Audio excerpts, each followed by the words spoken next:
High in the freezing mountains sits the legendary Tianyan sect. Within one of its peaks, a lone figure shivers in a dilapidated room.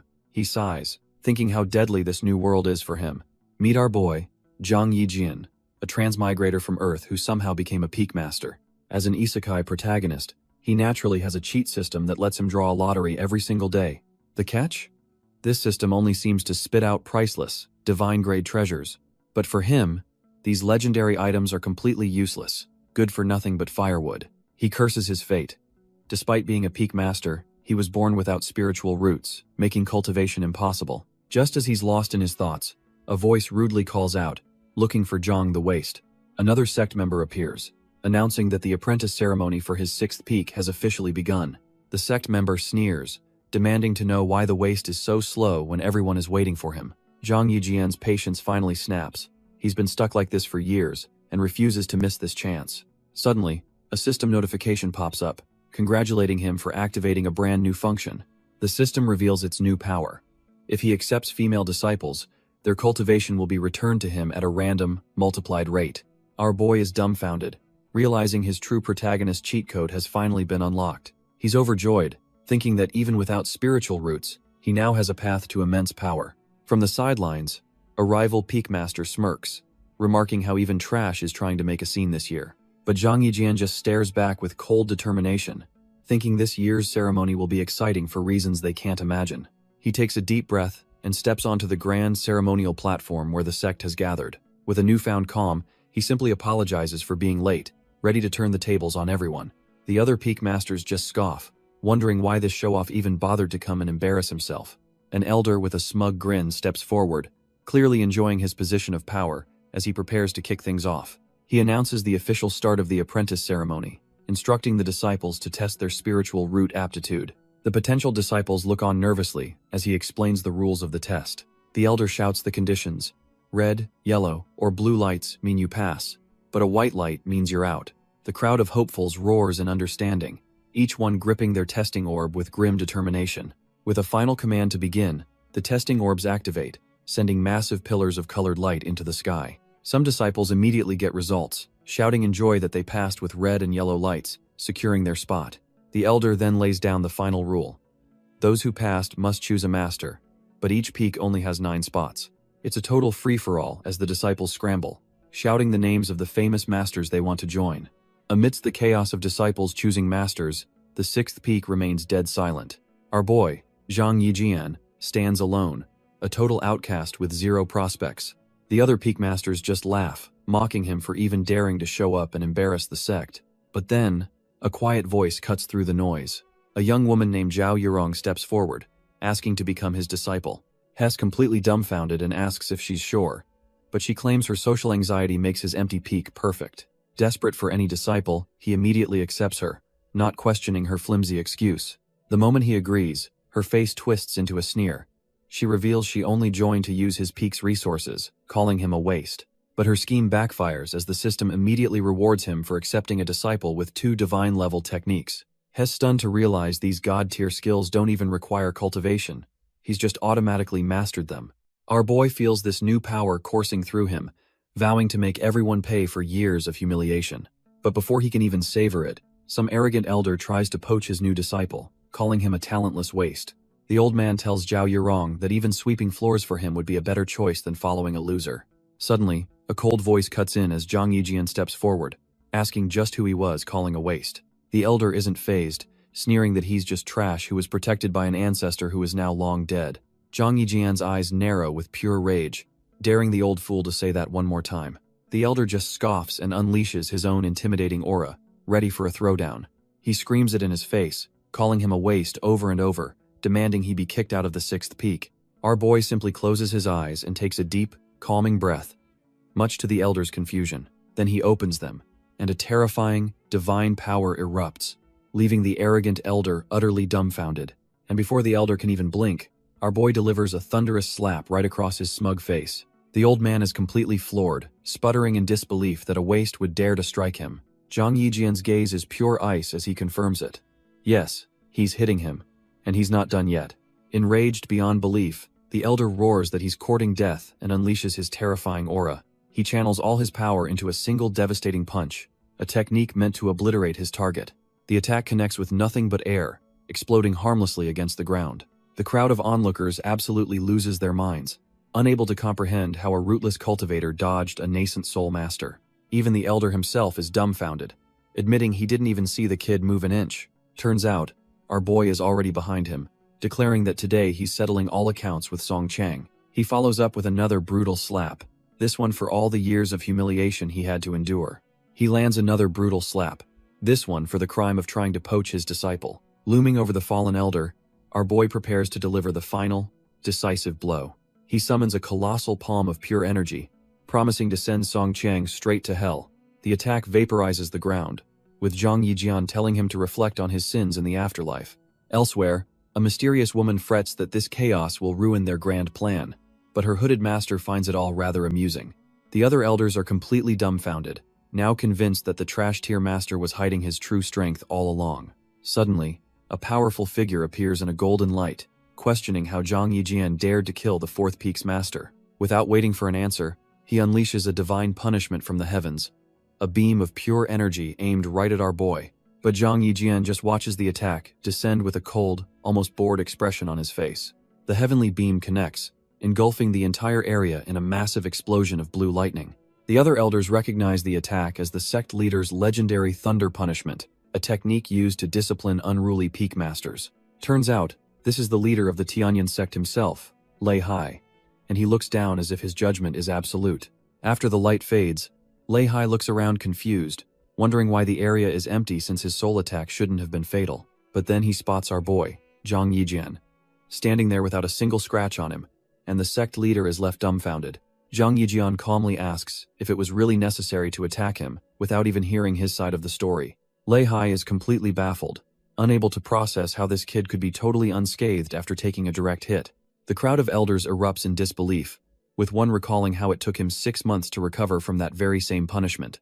Internally, Zhang Yijian lets out a sigh of relief, thanking his Sky Shadow body system for the clutch protection. The sect leader tries to regain control, formally accusing him of harming a colleague. But our boy isn't having it. With a chilling smirk, Zhang Yijian cuts him off, suggesting that if he's so eager to judge, maybe he should just give up his seat. Our boy coolly explains he was just defending himself, asking the sect leader what exactly he did wrong. The crowd starts murmuring, confirming the dead elder attacked first and whispering that he was the sect leader's brother-in-law. Another peak master tries to play peacemaker, giving our boy a thumbs up and telling the fuming sect leader to just let it go. But he quietly warns Zhang Yijian that he can't offer any more protection, telling him to watch his back from now on. Cornered, the sect leader saves face by booming that the ceremony is over, ordering all masters to take their disciples and leave. A female disciple watches them go, completely stunned and wondering how the rumored trash-tier peak master is actually so powerful. With the drama over, Zhang Yijian turns to his new disciple, Zhao Yurong, and tells her it's time to head back to Tianyan Peak. The two of them begin the long walk back to the desolate, snowy 6th peak. But as they walk, her accomplice reveals their true mission, to steal something called the Thunder Vein, though Zhao Yurong worries they'll be caught. Her partner scoffs, saying their new master is a weakling who can be easily crushed with their powerful artifacts. Our boy and his new disciple, Zhao Yurong, finally arrive at the desolate 6th peak, with her little companion in tow. The moment Zhang Yijian steps foot on the peak, he activates a ridiculously powerful defensive array. Zhao Yurong and her pet, Dolly, are immediately blasted back, completely dumbfounded by the sudden surge of power. She goes flying as our boy just watches with a smirk, knowing full well what he's just unleashed. Landing hard, she clutches the dizzy Dolly, wondering what on earth just happened to her little companion. The poor creature complains that it can't breathe because the entire peak is radiating an overwhelming artifact pressure. Zhao Yurong is floored. She came here to rob a trash-tier master, but it turns out his home is a fortress of priceless treasures. She looks over to see Zhang Yijian casually sitting by a fire, telling her to come warm up since it's so cold. Completely stunned and shivering, she cautiously approaches her unfathomable new master. He then hands her a glowing golden book, a divine-grade technique, and tells her to toss it in the fire to stay warm. Zhao Yurong's mind short-circuits. She can't believe he wants to burn a god-level technique. She frantically tells her master it's a priceless treasure, but he just calls it worthless, claiming they have plenty. With a smug look, our boy points to a corner of the room, telling her to just look over there. Her jaw drops as she realizes he wasn't kidding. Divine techniques are piled up like firewood. He then casually offers her a few to practice with, since it's a better use than just burning them. Not needing to be told twice, She dives headfirst into the mountain of priceless knowledge. She emerges from the pile, overjoyed, thanking her master for this unbelievable gift. The moment she opens the book, a profound energy surges through her. A brilliant light erupts as she instantly achieves a breakthrough, dumbfounded by the technique's raw power. Even her little companion Dolly is stunned, finally understanding that this entire peak is a legendary treasure trove. A single glance at the technique sends a wave of pure energy through her body. It's almost too much to bear. Her cultivation explodes, breaking through the early, mid, and late chi refining stages in a single, blinding flash. The sudden power surge is too intense, and she collapses right into her master's arms. Catching her breath, she looks up at him, ecstatic that she actually managed to break through. But as she celebrates her own success, our boy gets a very interesting notification from his system. Turns out, his disciple's progress triggers 100-fold cultivation feedback, rocketing him straight to the core formation stage. He's completely dumbfounded. He just became insanely powerful without even trying.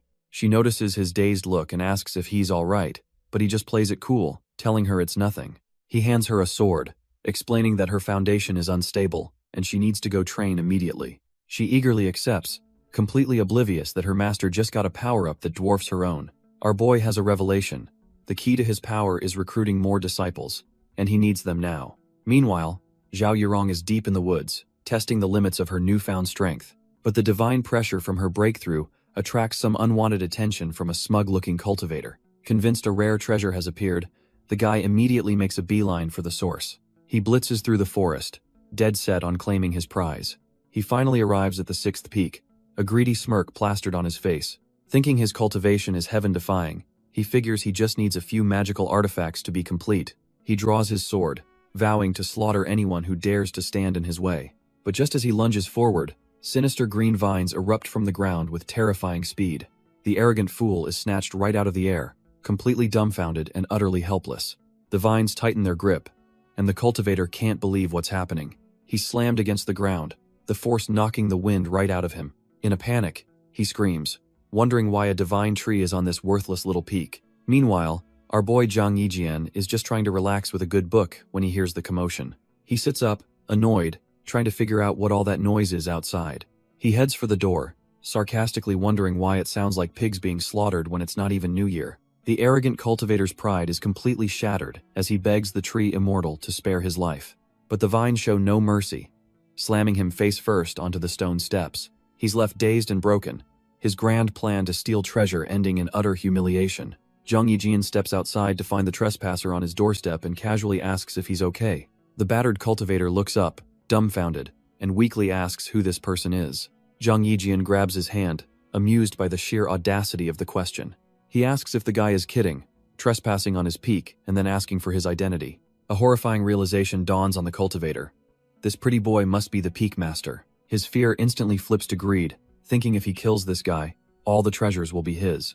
He channels his energy, preparing to unleash a devastating attack on our boy. The arrogant fool declares that his era of domination begins now, completely underestimating his opponent. But before he can even move, Zhao Yurong appears out of nowhere, demanding to know who this intruder is. With a flash of her sword, she intercepts the attack and sends the cultivator flying. She lands gracefully, a little flustered but having effortlessly dealt with the trash-tier intruder. Our boy Zhang Yijian screams for her to stop, realizing she's about to go way too far. But it's too late. With a sound like a sneeze, Zhao Yurong unleashes an absurdly powerful blast that completely engulfs the intruder. The arrogant cultivator is left twitching in a crater, foaming at the mouth and utterly defeated. Zhao Yurong just smirks, feigning innocence and saying she might have used a little too much strength. Zhang Yijian rushes over to the body, lamenting what a shame it is to lose such a promising disciple. He checks for a pulse and starts complaining that his path to power just got harder now that his new disciple is dead. A worried Zhao Yurong quickly points out the man's identity, warning that he appears to be the Holy Son of the Jiang family. The title Holy Son gives Zhang Yijian pause, realizing this could be a huge problem. Suddenly, his system chimes in, telling him a potential disciple has been found, and he needs to go to Hanhai City. He's completely dumbfounded. The system wants him to recruit a dead guy? He decides he has to go investigate this potential system error himself. Our boy tells Zhao Yurong he's off to improve his skills, then blasts off into the sky. The moment he's gone, she and Dolly share a sinister grin, their true intentions clear. Zhang Yijian muses that thanks to his core formation stage, the journey won't take long at all. In what feels like no time, he arrives at the gates of the sprawling Hanhai City. Meanwhile, Inside the city, a brutal beatdown is already in progress. The defeated woman looks up in despair, thinking how her opponent, the holy son Jiang Yayun, is a monster. Jiang Yayun declares that as a waste of family resources, she doesn't even deserve to live. With a furious roar, he channels a massive surge of lightning energy. The attack connects with a blinding flash, slamming her against the ground. She's left completely unconscious, her fate hanging by a thread. An elder looms over the defeated woman, telling her to stop resisting and destroy her own meridians for the good of the clan. She spits back with defiance, accusing the elder of being blind for letting the holy son get away with secretly eating golden pills. The elder is absolutely furious at her audacity, and orders his men to form a formation and execute her on the spot. The Jiang family members begin to gather, muttering that she shouldn't blame them as they activate a lightning formation. A massive surge of electrical energy crackles through the air as their attack prepares to launch. But just as the spell is about to hit, a powerful voice from the heavens demands to know who dares make trouble in the Jiang family. A man crackling with lightning descends from the sky, coolly introducing himself as Lei Busi. The Jiang family elders are dumbfounded, recognizing the name as belonging to someone from the infamous Lei Ting sect. Lei Busi smirks, surprised that such a trash-tier family would recognize him, as the elder respectfully asks his business. He points to the unconscious woman, asking for her price since her thunder spine is exactly what he needs to level up. He tells them it's a waste to just kill her, offering them a favor from the Lei Ting sect if they sell her to him instead. The elder, Jiang Dengtian, immediately agrees, already dreaming of how his family will dominate the city with such a powerful backer. But the woman isn't having it, screaming that she'd rather die than let any of these scumbags benefit from her. Jiang Dengtian just scoffs, ordering her to shut up and make her final contribution to the family by following young Master Lei. With a last burst of defiance, she channels her remaining energy, lightning crackling around her as she prepares for one final move. Lei Busi just smirks, completely unimpressed and mocking her pathetic attempt to escape. He instantly closes the distance, striking her down while demanding she hand over the thunder spine. She's thrown to the ground, utterly defeated and with no hope left. But then, a new voice cuts through the air as our boy Zhang Yijian appears, looking down and calling the system's chosen disciple pathetic. He then calmly reaches down and helps the dumbfounded woman to her feet, right in front of everyone. Lei Busi is absolutely livid, yelling that this saves him the trouble and demanding Zhang Yijian hand her over immediately. But our boy completely ignores him, gently asking the woman her name. She's shocked but manages to introduce herself as Jiang Yayun. He then looks her dead in the eye and asks a simple question. Does she truly want to survive this ordeal? With tears in her eyes, she admits that for someone in her position, survival is a luxury she can no longer afford. Zhang Yijian smirks and makes her an offer she can't refuse. Become his disciple, and hell let her live. Jiang Yayun is completely dumbfounded, unable to process the sudden lifeline she's just been thrown. Without a second thought, she bows deeply and formally greets him as her new master, sealing the deal. This sends Jiang Dongtian into a rage, screaming at this young fool for ignoring the great young Master Lei's command. Another elder steps in, telling Lei Busi not to worry. This guy is just Zhang Yijian, the infamous trash-tier peak master from Tianyan sect who was born without a spiritual root.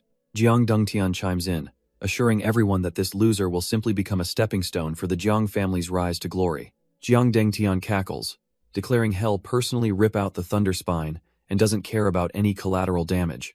A worried Jiang Yayun tells her new master she can muster her thunder power one more time to help him fight.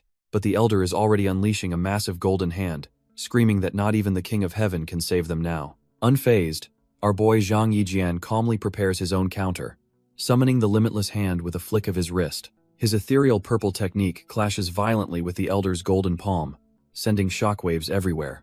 The golden hand immediately begins to crack and falter under the immense pressure of Zhang Yijian's attack. With a final, devastating crunch, Jiang Dongtian's ultimate move is completely shattered into pieces. Even the arrogant Lei Busi and his lackeys are left speechless, staring at the fiery debris falling from the sky. Zhang Yijian coolly notes that heaven won't save them, so they'll just have to save themselves, leaving Jiang Yayun utterly starstruck. The onlookers are in an uproar, completely unable to process how the so-called loser just effortlessly defeated the chief elder. Just then, Lei Busi steps forward, arrogantly telling our boy his skills are trash and demanding he hand over the thunder spine. Zhang Yijian just scoffs at the offer, clearly unimpressed by this new clown. With his eyes glowing, he challenges Lei Busi, wondering if his strength can actually back up his big mouth.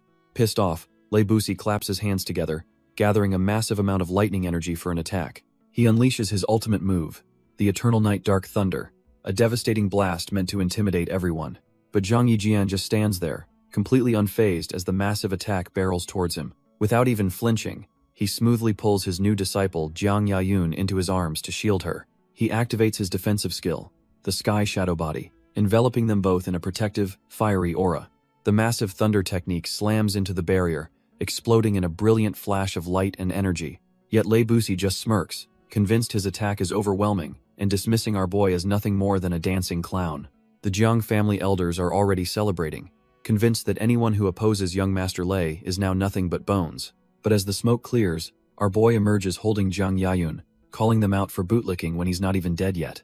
The onlookers are completely dumbfounded, unable to process how he could have possibly survived such a powerful thunder technique. Even Lei Busi is taken aback, admitting with a smirk that he might have underestimated this arrogant kid. Zhang Yijian gently sets his new disciple down, telling her to rest while he goes to have some fun with the young master. A worried Jiang Yayun can only watch, pleading for her new master to be careful against such a strong opponent. But Lei Busi just laughs, boasting that he was only using 50% of his power and now he's done holding back. He lunges forward in a blaze of lightning, screaming for our boy to die as he unleashes his full strength. Zhang Yijian's eyes just glow with an intense light, completely unfazed by the incoming assault. And in an instant, he's already moved past him, leaving a dumbfounded Lei Busi to collapse, utterly defeated. Lei Busi coughs up blood, his mind reeling in absolute disbelief at how he could have possibly lost. With his foot on the young master's chest, Zhang Yijian coldly asks him who the real arrogant one is now. He then grabs his new disciple's hand, telling her it's time to go home. The Jiang family onlookers can only stare, realizing that if this man is a loser, they're nothing but trash. Our boy flies them back to the 6th peak, informing Jiang Yayun that this is her new home. He calls for his first disciple, Zhao Yurong, telling her to come meet her new junior sister. Zhao Yurong rushes out, absolutely thrilled that her master has brought someone new into their fold. But Zhang Yijian suddenly stops dead in his tracks, a look of utter shock on his face. He points to an empty corner, wondering where the pile of trash he was saving for the fire went. Zhao Yurong just plays dumb with a cheerful smile, pretending she has no idea what happened to his divine treasures. He immediately spots one of his divine books in her hands. His suspicion instantly piqued. She just laughs it off, claiming a good disciple should always tidy up her master's treasures, and he can't really argue with that logic. Changing the subject, our boy grabs the book, remembering he still needs a welcome gift for his new disciple. He presents the technique to Jiang Yayun, telling her it's the perfect match for her unique Thunderspine talent. Jiang Yayun is completely dumbfounded, realizing her new master just casually handed her a god-level technique. Zhao Yurong just giggles, telling the newcomer she had the exact same look on her face when she got her first gift. Overcome with emotion, Jiang Yayun grabs her master, asking if he's some kind of deity to be so generous. Zhang Yijian just laughs, basking in the praise and thinking his new disciple really knows how to flatter him. Meanwhile, news of the confrontation at the Jiang family estate begins to spread like wildfire. A furious sect leader slams his desk, getting a report that Zhang Yijian single-handedly killed Lei Busi. An elder confirms the news, realizing that for Zhang Yijian to kill Lei Busi, he must have a golden core. The only logical conclusion is that our boy was hiding his true, monstrous strength this whole time. The elder warns that the Lei Ting sect won't just let the death of their gifted disciple slide. But the sect leader, Lei Hai, cuts him off, declaring they will protect Zhang Yijian no matter the cost. He explains that a young golden core genius is their ticket back to the top tier of the cultivation world. The other elders immediately see the wisdom in his decision and voice their full support. Just then, a thunderous voice from outside calls out Lei Hai's name, demanding he show himself. The sect leader just smirks, remarking that trouble has arrived right on schedule. He confidently strides out to see who dares cause a commotion at the Tianyan sect. It's an elder from the Lei Ting sect, Kumu, who descends from the sky, accusing them of murder and heresy. The Tianyan sect leader, Lei Hai, immediately recognizes the newcomer as Elder Kumu from the rival Lei Ting sect. Playing the gracious host, Lei Hai tries to de-escalate, inviting the elder inside to discuss the matter calmly. He even publicly announces that the Tianyan sect is willing to offer compensation for their loss, but Kumu is having none of it, furiously rejecting their damn compensation. He demands one thing and one thing only: for them to hand over the evildoers for immediate execution. Lei Hai's face hardens. He realizes the Lei Ting sect is dead set on getting their hands on Zhang Yijian. One of the Tianyan elders steps forward, roaring that Zhang Yijian is a peak master, and they'd never just hand him over. Kumu just scoffs, his patience completely gone now that they've refused his demand. A sinister, dark energy begins to erupt from his body as he prepares to make his move. He declares that if they won't give him Zhang Yijian, he'll just have to take him by force. The Tianyan elder roars that Kumu is acting as if their sect has no one to defend it, unleashing his own powerful technique. A massive pillar of fire erupts from the ground as the elder goes all out to protect his sect's honor. But it's utterly useless, as Kumu's attack effortlessly blasts through the flames and carves a path of destruction. Meanwhile, back on the 6th peak, our boy Zhang Yijian is deep in meditation when he suddenly senses the massive disturbance. His eyes snap open as he sees the brilliant flash of energy lighting up the sky. Realizing there's serious trouble in the sect, Kumu's devastating spear of light continues its trajectory, aimed directly at the heart of the Tianyan sect. The sect leader, Lei Hai, is blown back by the sheer force of the impact, barely being held up by his fellow elders. One of the advisors grimly admits that the old man is far too formidable and they might not be able to stop him. Kumu, radiating a terrifying red aura, gives Lei Hai one last chance. Hand over Zhang Yijian, or he'll slaughter his entire sect. The other elders can only watch in despair, cursing Kumu's arrogance while knowing their chances of winning are practically zero. Just as the sect is about to be wiped out, a calm voice echoes through the air, asking if the old man was looking for him. Our boy Zhang Yijian makes his grand entrance, descending from the sky like a true master, leaving everyone dumbfounded. The elder, Kumu, squints, having heard that Zhang Yijian was young, but he didn't expect someone this fresh-faced. Zhang Yijian smirks and confirms his identity, cheekily adding that compared to Kumu, he's definitely still young and handsome. That little comment completely enrages Kumu, who snarls that he'll make sure our boy stays handsome forever by turning him into a corpse. With a roar, Kumu unleashes his power, summoning 2 massive, crackling dragons of pure destructive energy. For a split second, Zhang Yijian is taken aback, realizing the immense pressure is coming from a golden core expert. The devastating energy beam screams through the air, aimed directly at our boy's head. But Zhang Yijian doesn't even bother to move, watching the attack with an almost bored expression. The attack smashes into an invisible barrier, exploding harmlessly as his system's sky shadow body kicks in to protect him. Kumu scoffs, calling our boy a disappointment who's just as trashed here as the rumors claimed. The Tianyan sect elders watch in horror, convinced that Zhang Yijian has been completely annihilated. But as the dust and smoke begin to settle, a single foot steps forward, totally unharmed. Our boy emerges without a scratch, casually complaining that the blast almost messed up his perfect hairstyle. Kumu is stunned but tries to save face, telling him he can brag for a whole year about surviving a single hit. Zhang Yijian, however, is done playing around and internally asks his system to scan the old man's power level. The system immediately confirms his suspicions, flashing the intel. Golden Core mid-stage. He realizes this is a bit tricky, since his opponent is a full level higher than his current cultivation. But a sly grin creeps onto his face as he realizes he doesn't need to win, he just needs to delay things a bit longer. The old geezer, completely oblivious, just gets more excited, his eyes glowing as he says the kid's resistance is making this fun. Kumu unleashes his ultimate technique, summoning a roaring flame dragon to incinerate our boy. But Zhang Yijian just stands there, a smirk on his face as the attack crashes against an invisible barrier. He even taunts the old man, telling him to be careful not to break his fragile bones. The elder brings his staff down with full force, only for Zhang Yijian to stop it cold with his bare hand. Realizing he's at his limit, our boy internally screams at his system to give him the cultivation feedback now. The system obliges, instantly dumping a 1,000-fold return of his disciple's cultivation energy into his body. In a brilliant flash of light, his power explodes as the system announces he's just reached Golden Core mid-stage. Now, on an even playing field, he effortlessly dodges the next attack and counters with a swift kick. Before the elder can even react, a glowing fist smashes right into his gut, making him howl in pain. The blow connects with devastating force, sending the dumbfounded Kumu flying across the battlefield. The elder crashes into the ground with enough force to shatter the very earth beneath him. He's sent skidding across the arena, a broken mess after that single, overwhelming punch. His fellow sect members rush to his side in a panic, screaming his name.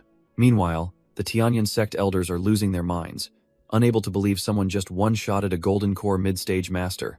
Our boy just smirks, thinking his disciple did a great job accumulating all that energy for him. A battered Kumu gets helped to his feet, admitting with grudging respect that Zhang Yijian hid his true power well. But Zhang Yijian isn't having it, coldly telling the old man to get lost before he tears his bones apart. Finding a second wind, the elder warns him not to get cocky just because he won a single exchange. He declares that the Lei Ting sect has plenty of ways to deal with arrogant trash like him. With a surge of power, he begins a new technique, calling forth a massive sword of pure lightning from the heavens. The Tianyan elders are completely rattled, recognizing the attack as the legendary Heaven Demon Sword, a treasure said to kill even Yuanying stage masters. Kumu gloats from afar, challenging Zhang Yijian to survive this ultimate technique. But our boy just smirks, calling the divine sword a piece of junk that wouldn't even be good for a campfire. He effortlessly summons a simple, unadorned sword that clashes with the massive lightning blade. The collision results in a blinding explosion that rocks the entire arena. When the smoke clears, the Heaven Demon sword is gone, and Zhang Yijian's plain-looking sword is just sitting there, embedded in the ground. Kumu is dumbfounded, trying to save face by telling Zhang Yijian he might let him go if he begs. Suddenly, the Lei Ting sect leader roars in realization, screaming that he will avenge Lei Busi. But before he can even move, Zhang Yijian appears behind the stunned Kumu, his blade raised for the final blow. With a single, brutal strike, our boy ends the elder right where he stands. Our boy mockingly apologizes, lamenting that he struck too hard and didn't give the elder a chance to beg for his life.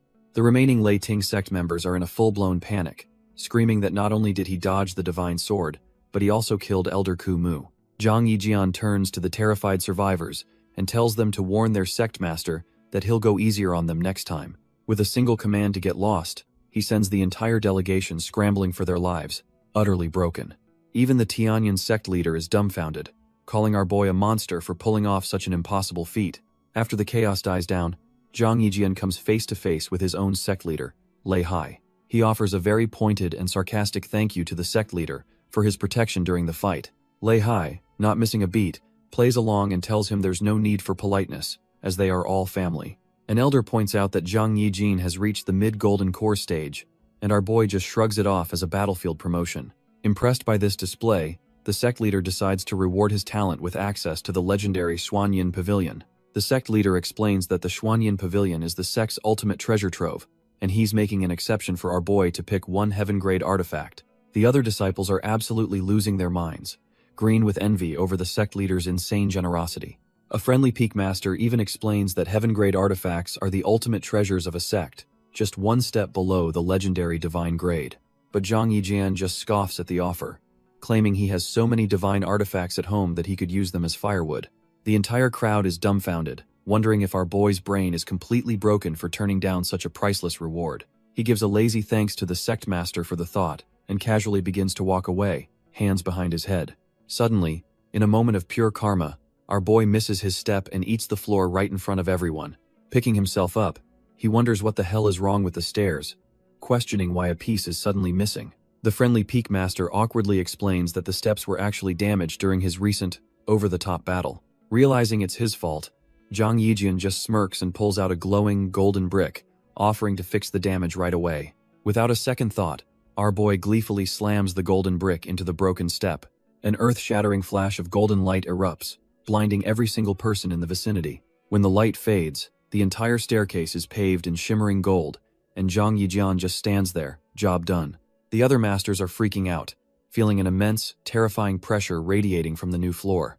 Our boy, oblivious to their panic, just waves goodbye and tells the elder he's heading out. But as he walks away, a colossal spirit tiger made of pure energy manifests from the golden steps. The divine beast lets out a spiritual roar, its ancient power washing over the stunned crowd.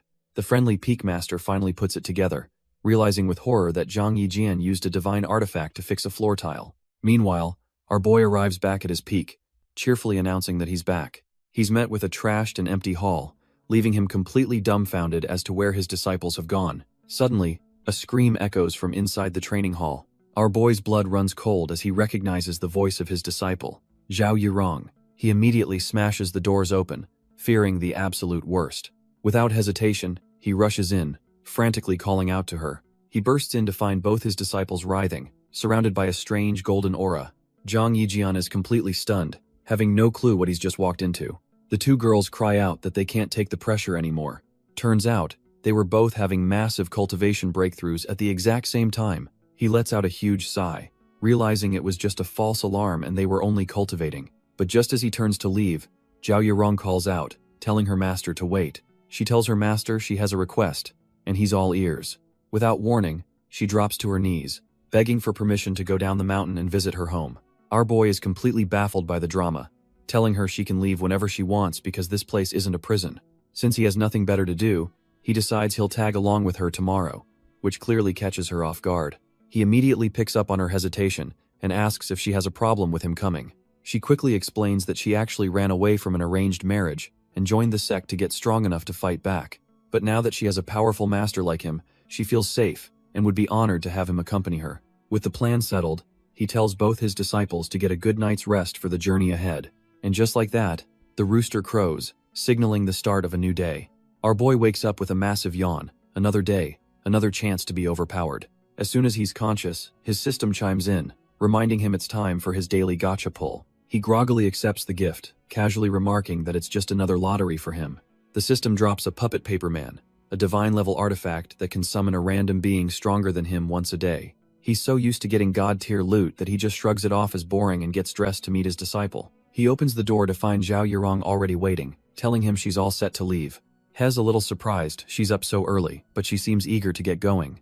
With everything ready, he gives the signal and the two of them set off from the 6th peak. As they journey, he asks her to fill him in on the details of her family situation. Turns out, her family situation is a complete mess, starting with a gang kicking down their front door. The leader, a smug-looking young master named Cao Yong, calls for the head of the house to greet his guests. Her father, Master Zhao, comes out with his family, pleading that he couldn't stop his daughter from escaping her marriage.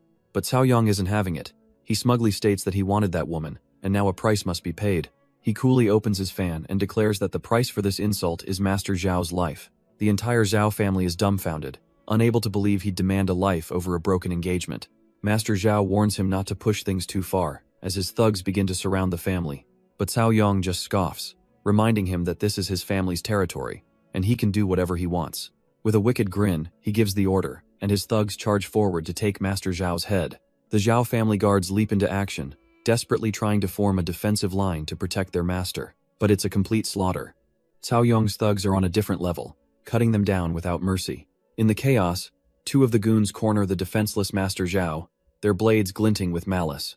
With a sickening sound, their swords plunge into the old man, who can't believe this is how it ends. He stumbles back, clutching his wounds as his family members fall one by one around him. One of the thugs grins wickedly, raising his sword to deliver the final killing blow.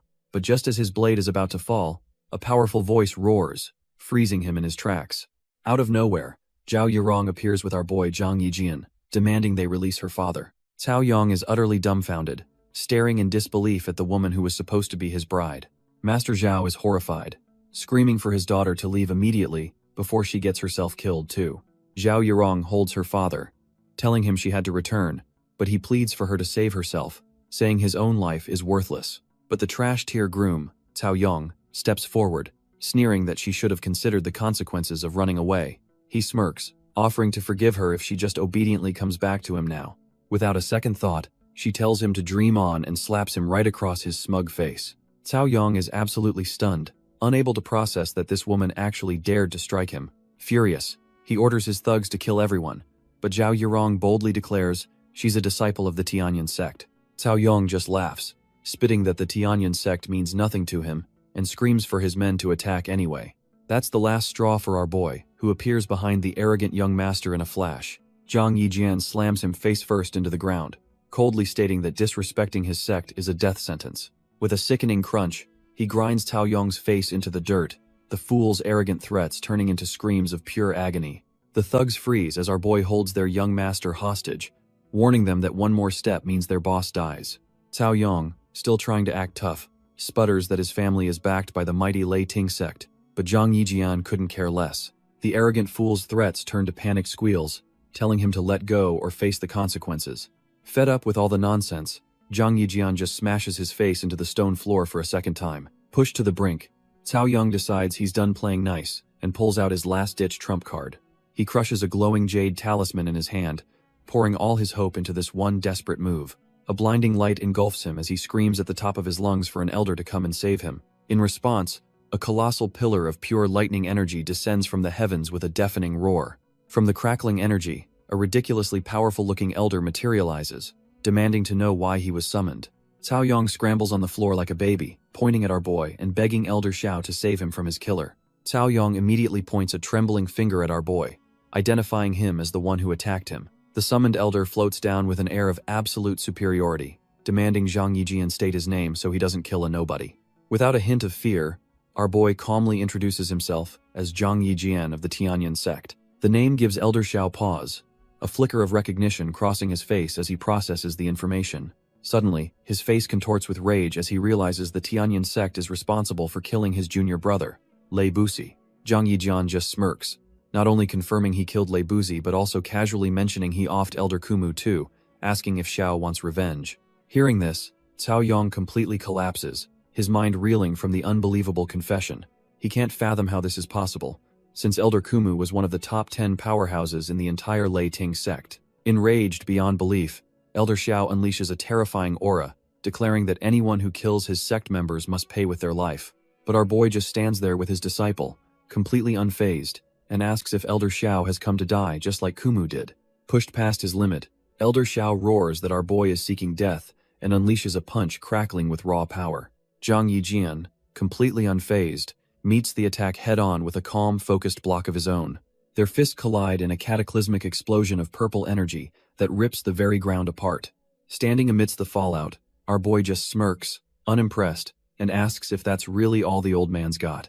Elder Xiao is sent reeling, his body struggling to contain the backlash from the sheer difference in power. Furious at being so easily overpowered, he swears he'll see how long this tough act can last. As the elder dives down with another lightning strike, our boy finally reveals a new skill, the infinite hand. The divine technique slams Elder Xiao into the stone courtyard with devastating force, ending the fight in an instant. Completely broken, the elder can only stare in disbelief, wondering how this nobody could possibly know a divine-level technique.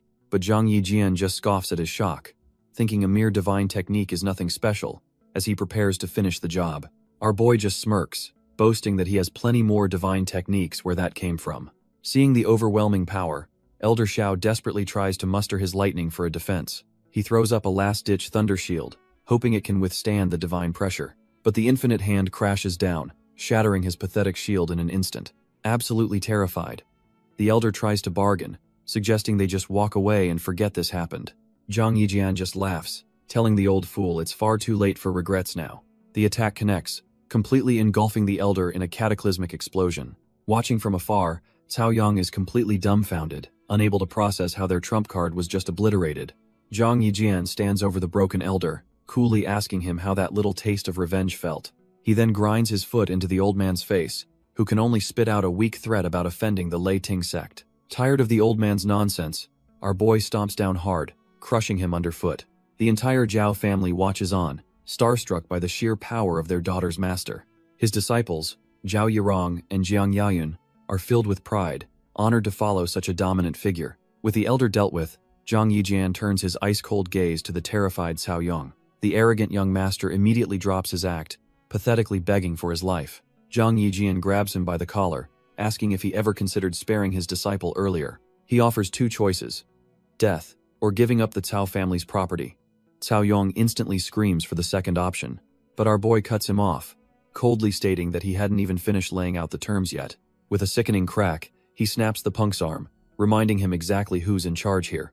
As Cao Yong howls in agony, Zhang Yijian calmly agrees that the second option is fine, but there's more to it. He tells the punk that while death can be avoided, punishment is non-negotiable, driving his foot into the man's chest. Cao Yong is left foaming at the mouth on the ground, his body twitching from the brutal impact. His trash-tier thugs are completely useless, panicking that their young master has fainted. But our boy isn't done yet, yanking the unconscious punk up by his hair for another round of humiliation. With a smirk, he tells the thugs to get their master out of here before he actually dies on his property. The terrified goons scramble to grab their young master, not daring to delay for even a second. With the trash taken out, Zhao Yirong's father, Zhao Jin, approaches and thanks him profusely for his help. Zhang Yijian just brushes it off, saying it's his duty to protect his own disciple. Meanwhile, 3 hours later at the Lei Ting sect, a storm is brewing, mirroring the chaos to come. Inside, a horrifying discovery is made. The soul tablets of Lei Busi, Kumu, and Elder Xiao have all shattered. The Lei Ting sect master slams his fist down in a rage, furious that 3 of his elders have been wiped out. One of his advisors reports that their investigation is complete. It turns out all 3 were killed by the same person. He reveals the culprit's name, Zhang Yijian, the peak master of the Tianyan sect. Hearing that name sends the sect master into another fit of rage, lightning crackling around him as he growls about the Tianyan sect. The advisor quickly cautions him, reminding him that the Tianyan sect is a major power they can't attack head-on. Another strategist, Qing Xuanzi, chimes in with a plan for a more subtle approach. He reveals that in 1 month, a martial arts tournament will be held, and all the big shots from the Tianyan sect will be there. The advisor immediately grasps the plan. They're going to ambush Zhang Yijian during the tournament. The sectmaster agrees, vowing that once our boy steps foot in their territory, he's not leaving alive. The scene shifts to a quiet night, the calm before the inevitable storm. Suddenly, a fiery beast bursts through the city walls, clearly on the run from something. The creature, a blazing qilin, roars as it's cornered by a group of warriors. Their leader, a bald warrior, shouts that the beast won't escape and cause any more chaos. He lunges forward, determined to end the chase right here and now. But his staff strike is met with contempt as the beast doesn't even flinch. With a deafening roar, the qilin unleashes a shockwave of pure energy, sending the warrior flying. The beast seizes the opening and leaps over the rooftops, continuing its desperate escape. One of the other warriors clutches his chest, thinking he can't fail the city lord's order to capture it. Meanwhile, completely oblivious to the chaos, our boy is being honored at the Zhao family residence. Master Zhao raises a cup, telling Zhang Yijian that words aren't enough to express his gratitude. Our boy humbly accepts the toast, telling the family head he's far too kind. The whole family seems to be enjoying the banquet, especially with his two beautiful disciples by their side. Zhao Yurong eagerly pours him another cup, insisting he drink up since her father prepared all this for him. But it seems our boy is a total lightweight, already blushing and admitting he can't handle his liquor. And just like that, he's down for the count, passed out cold on the table. Master Zhao, seeing his state, quickly tells his daughter to help the immortal Zhang to a guest room. Jiang Yayun jumps in to help too, and the two disciples get ready to haul their master away. They struggle to support his dead weight as they guide him down the hallway. With a final heave, they toss him onto the bed, with Jiang Yayun complaining about how heavy he is. The cup he was holding clatters to the floor, a clear sign that he's not waking up anytime soon. With their master out cold, Zhao Yurong whispers to Jiang Yayun that it's time for them to make a quiet exit. But just as they turn to leave, a hand shoots out and grabs Zhao Yurong's arm with surprising strength. Turns out our boy wasn't completely unconscious, as he yanks her back, pleading for her not to go. He pulls her down onto the bed, mumbling about wanting to keep the party going, leaving her completely dumbfounded. Pinned by her master, a flustered Zhao Yurong desperately calls out to her junior sister for help. Jiang Yayun rushes to assist, but in her haste, she trips on the cup that fell to the floor earlier. She loses her footing completely, crying out as she tumbles forward in a heap. And just like that, she lands right on top of them, creating an awkward pileup with their drunken master. Zhang Yijian, blissfully unaware, just pulls them both closer and mumbles that he still wants more wine. Jiang Yayun is mortified, realizing their master isn't being a creep, he's just hopelessly, completely passed out drunk. Suddenly, the door to their room is violently blasted open from the outside. A terrifying, fiery beast erupts into existence right beside the bed. The commotion snaps the girls out of their stupor, finding their master still completely out of it. A furious fire qilin fully materializes, its eyes glowing with malice. Both disciples are completely dumbfounded, wondering where this demonic monster came from. The beast wastes no time, spinning up a powerful attack aimed right at them. Realizing it's targeting their master, they both instinctively jump in front of him to act as a shield. With a roar, the fiery creature lunges forward, ready to incinerate all three of them. Jiang Yayun draws her sword in a flash, screaming a warning to her senior sister. Her blade clashes with the monster's flaming claw in a blinding explosion of power. Jiang Yayun grits her teeth, holding her ground against the fiery onslaught. Zhao Yurong realizes this is a third-rank beast, and they absolutely must protect their master. She joins the fight, unleashing a flurry of punches that send the monster reeling back. Just then, a bald warrior appears out of nowhere, yelling for his men to chase the escaping beast. The fire qilin shrinks down and zips away, with the warriors giving chase. But a massive, unseen attack slices through the air, stopping the pursuers in their tracks. The bald warrior is left completely dumbfounded, wondering what just happened. Meanwhile, the two disciples are already on the move, hot on the monster's trail. They know an intruder has breached their residence and are prepared to fight to the death. And there it is, the fire qilin, waiting for them with pure malice in its eyes. But the fire qilin ignores them, rocketing past the two disciples with a furious roar. It engulfs the courtyard in a tidal wave of flame, heading straight for the main residence. The disciples' blood runs cold as they realize its true target. Their master is inside. Without a second's hesitation, Jiang Yayun whips out a golden talisman, determined to protect him at all costs. She unleashes its power, sending a blinding beam of energy right at the charging beast. The talisman's energy slams into the fire qilin, stopping it dead in its tracks. A massive explosion erupts, shaking the entire sixth peak to its very foundation. The commotion is so intense it jolts Zhang Yijian awake from his drunken slumber. The bald warrior and his posse are left completely dumbfounded, recognizing the insane power of a divine talisman. They can't believe their eyes. To them, casually using a peerless treasure like that means these two women must be immortals. Jiang Yayun breathes a sigh of relief, thankful for the divine talisman her master gave her. Without it, they'd all be dead. The bald warrior is ecstatic, thinking he's just been saved by a couple of genuine immortals. He immediately bows, introducing himself as Songhe and praising their world-shaking power. The disciples try to deny being immortals, but he just scoffs, thinking they're being far too modest. He points up to the balcony, insisting that saving that mortal is all the proof he needs of their divinity. But they just look at him, confused, and clarify that the man he's calling immortal is actually their master. The warrior's jaw hits the floor. The weak-looking guy he saw is the master of these two powerhouses? Meanwhile, our boy Zhang Yijian stumbles out, still half asleep, and asks what all the commotion was about. Zhao Yurong quickly reports that a monster attacked, and she had to use the divine talisman he gave her to destroy it. The warrior's mind is completely shattered, realizing this unassuming man is the true master behind the immortals. Songhe is still reeling, his mind screaming that the power he just witnessed was absolutely terrifying. Our boy Zhang Yijian, still half asleep, cuts him off and bluntly asks who he is. The warrior quickly bows, explaining he's a subordinate of the city lord, sent to deal with the monster. Zhang Yijian has never heard of a city lord, but Songhe begs him to meet the man, who is desperate for help. He elaborates that a 5th-rank monster is wreaking havoc, a beast that would be no match for a true immortal. Suddenly, a familiar blue screen flashes in front of Zhang Yijian's eyes. The system alerts him that a new disciple candidate has been found the city lord and he must recruit him quickly. As our boy processes this golden opportunity, Songhe continues to plead, saying the people of the city need him. A sly grin forms on Zhang Yijian's face as he agrees to see the city lord, and the warrior is overjoyed. And so, they make their way towards the Grand City Lord's mansion in Tianlin City.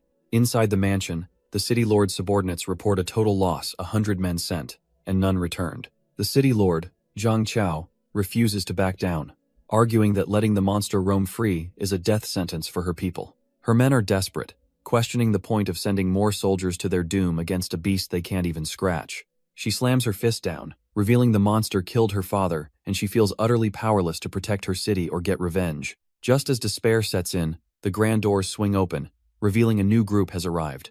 Songhe bursts in with a massive grin, proudly announcing to his city lord that he's brought the help she needs. Zhang Chao is stunned to see him, but her subordinates are less than impressed.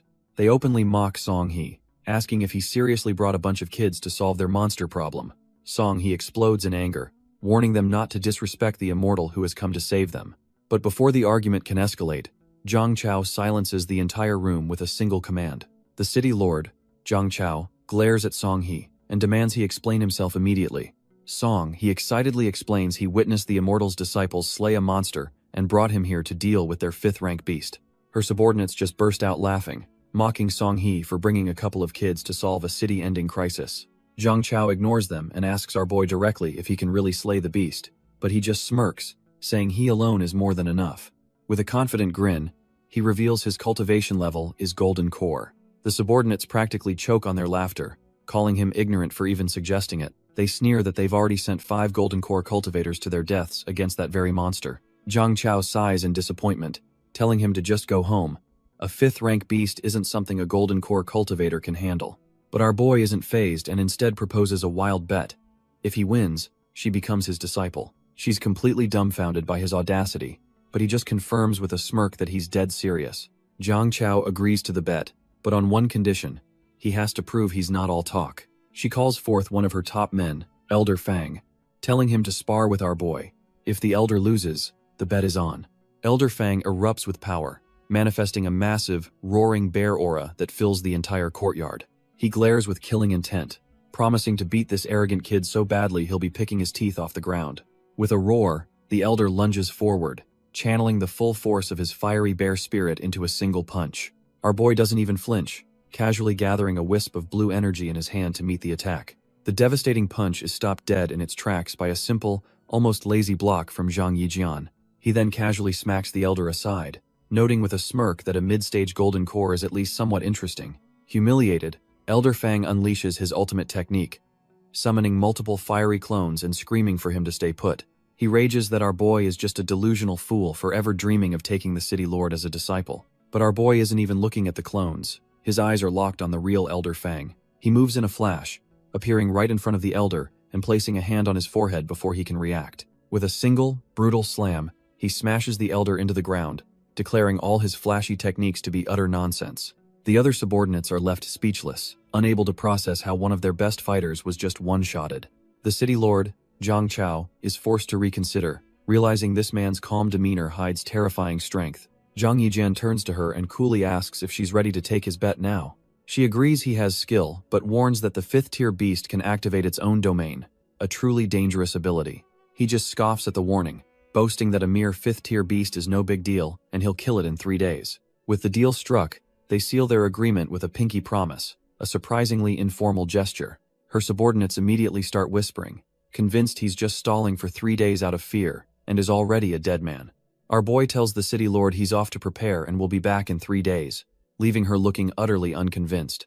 He immediately gathers his disciples, Zhao Yirong and Jiang Yayun, and tells them it's time to go. Back at his peak, he starts rummaging through a mountain of scrolls, searching for a specific cultivation technique he remembers getting. His disciples watch, confused, wondering why their master is acting so serious all of a sudden. After a moment of frantic searching, he triumphantly pulls out a book titled Quick Cultivation Method. He explains his master plan. This technique will help them break through, which will boost his own power for the beast hunt. He hands the book over to Zhao Yirong, telling her to practice it well for some major benefits. Both girls look thrilled and gratefully thank their master for the incredible gift. They eagerly open the book, their eyes sparkling with excitement at the powerful technique within. But a second later, Zhao Yirong's face falls as she notices something is very, very wrong with the technique. Turns out, the technique requires a man and woman to cultivate together in water, and Zhao Yirong is absolutely mortified. She confronts her master, asking if he just handed them the infamous Jade Maiden Heart Sutra, a dual cultivation manual. Our boy starts sweating bullets, realizing he only read the title and effect, not the trash-tier method itself. Jiang Yayun, completely oblivious, cheerfully suggests their master join them in practice, since he's free anyway. Both girls declare their unwavering trust in him, dragging the internally screaming Zhang Yijian away to start cultivating.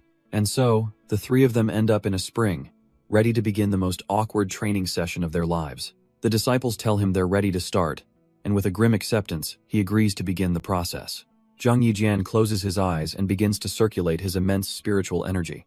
Immediately, both Zhao Yirong and Jiang Yayun are hit by a wave of pure power, their faces flushing from the intensity. Zhao Yirong can barely handle it, crying out that his yang energy is overwhelmingly strong. Jiang Yayun feels it too, exclaiming that the potent energy is making her scalp tingle. In a flash, both disciples break through their limits, their cultivation soaring to the foundation establishment stage. The system dings in our boy's head. The disciple's success triggers a 1,000-fold return, rocketing his own power to peak golden core. The training concludes, and the exhausted girls cling to their master, amazed by the domineering power of his technique. Zhang Yijian plays it cool, telling them he's pleased with their progress while trying to process his own insane power-up. Meanwhile, in Tianlin City, the city lord Zhang Chao waits impatiently in her grand hall, surrounded by her men. Her subordinates mock Guatlu's situation, convinced that the young brat won't even show up, and if he does, he's just asking for death. But right on cue, our boy strolls in with his 2 disciples in tow, casually announcing he's a little late. The subordinates are dumbfounded that he actually came, smirking at his youthful recklessness. The city lord gives him one last chance to back out, but Zhang Yijian just tells her to cut the nonsense and take him to the monster. The city lord, Zhang Chao, smirks and agrees to lead him, clearly expecting him to fail. She leads the small party out of the city and down a path into the wilderness. Stopping at a safe distance, she tells our boy the Tier 5 monster is just ahead and that her group will be watching from the sidelines. Without a second thought, Zhang Yijian tells them he'll be back soon and dashes off alone. Her subordinates just laugh, convinced this arrogant kid is rushing to his death and won't last 10 seconds. Our boy arrives in a clearing, only to find 2 powerful-looking elemental wolves snarling at him. Hez a bit confused, wondering where the real Tier 5 monster is since these 2 don't quite fit the bill. Turns out, the real target is a horrifying horned demon, currently preoccupied with its gruesome meal. The demon senses a new presence, its glowing red eyes locking on with pure, unadulterated malice. But instead of fear, a confident grin spreads across Zhang Yijian's face. He's finally found his prey. Without hesitation, the horned demon lunges forward, aiming to tear our boy to shreds. But Zhang Yijian just smirks. The system promised him a new disciple for this kill, so he tells the beast to prepare for its doom. The demon gathers a terrifying amount of fiery energy into its fist, ready to pulverize him. Our boy meets the challenge head-on, winding up a punch of his own. Their fists collide in a massive explosion that rocks the entire forest. Before the dust even settles, Zhang Yijian is already right in the demon's face, much to its shock. He channels an immense, fiery power into his hand, preparing to end this quickly. Grabbing the monster by its throat, he casually asks if this is really all a Tier 5 beast has to offer. In a flash of brutal force, he lands a devastating blow that shatters the demon's defense. Watching from afar, the city lord's subordinates are completely dumbfounded, unable to believe he actually injured the monster. They can't believe their eyes, wondering how he landed a fatal blow when their entire force couldn't even get close. But the city lord, Zhang Chao, warns them not to celebrate yet, knowing this demonic beast is far from simple. And she's right. The monster lets out a furious roar, proving it's nowhere near finished. In a flash, the gaping wound on its arm completely regenerates as if it was never there. Our boy is just intrigued by its resilience, but then the demon unleashes its true trump card. It multiplies. One of the clones lunges forward, but Zhang Yijian remains completely unimpressed by the cheap trick. The original beast howls, its body surging with a terrifying demonic aura. As the clones swarm the battlefield, even the city lord is stunned, wondering what kind of power this is. The demon's rage hits its peak, its roar shaking the very air around them. Zhang Yijian just smirks, casually asking the raging monster if he's finally managed to make it angry. With a smirk, our boy finally decides to get serious, summoning a blazing divine sword. He leaps forward, telling the beast that he hasn't even used his full strength yet. The demon just roars in defiance, ready to meet the attack head-on. Their powers collide in a shower of sparks and blood, the sword cleaving into the demon's chest. Zhang Yijian is genuinely impressed, admitting it's the first creature to ever survive his blade. But he immediately declares that this is where the demon's luck runs out, unleashing a storm of fiery slashes. The demon, battered and bleeding, glares back with nothing but pure hatred in its eyes. It lets out a final, desperate roar, channeling all its remaining demonic energy. Just as the blade comes down for the finishing blow, the demon catches it with its bare hands. The fiery sword is stopped dead in its tracks, and for the first time, Zhang Yijian looks utterly shocked. Turns out, the demon had an ace up its sleeve, trapping them both inside its demonic monster domain. Our boy quickly realizes the situation, noting that inside this domain, the monster's strength has skyrocketed. Fueled by its new power, the demon throws a punch so fast it's just a blur. But Zhang Yijian is just on another level, dodging the empowered attack with a confident smirk. The demon isn't just a brute though, catching his arm and using his momentum to slam him into the ground. The blow sends our boy flying, carving a massive trench in the earth as he skids to a halt. Without giving him a moment to breathe, the monster unleashes a relentless barrage of energy blasts. Yet, Zhang Yijian just grins, intrigued by how the domain can accelerate the demon's attacks. The demon roars in fury, leaping through the air to finish him off once and for all. But our boy has seen enough, calmly raising his hand to show the beast what true power looks like.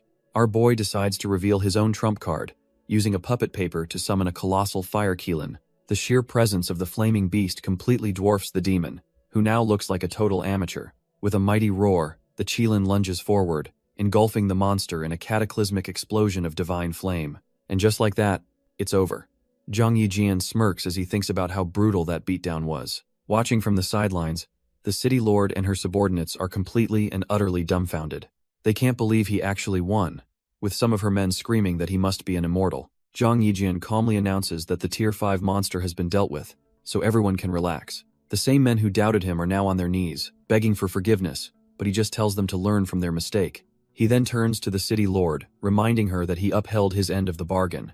Her own men, now total converts, start pressuring her to kneel and become his disciple, calling it a once-in-a-lifetime opportunity. Caving to the pressure, the city lord, Zhang Chao, formally kneels and pays her respects to her new master.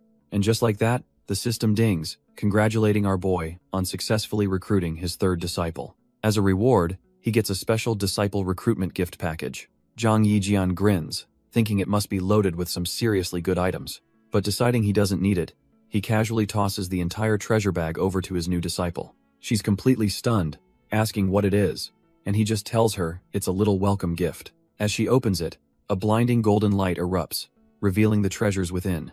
Her subordinates are absolutely losing their minds, screaming that it's a divine-level technique and 2 divine-level magic weapons. Barely able to believe her eyes, she asks if these god-tier items are really for her, and he confirms it without a second thought. Overwhelmed by his insane generosity, Zhang Chao bows to the ground, declaring her eternal gratitude. Zhang Yijian brushes off her amazement, telling her those divine items are just minor toys and he's got way better stuff back at the 6th peak. She explains she has some business to wrap up in the city, so he just smiles and tells her to come find him when she's done. Zhang Chao is completely moved by his understanding, bowing deeply and thanking her new master for his incredible generosity. With his 3rd disciple secured, our boy waves goodbye and begins the journey back to the sect with his other 2 disciples. Meanwhile, the Tianyan sect's leadership is in a tense meeting. Turns out the Lei Ting sect is holding a tournament and specifically invited Zhang Yijian. One of the more hot-headed peak masters slams the table, insisting this is a blatant trap and they can't let anything happen to their sect's future hope. The sect leader calmly states that he's already summoned Zhang Yijian to discuss how they should handle this obvious provocation. Right on cue, our boy strolls in, announcing he already heard the news and thinks this so-called trap is a great opportunity for some training. The entire room is left utterly speechless, dumbfounded by his casual dismissal of what they see as a clear assassination attempt. He then reveals his true plan. He's heard a legendary sacred domain opens after the tournament, and he plans to take his disciples there to get stronger. The muscular peak master immediately objects, arguing that sending our boy into enemy territory is a death sentence. Zhang Yijian just scoffs, asking if they really think the Lei Ting sect won't retaliate if he just hides. He'll simply destroy them if they try anything. Even the old advisor elder agrees, stating that since a fight is inevitable, they might as well face it head-on. With the debate settled, Zhang Yijian slams his hand down, confirming he will attend the tournament on time. Meanwhile, at the Lei Ting sect, a massive, blood-red hunting formation is being activated, clearly a trap in the making. An advisor reports to the Lei Ting sect master that the formation is almost complete, with just one final step remaining. The advisor smirks and gives the order to bring in young Master Cao. Turns out, the final piece of their plan is Cao Yong, the arrogant trash who tried to force a marriage with Zhao Yirong, now looking completely broken. He pleads with the advisor for revenge, screaming that it was Zhang Yijian and an elder named Qing Xuanzi who crippled him. The advisor grabs Cao Yong's hand, telling him to stop whining because he has a plan, all while extracting a wisp of purple energy. He reveals that this is a trace of spiritual energy left behind by Zhang Yijian himself, the perfect key for their trap. With a flick of his wrist, he integrates the energy into the hunting formation, explaining it will now automatically lock onto our boy. The advisor cackles, envisioning how the formation will work once activated. An endless legion of Lei Ting soldiers will materialize to hunt Zhang Yijian down, forcing him into a deathmatch he can't escape. The day of the martial arts tournament finally arrives, and the Lei Ting sect is bustling with activity. The Lei Ting sect master puts on a friendly face, welcoming the warriors from the Ba Dao sect who have traveled from afar. A young man named Huang Hansen steps forward, announcing he's here to participate on his father's orders. More guests pour in, with masters like Han Shan and Zhuge Yunfan arriving, all greeting the host, completely oblivious to the sinister plot unfolding.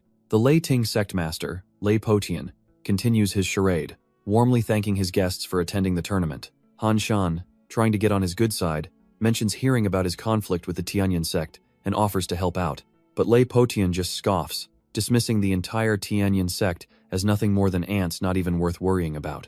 Right on cue, an announcer declares the Tianyan sect's arrival, and Lei Potian smirks, thinking speak of the devil. The Tianyan sect leader, Lei Hai, marches in with his entourage and immediately calls out Lei Potian for his trash talk. Lei Potian is completely unfazed, sneering that since their old master is dead, there's no one left to defend their honor anyway. But then our boy, Zhang Yijian, steps forward with a grin, telling him the insults from his dead elders were far worse. With a dead serious glare, Zhang Yijian calmly admits that he was, in fact, the one who killed them. Lei Potian is absolutely dumbfounded, pointing a trembling finger and raging about how a mere mortal dares to boast like this. The other peak masters join in the mockery, sneering that the Tianyan sect is so pathetic they should just disband. Suddenly, a furious Lei Ting disciple begs his master to let him avenge the fallen Elder Xiao. Not waiting for an answer, he lunges at our boy, unleashing his thunder-extinguishing world sword technique. He screams that this is also for his brother, Lei Busi, who Zhang Yijian's people also dealt with. But Zhang Yijian just smirks, effortlessly countering with a single, devastating golden palm strike. The disciple is sent flying across the courtyard like a human cannonball, engulfed in golden energy. He slams into a distant building, erupting in a massive, fiery explosion. The two peak masters who were just trash-talking are left utterly dumbfounded by the incredible technique. Lei Potian himself is completely rattled, wondering how a supposed ant could possess such terrifying power. Our boy smirks at the fuming Lei Potian, mockingly asking if he wants to send more of his disciples to get slaughtered. He then lets out a massive yawn, declaring he's tired and that the entire Lei Ting sect can just line up outside for their turn to die while he takes a nap. Absolutely livid, Lei Poqian powers up, vowing to make him sleep forever. But Zhang Yijian just looks on, completely unfazed. Just as he's about to attack, his advisor grabs his arm, reminding him that their sect's reputation is on the line. He whispers a new plan. Attacking a junior in public is a bad look, so they should just deal with him quietly tonight. Putting on a fake smile, the advisor then leads Zhang Yijian away, telling him a room has been prepared for him to rest. As night falls over the residence, the stage is set for a deadly ambush.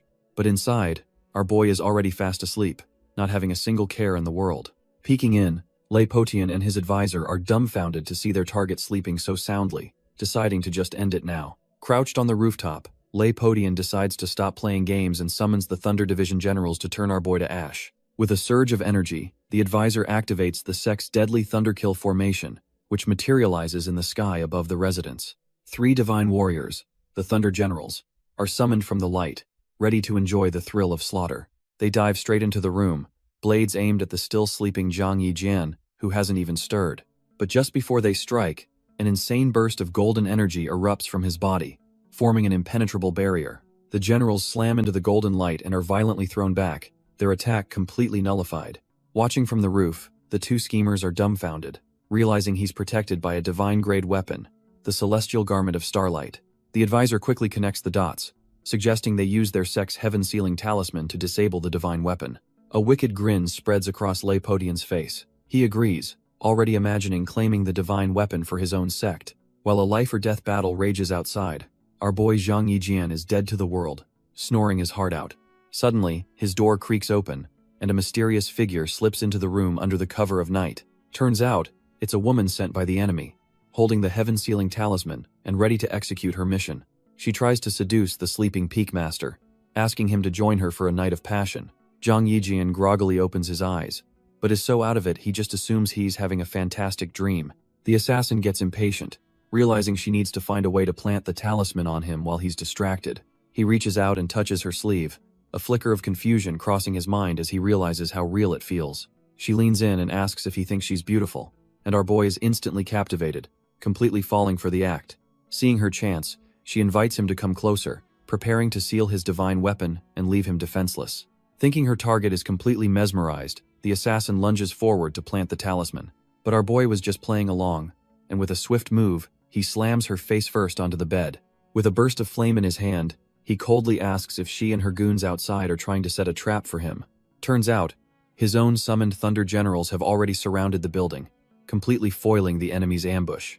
In a desperate last-ditch effort, the assassin manages to slap the heaven-sealing talisman onto his back. Zhang Yijian scoffs that a beauty like her only brings disaster and blasts her away with a powerful palm strike. The talisman activates, erupting in a massive explosion of sealing energy that engulfs the entire room. Watching from a rooftop, the Lei Ting sectmaster laughs, convinced the talisman has worked and that Zhang Yijian is now trashed here. But our boy bursts from the wreckage, completely unharmed and already on the move. He lands gracefully, instantly realizing he's trapped in a formation and must find its core to break free. The Lei Ting sect master is stunned he's still standing, while his advisor panics that the formation should have killed a core formation expert. Unfazed, the master decides to unleash his trump card, a pack of 1,000-year-old sacred thunder beasts. He cackles, eager to watch the beasts tear our boy limb from limb as revenge for his fallen disciples. The lightning-fast beasts lunge forward in a coordinated assault, seemingly overwhelming him in a blur of claws and electricity. But it was just a feint. Zhang Yijian easily evades their pounce, landing gracefully as the beasts crash into the ground. He's done playing games, raising his hand to summon the massive, glowing palm of his infinite hand technique. Zhang Yijian scoffs, wondering how a bunch of mere beasts could dare to act so recklessly against him. He declares that even for 1,000-year-old sacred beasts, they've seriously overestimated their own power. The colossal golden hand descends from the heavens, ready to crush everything beneath it with overwhelming force. The Lei Ting sect master can only watch in absolute horror, screaming as his prized sacred beasts are about to be obliterated. But instead of crushing them, our boy reveals his true target, the formation itself, pulling out a divine compass to find its core. The compass glows brightly, its needle spinning as he commands it to locate the array's weak point. The Lei Ting sect master and his advisor are absolutely floored, recognizing the legendary 8-9 compass and wondering how he has so many divine treasures. With a satisfied smirk, Zhang Yijian announces he's found it as the compass locks onto the formation's hidden core. The sect master panics, realizing they've been exposed and yelling at his men to focus all their power on the core to fight back. The advisor quickly forms a hand seal, channeling a massive amount of energy to summon the formation's last line of defense. A colossal, horned warrior made of pure energy manifests before him, but Zhang Yijian just finds the sight mildly interesting. The giant guardian brings its massive axe down with overwhelming force, aiming to cleave our boy in two. Yet, with a cocky grin, Zhang Yijian stops the city-sized axe with a single finger, mockingly asking if this is all they've got. The guardian roars, trying to break through his defense, but it's completely useless against the golden aura protecting him. Turns out, the giant was just a puppet. The true core of the formation manifests as a horned warrior, roaring with power. The spirit howls, but it's clearly in agony, being forcibly materialized as a last-ditch defense. Our boy completely ignores the new foe, his eyes locked onto the real prize, the glowing, fiery orb that is the formation's heart. With a vicious grin, he declares he's finally found the source of all their problems. He wastes no time, rocketing forward to snuff out the formation core with his bare hands. The attack connects in a blinding flash, utterly obliterating the formation's spirit in a single, brutal strike. The feedback from the formation's destruction blasts the distant Lei Ting sect master and his advisor, sending them reeling. The sect master is in pure disbelief, coughing up blood, and wondering how this guy is not only alive but powerful enough to shatter their ultimate weapon. His terrified advisor confirms their worst fears, stammering that they've been deceived and Zhang Yijian is nothing like the rumors said. All shock drains from the sect master's face, replaced by cold fury, as he realizes this heaven-defying monster must be eliminated at all costs. The Lei Ting sect master, knowing he can't win a straight fight, cooks up a new scheme with his advisor. He plans to let our boy win the martial arts tournament, granting him entry into a small realm where they can kill him without leaving a trace. With their trash-tier plan set, the two cowards quickly retreat into the night before they're noticed. But Zhang Yijian is standing right there, coldly vowing to remember the debt the Lei Ting sect now owes him. The next day, the grand arena is prepared for the massive martial arts tournament. Contestants from other sects arrive, all hyped up and boasting about their plans to enter the small realm and find the Thunder God Temple. Zhang Yijian shows up with his disciples, stretching lazily as they ask if he didn't sleep well. He just smirks, telling them some small people were plotting against him, knowing full well who he's talking about. The Lei Ting sect master officially kicks off the tournament, announcing that the winners will qualify to enter the small realm. A friendly peak master explains to his disciple that this realm holds a Thunder God palace and a lost divine weapon, making this tournament a high-stakes treasure hunt. One of the disciples listens intently, finally grasping the true, high-stakes nature of this tournament. And just like that, the Lei Ting sect master announces the first match. Tianyan sect's Zhao Yirong versus Badao sect's Huang Hansen. Zhao Yirong nervously tells her master she's scared, but our boy Zhang Yijian just gives her a confident smile, telling her to go for it.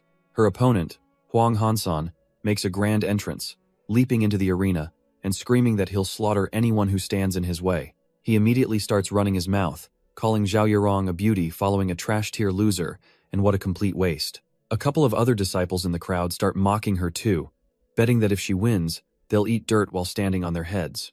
Fueled by his own arrogance, Huang Hansen charges forward, telling her she came to die and should prepare to taste his blade.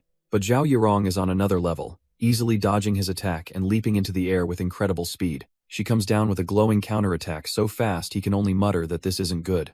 In a flash, she sends the loudmouth punk flying out of the ring, completely and utterly defeated. The disciples who were just running their mouths are completely dumbfounded, unable to believe a loser's disciple just won. The Lei Ting sect master grits his teeth and officially announces Zhao Yirong as the winner of the first match. She runs back to her master, beaming with pride and excitement over her victory. Our boy just smiles and pats her on the head, telling her he knew she could do it, just as his own match is called.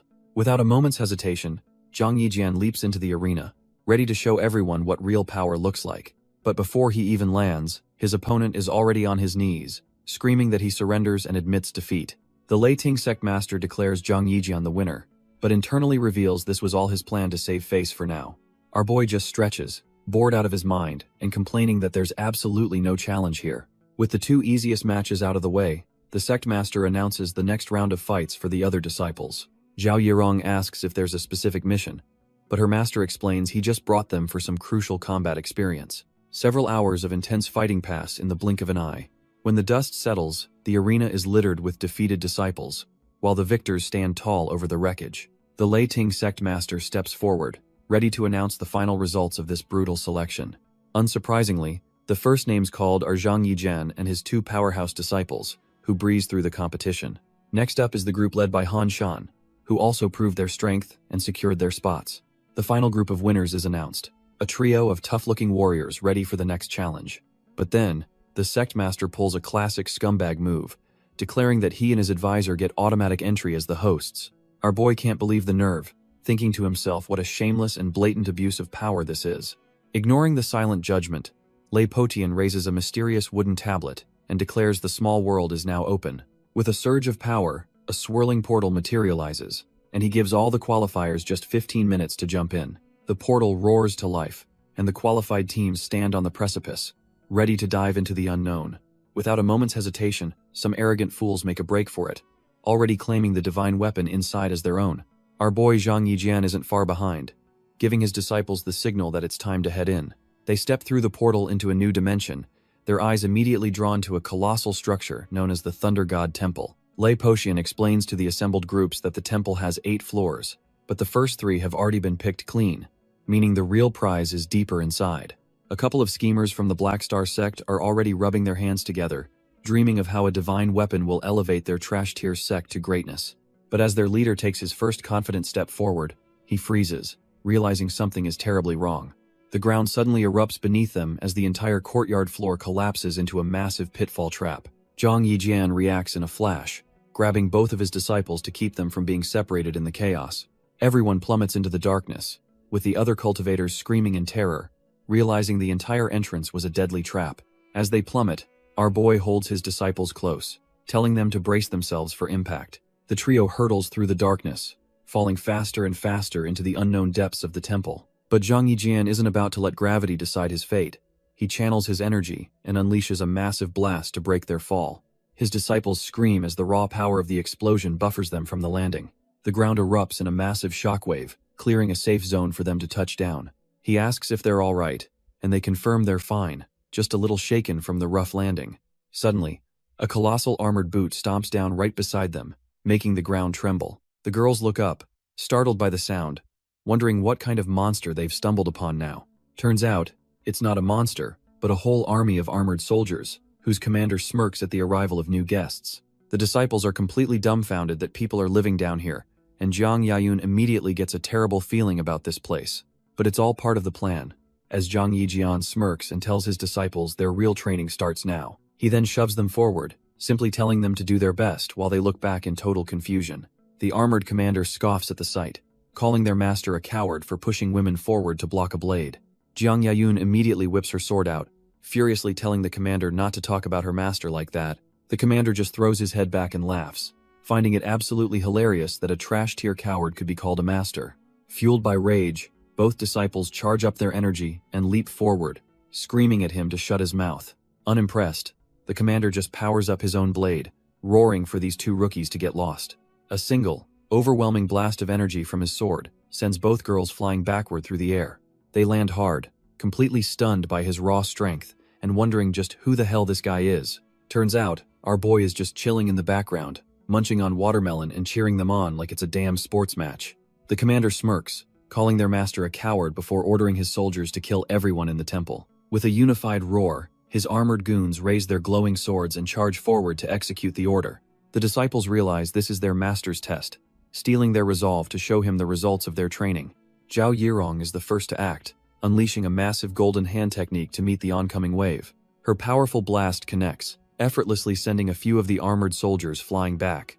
Zhang Yayun follows up immediately, diving into the chaos like a whirlwind of pink energy and slicing through the ranks. She holds her own for a moment but gets overwhelmed by the numbers and is knocked back by a stray blow.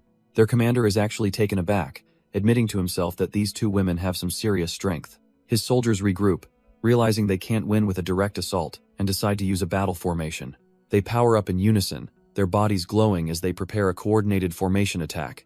The soldiers surround the two disciples, trapping them inside a massive, glowing, yin-yang formation. With a unified battle cry, the armored grunts charge forward, their killing intent palpable. Zhang Yayun refuses to back down, unleashing a furious pink sword slash to carve a path through them. But her attack is useless, as one of the soldiers easily blocks it with a shimmering magical shield. Both disciples are dumbfounded. Zhao Yurong realizes this isn't just an attack formation, but a defensive one too. The soldiers mock them, claiming that no one has ever survived this trap as they leap in for the kill. Jiang Yayun is immediately overwhelmed, struggling to parry a powerful, coordinated strike from above. Seeing their dire situation, Zhao Yurong creates a barrier, warning her junior sister they'll be worn down if they don't break out now. Their commander just smirks from the sidelines, confident that no one who enters the Thunder God Temple will leave alive. Meanwhile, our boy Zhang Yijian watches from afar, sighing to himself that his disciples are still lacking in skill. He decides his girls have struggled enough and summons a whole arsenal of divine-grade gear to even the odds.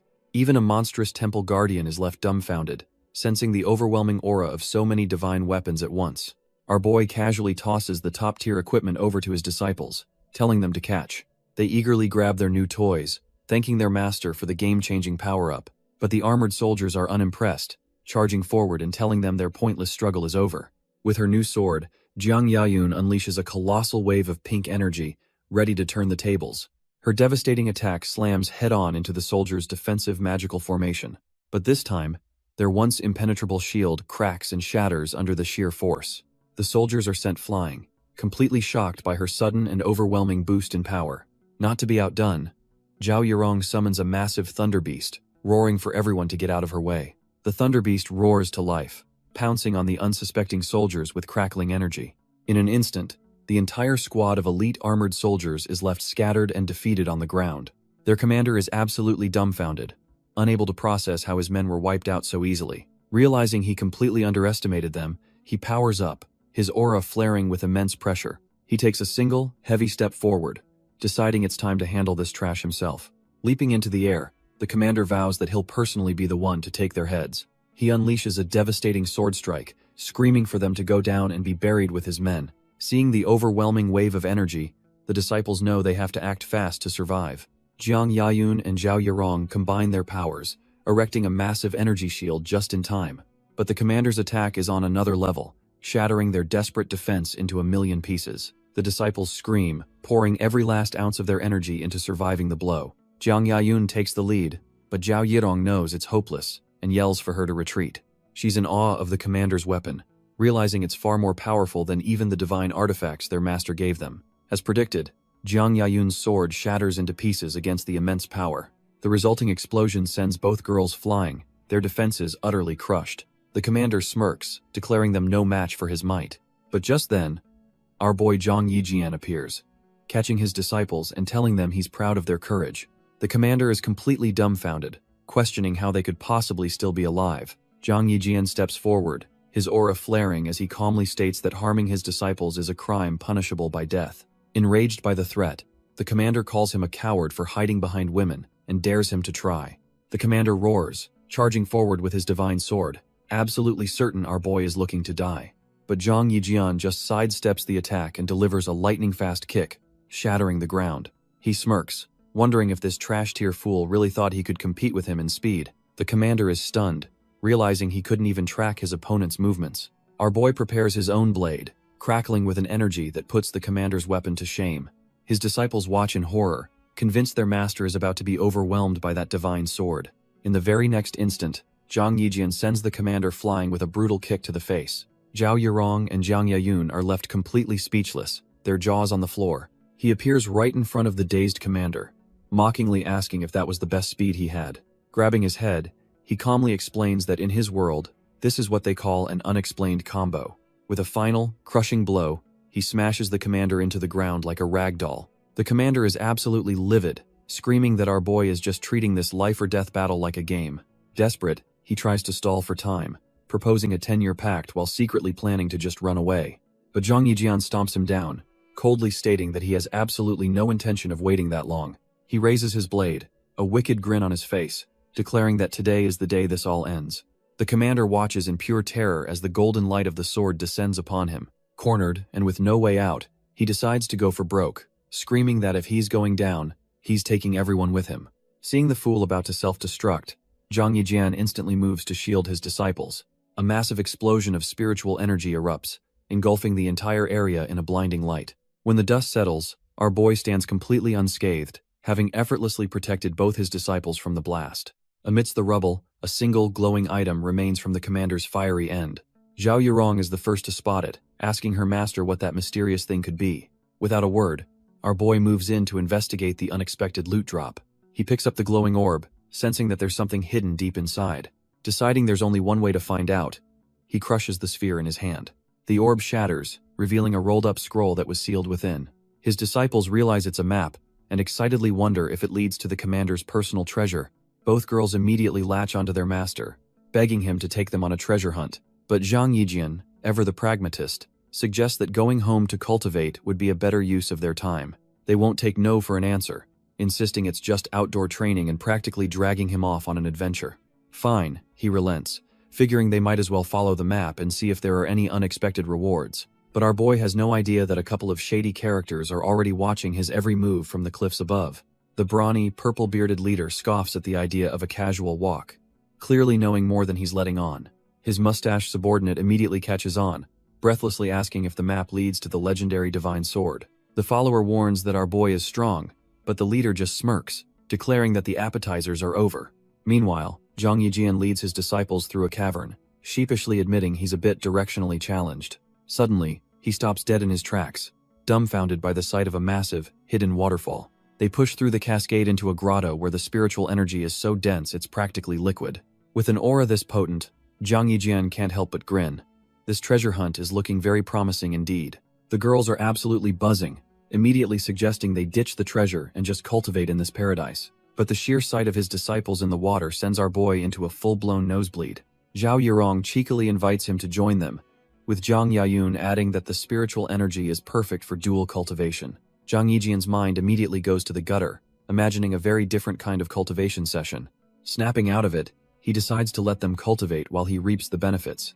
He can already feel the spiritual energy surging, and just as he thinks it, his system chimes in, confirming that a massive cultivation feedback reward is pending.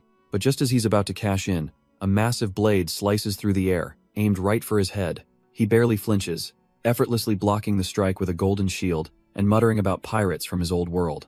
Looking at the pathetic blade that was just deflected, he scoffs, wondering what kind of trash-tier ambush this is. The two attackers are dumbfounded, completely confused by his strange insults and curses. Zhang Yijian just stares them down, unimpressed, as the rival leader realizes their surprise attack has utterly failed. Our boy just smirks, revealing he's known about them ever since they broke the formation that night. The purple-bearded leader is stunned, demanding to know why he waited until now to expose them. Zhang Yijian lets out a dramatic sigh, as if he's utterly bored by this whole encounter. He explains with a cold glare that he was just waiting to see if they had any more pathetic tricks up their sleeves. The follower panics, realizing they're just playthings, but his leader roars that, in the face of absolute power, tricks are useless. Zhang Yijian just scoffs, sarcastically inviting them to show him this absolute power they're so proud of. Enraged, the leader decides to go all out, telling his partner to grab the map while he finishes this weakling. The two charge forward in a pincer attack, but our boy effortlessly leaps over the leader's initial strike. Before the mustached follower can even react, Zhang Yijian appears right in his path, blocking him with a flash of energy. He grabs the man's wrist, a golden orb glowing in his palm, and asks if he was trying to take the map. Without a moment's hesitation, our boy smashes the mustached follower into the ground with a fiery palm strike. Seeing his partner get absolutely bodied, the purple-bearded leader roars, unleashing his ultimate technique, the 9 luminaries' divine thunder. Colossal bolts of lightning crash down from the heavens, completely engulfing the area around Zhang Yijian. But our boy just stands there, casually catching a bolt with his bare hand, and asking if that's seriously all he's got. The leader is completely dumbfounded, unable to process how someone could just nullify his divine tier attack. With a cold smirk, Zhang Yijian tells the guy that if he's so fond of this thunder, he can have it back. He fires the concentrated lightning right back at its owner. The impact sends the leader flying, slamming him hard into the ground in a shower of sparks. Beaten but not broken, he pulls out a talisman, snarling that he still has a few secret techniques left. He activates the Thunder Talisman, convinced this power-up will let him break through and finally win this fight. But our boy just smirks, completely unfazed by the enemy's desperate power-up. The Lei Ting sect master channels all his power, roaring for his cultivation to break through to the next level. Turns out, that was the worst possible timing, as Zhang Yijian's system announces a 10,000-fold cultivation return from a disciple. A colossal pillar of golden energy erupts around our boy, a breakthrough that completely dwarfs his opponents. The sect master is left dumbfounded, unable to comprehend how Zhang Yijian is also breaking through at the exact same moment. His advisor has seen enough. Realizing this kid is a monster, he wisely decides to get the hell out of there. But the sect master refuses to accept defeat, channeling every last bit of his lightning into his sword for one final strike. Zhang Yijian just scoffs at his pathetic defiance, raising a hand to unleash his own technique. He summons a truly gigantic hand of pure golden energy, which looms over the sect master like a mountain. The massive hand slams down with unstoppable force, crushing the sect master and his final attack in an instant. Plummeting from the sky, the Lei Ting sect master finally accepts the grim reality that he is completely lost. Before he can even hit the ground, his advisor swoops in, grabs his unconscious ass, and makes a run for it. Our boy watches them flee with a flicker of surprise, wondering if they really just bailed that easily. He decides to let them go, figuring they've been punished enough, but vows to kill them if they ever dare to return.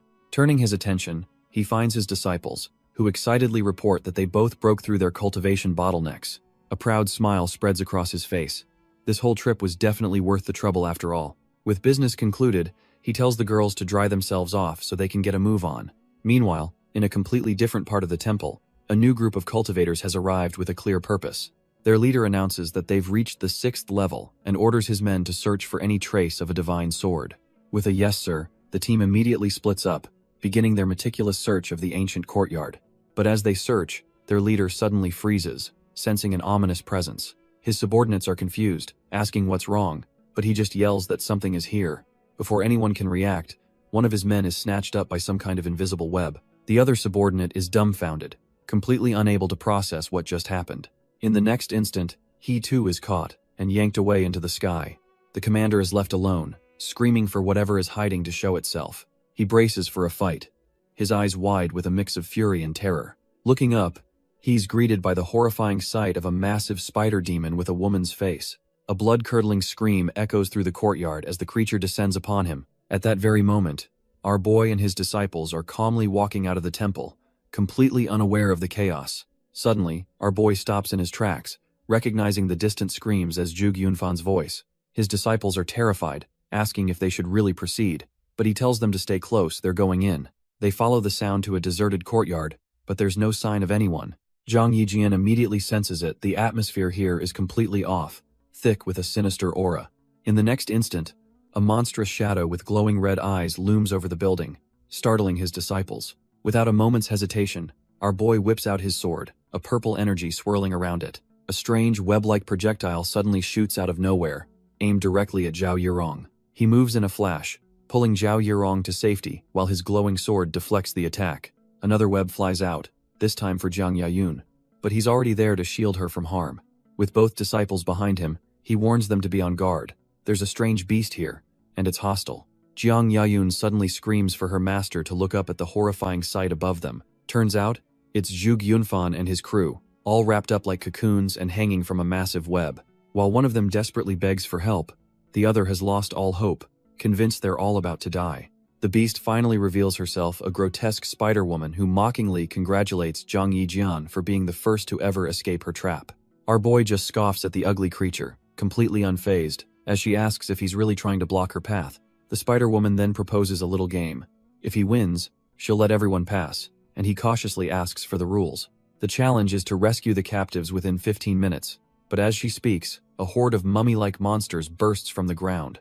Without a shred of hesitation, Zhang Yijian accepts the deal and launches himself toward the trapped disciples. He immediately unleashes a storm of glowing shards, pinning the summoned beasts right where they stand. Before they can even react, he closes the distance and delivers a bone-shattering kick to the nearest monster. One of the trapped disciples, Zhuge Yunfan, screams for our boy to stay back, warning him the beast is a 6th-rank monster. But Zhang Yijian's attack is already a flash of blinding light, engulfing one of the mummy beasts. The glowing shards swarm the creature, wrapping around it with incredible speed. In an instant, the monster is completely sealed within a glowing cocoon. His disciples, Jiang Yayun and Zhang Chao, watch in horror and cry out, thinking their master just got himself killed. The spider woman lets out a wicked laugh, sneering that he died just like that, no different from trash. But her laughter is cut short, as the cocoon of light suddenly erupts in a massive explosion. She's left completely dumbfounded, unable to believe her eyes, because from the smoke emerges Zhang Yijian, completely unharmed and already moving to free the captives.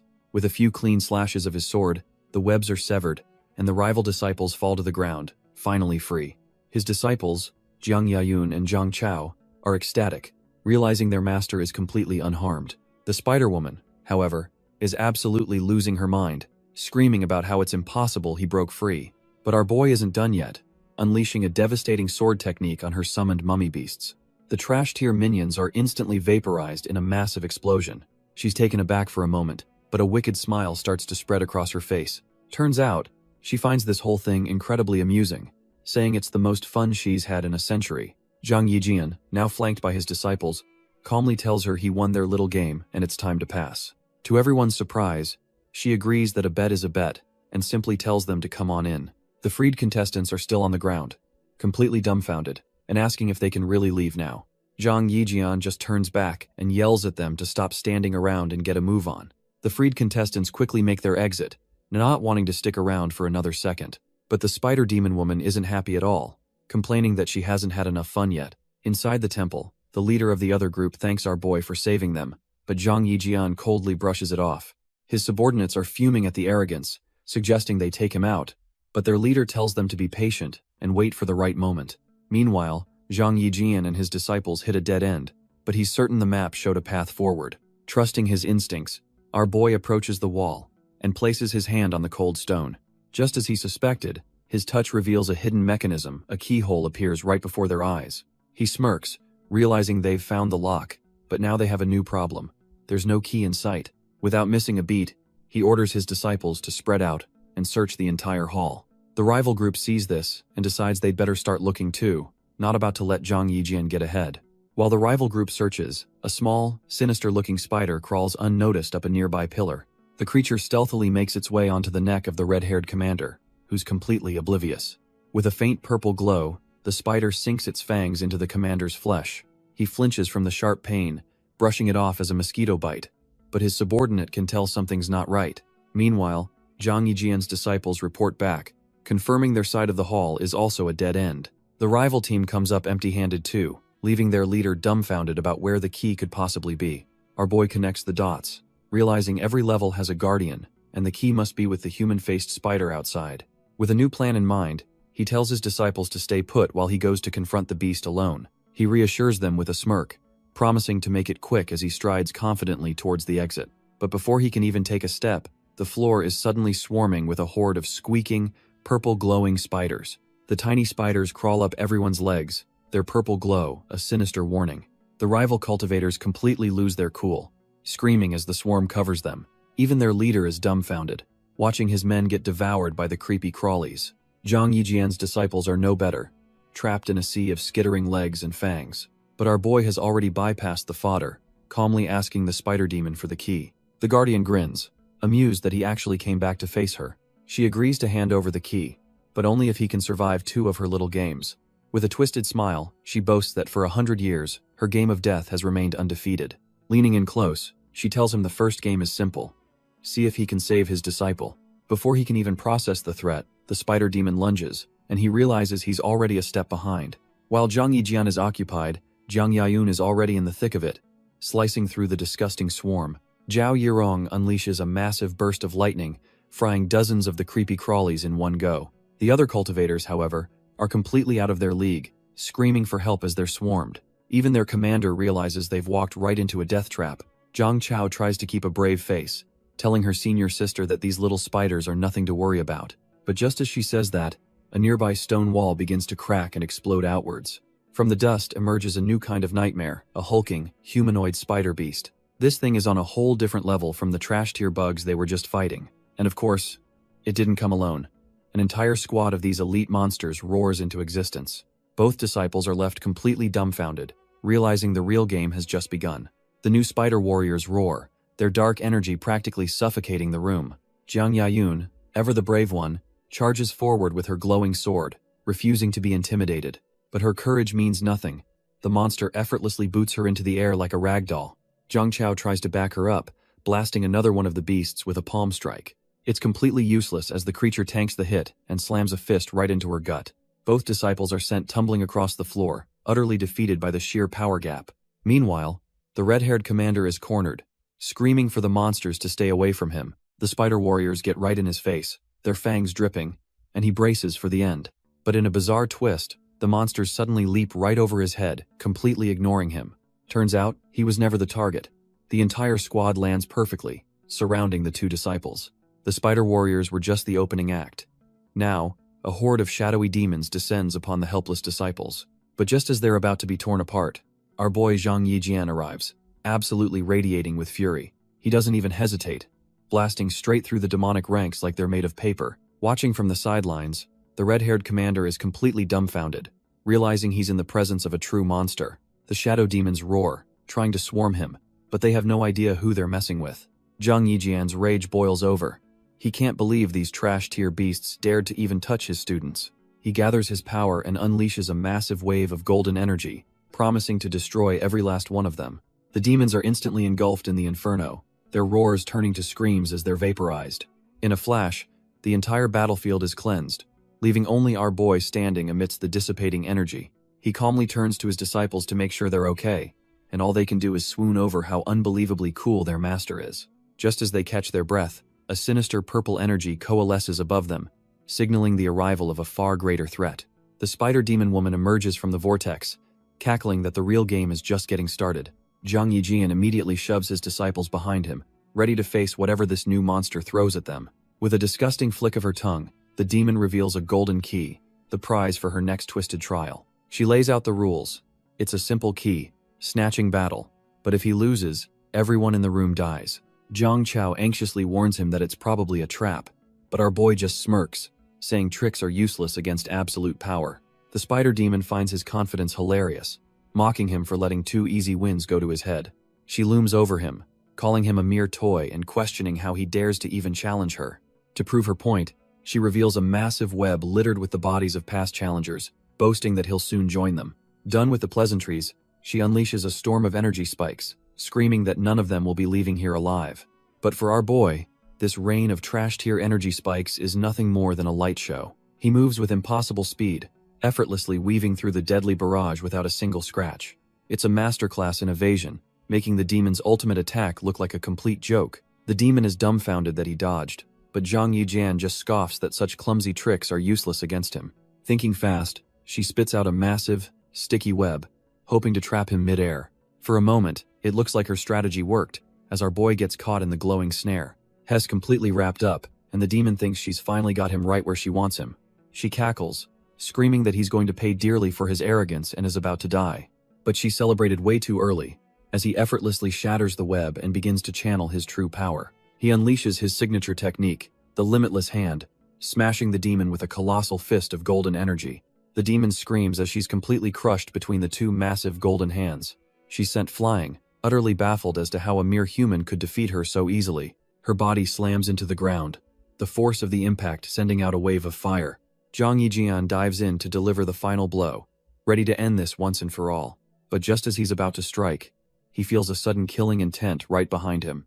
Out of nowhere, a muscular warrior appears and grabs him, completely stopping his attack cold. His disciples can only scream his name, watching in horror as their master is betrayed. The spider demon laughs, asking if he really thought this fight would be that simple. Turns out, this warrior was her backup plan all along, a hidden pawn to take him down.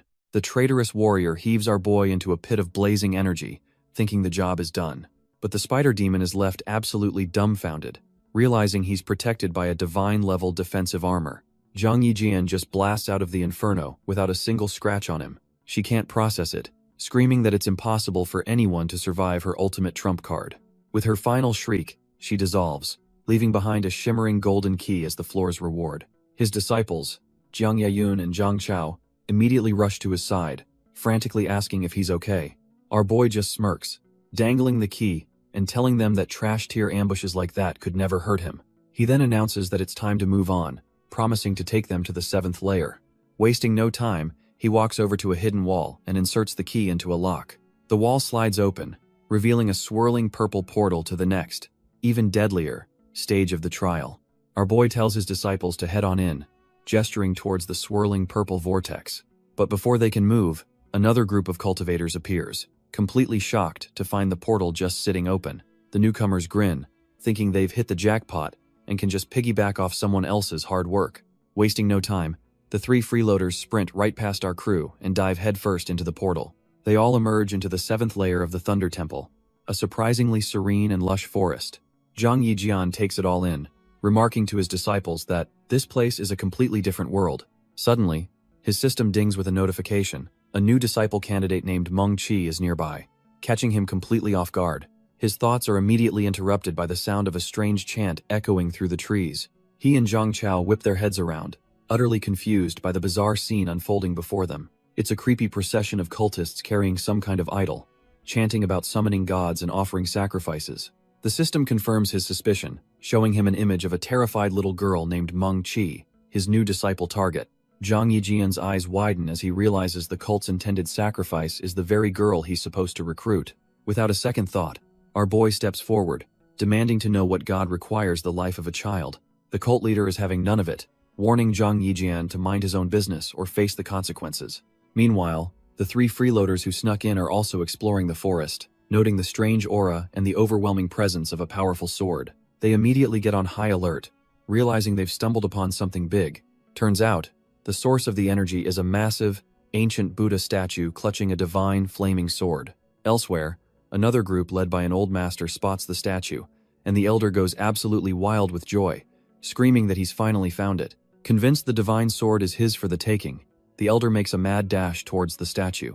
But just as he gets close, the stone statue's eyes slowly begin to open, and it is not looking friendly. The greedy elder's celebration is cut short as the giant Buddha statue grabs him like a rag doll. Back with our boy, the cult leader raises his strange staff, clearly not impressed by the interruption. He gives Zhang Yijian a 3-second countdown, his patience wearing dangerously thin. Without waiting, the leader unleashes a devastating wave of purple energy, screaming for him to die. But Zhang Yijian is too fast, effortlessly scooping up his disciples and leaping clear of the blast. He lands gracefully and declares that the little girl is destined to be with him, demanding they release her. The girl, Meng Qi, is terrified, pleading with him to run because these men are envoys of the gods. Zhang Yijian is dumbfounded, wondering what on earth she means by messenger. The cult leader just smirks, revealing he knows our boy is from the outside world and has killed plenty like him. The other cultists chime in, yelling at him to get lost and stop delaying their sacred sacrifice. Our boy has had enough, repeating his demand one last time. Let the girl go. The cult leader just laughs, calling him an arrogant ant for daring to challenge them. That's the last straw. Zhang Yijian blitzes forward, his patience completely gone. He slams a fiery fist right into the leader's gut, sending the so-called messenger flying. Meng Qi watches in absolute terror, thinking they're all doomed for striking a divine envoy.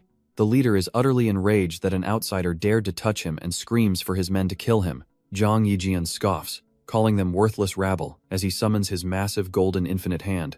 The giant palm of energy comes crashing down, flattening the charging cultists like insects. The leader is completely dumbfounded, realizing this kid actually has some serious power. Deciding his trash-tier minions are useless, he summons his own powerful staff, ready to step in himself. The leader unleashes his ultimate attack, a swarm of screaming purple souls that erupt from his staff. Our boy just scoffs, calling him an ungrateful wretch for trying to kill the very person who saved the girl. He doesn't even bother dodging, deciding to just give this clown a quick and decisive end.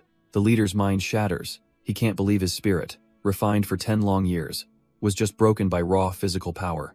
Before he can even process the shock, Zhang Yijian's fist slams into his chest with a sickening crunch. He collapses to the ground, his last thoughts being that this level of power is simply impossible. Meng Qi watches in horror, her little mind unable to comprehend that her big brother just killed a divine messenger. With the threat neutralized, Zhang Yijian casually turns to the girl and asks how she plans on repaying him. She looks down, explaining that she's just an orphan who begs for a living and has nothing to her name. But our boy just smiles, telling her to become his disciple so he can take care of her, leaving the girl completely dumbfounded. The little girl can hardly believe it, asking if he's serious, and our boy just gives her a reassuring smile and a pat on the head. Overjoyed, she leaps into his arms, and just like that, the system dings, confirming he's successfully recruited another disciple. But her joy turns to panic as she urges her new master to flee, warning him that the villagers will surely report him to their deity. She admits she's never actually seen this so-called deity, but she knows it's always been there, granting the villagers immense power. Suddenly, we're back with his other disciples, who report that the map's destination is on the 8th level, but they need to find a guardian to proceed. Hearing this, their new little sister confidently chimes in, announcing that she knows exactly where the guardian is. She leads them through the woods, following a flock of birds to a hidden location. They arrive to find a group of cultists groveling before a stone monument, begging a sword god for mercy because their offering was stolen. And right on cue, the so-called sword god appears from the sky, absolutely livid that these useless fools failed to protect his offering. He unleashes a terrifying aura, screaming at them for their incompetence before preparing to strike them down. The sword god doesn't hesitate for a second, smacking his pathetic followers aside for their incompetence. He then turns to the monument, demanding to know where his real enforcers, the sword slaves, are hiding. As if on command, a new trio of cultivators emerges from the forest, kneeling and ready to serve. The sword god, seething with rage, orders them to hunt down the thief who stole his offering and kill them on sight. With his new lackeys on the job, the deity leaves the original trash-tier worshippers knocked out cold on the ground. Meanwhile, our boy and his disciples are closing in, with Meng-Chi explaining she found the Guardian's location when she got lost. She confidently points the way, sure that they're just about to find what they're looking for. But as they get closer, the other disciples suddenly stop, pointing at something completely unexpected. Before them stands a colossal Buddha statue, radiating a strange energy in the desolate woods. Zhang Yijian is just as surprised, but he senses something else, a powerful sword intent coming directly from the statue. The giant Buddha statue suddenly cracks, its stone shell crumbling away. Turns out, it wasn't a statue at all, but a prison for a monstrous guardian beast. Meng-Chi points, shouting that this is the guardian she was trying to find. Our boy and his disciples are completely dumbfounded. This is not what they were expecting. Zhang Chao tells the others to search the body, remembering the guardian holds the key to the 8th level. But Zhang Yijian is already suspicious, wondering why the guardian is dead and who could have possibly beaten them here. Just as he predicted, his disciples report back that the key is nowhere on the beast's corpse. Suddenly, our boy's instincts flare as a blur of motion cuts through the air. He feels a lethal killing intent aimed right at his neck. Zhang Yijian dodges just in time as one of the sword god's new lackeys launches a surprise attack. Our boy is completely blindsided when he recognizes one of the attackers as Han Shan, a guy who had previously offered to help. Before he can even process the betrayal, 2 more disciples drop from the sky, their blades glowing with a sinister purple energy. Zhang Yijian effortlessly leaps over their pincer attack, the ground erupting where their swords collide. As he lands, he notices their eyes are completely vacant and realizes they're nothing more than puppets being controlled. Deciding not to kill these poor souls, he summons his golden infinite hand to non-lethally smack them out of commission. Just then, the real mastermind, the so-called sword god, emerges from the woods, smirking that he's found the one who stole his offerings. The sword god wastes no time, launching a massive blue sword wave straight at our boy. But Zhang Yijian isn't even phased, casually raising a single finger to effortlessly deflect the attack. The sword god is left completely dumbfounded, his arrogant expression twisting into pure disbelief. With a cold look, Zhang Yijian informs the trash-tier god that his little game is over, and today, he's going to die. The sword god gets blasted back by a pillar of golden energy, screaming as his attack is completely nullified. He lands, shocked, but manages to read our boy's power, identifying him as an early-stage tribulation cultivator. The god scoffs, convinced that his status as a divine artifact's embodiment means he can crush this mortal like an ant. But before he can act, a blinding flash of light erupts from Zhang Yijian's direction. The sword god shields his eyes, completely dumbfounded by the overwhelming brilliance. The source of the light? Our boy, casually sitting on a literal mountain of divine artifacts he just dumped out. The self-proclaimed god's mind shatters, his ego crumbling as he realizes how utterly worthless he is in comparison. With the trash-tier god mentally broken, Zhang Yijian ignores him and pulls out a talisman, announcing he's found it. His disciples appear, and he explains to a curious Zhang Chao that it's an artifact for locking onto a specific aura. He then pulls out a compass, declaring that with the guardian dead, this will lead them straight to the key. Suddenly, a squad of worshippers storms through the forest, shouting that they've finally found their sword god.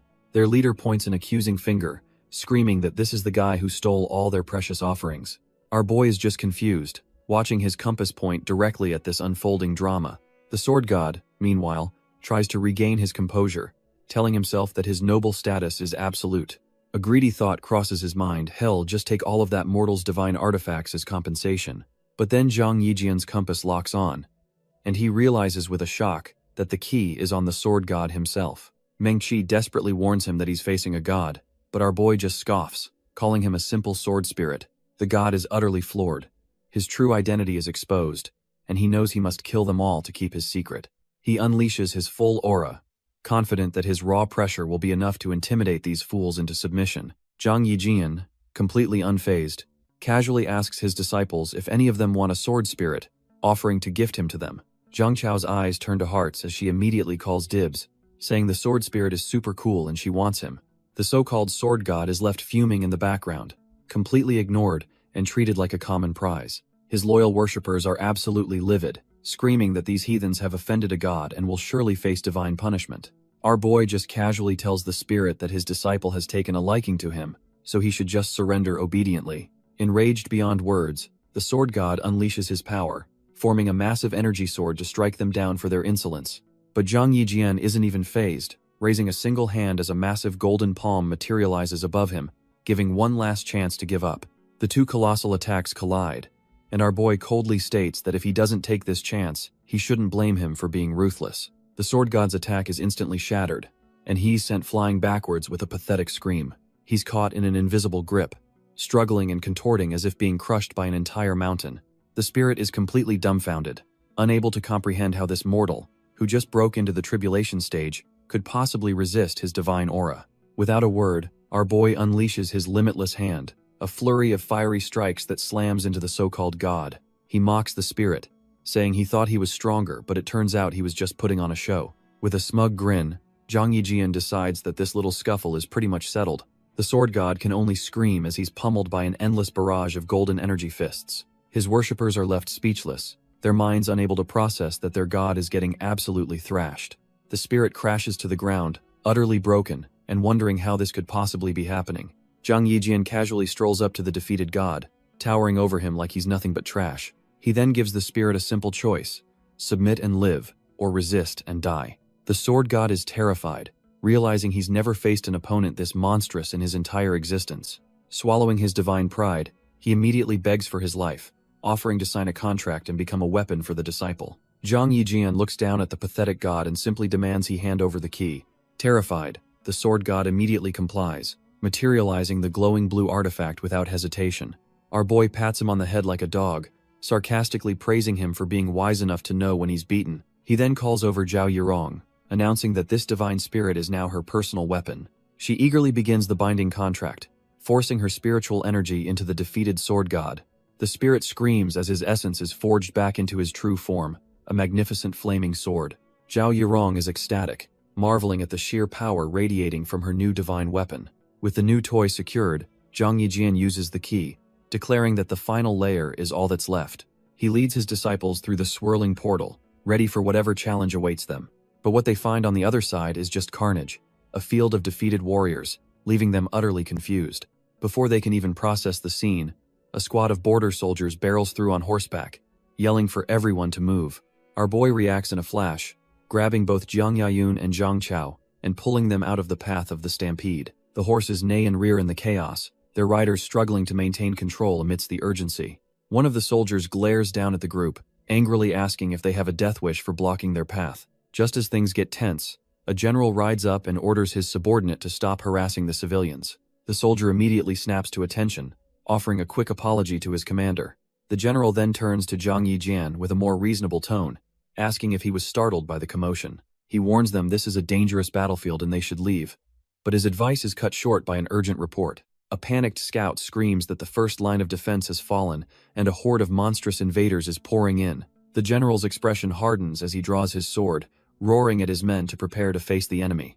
Without a second thought, the general roars for his soldiers to follow him and charge straight into the enemy ranks. Our boy Zhang Yijian is left dumbfounded, realizing the so-called 8th level is a full-blown battlefield. His disciples rush over with a map, as Jiang Yayun points out that the red dots on it seem to be moving. Intrigued, Zhang Yijian takes the map from her for a closer look. He confirms her observation. The red dots are definitely moving, and they're getting closer to their position. A chilling thought hits him as he connects the dots. Could these markers represent the invading horde? Meanwhile, the general is already deep in the fray, his blade glowing as he cuts down the first monster. He's a one-man army, a whirlwind of steel and fury against the tide of invaders. The general screams that they must hold the line, as the main military camp is just behind them. But his impressive display only attracts the wrong kind of attention, as an elite squad of invaders smirks, their leader claiming the general's head. Just as predicted, the elite invader squad makes its move, tearing through the soldiers with terrifying speed. The general is caught completely off guard, dumbfounded by the sheer power of this new foe. The beast-like warrior grins, lunging forward while boasting that he's about to taste the general's blood. He lands a devastating blow, and even though the general blocks, the force sends him reeling backwards. Seeing their leader in peril, the loyal soldiers scream for his protection and charge in without a second thought. They surround the monster with their spears, but he just smirks, effortlessly deflecting their attacks with a burst of dark energy. With a single powerful shockwave, the invader sends the entire squad of soldiers flying like ragdolls. The general watches in horror, realizing the invaders have evolved and that this fight is utterly hopeless. Left with no choice, he swallows his pride and screams for his men to retreat before they're all wiped out. But just as all hope seems lost, a figure drops from the sky. Our boy Zhang Yijian has finally arrived. The general is completely dumbfounded, asking why our boy is here, and realizing he must be the mysterious red dot he saw earlier. He frantically shoves Zhang Yijian back, screaming for him to leave because he can no longer offer any protection. But the invader is having none of it, roaring that since he's here, no one gets to leave alive as he unleashes a vicious energy slash. The general's blood runs cold. He knows there's no way he can dodge or block an attack that fast.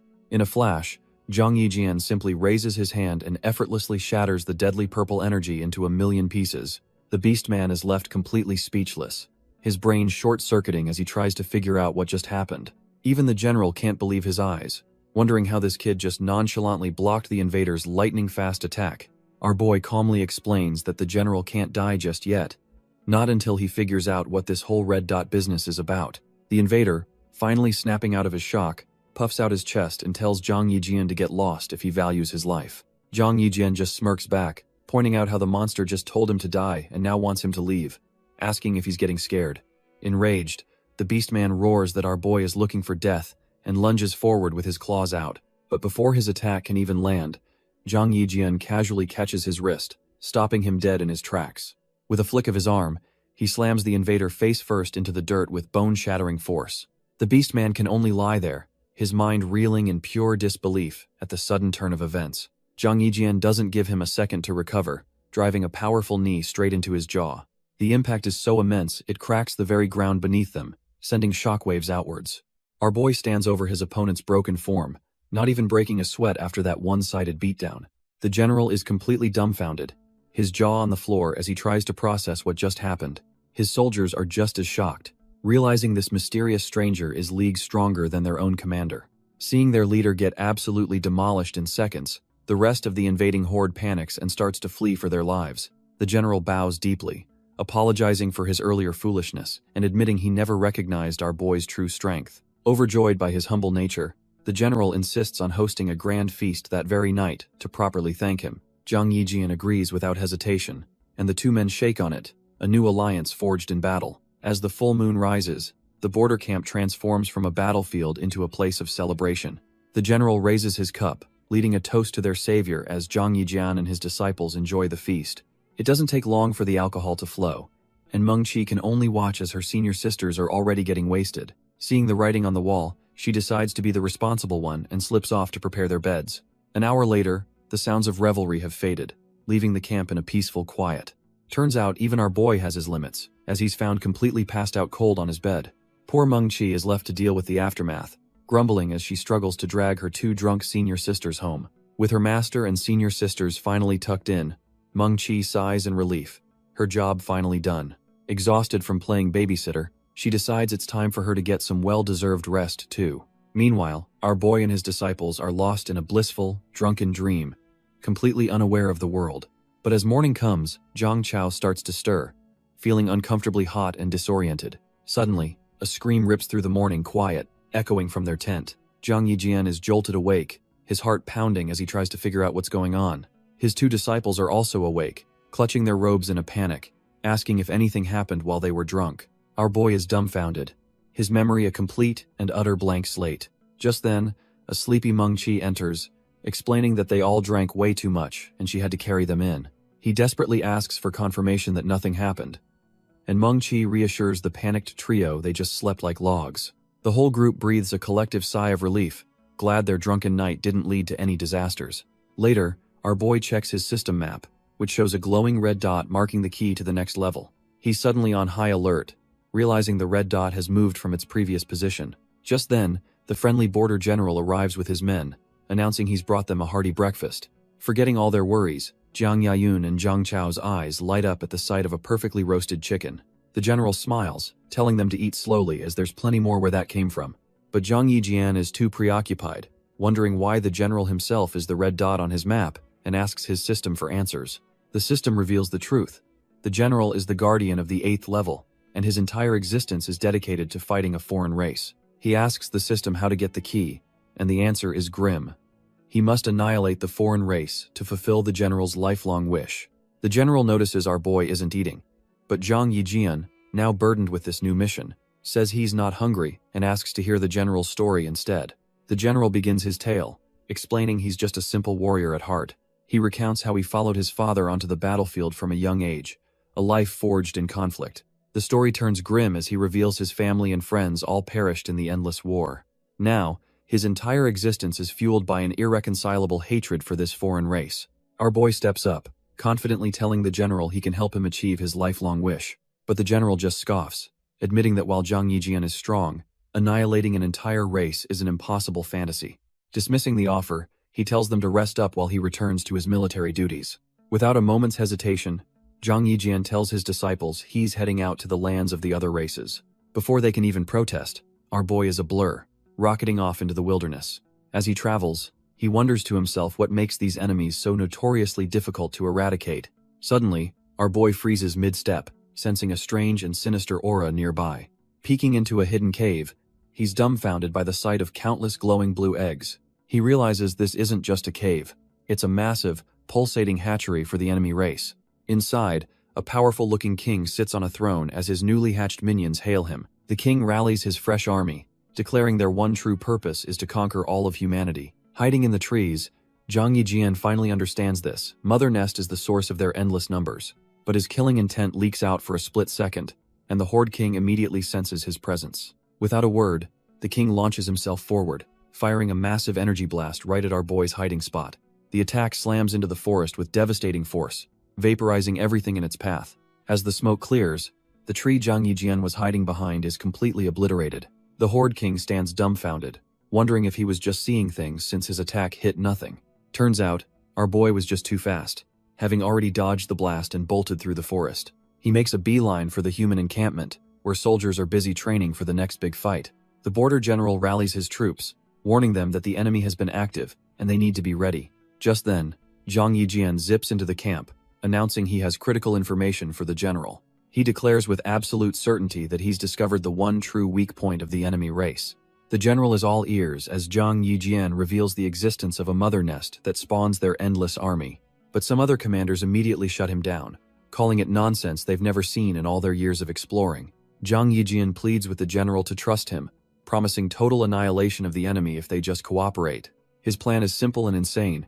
He'll storm the nest alone while the army cuts off any and all escape routes. The commanders are split.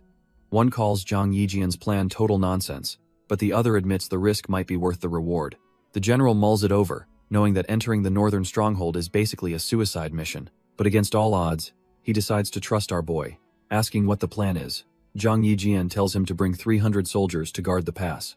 That very night, a small, elite force led by Zhang Yijian and his disciples zips through the sky under the full moon. They soon arrive at their destination, a desolate, ominous-looking cave entrance nestled deep in the mountains. Zhang Yijian orders the general to station his men here, creating a perimeter to ensure nothing gets out alive. But it turns out the skeptical commanders followed them, mocking the idea that such a powerful race would ever need to escape.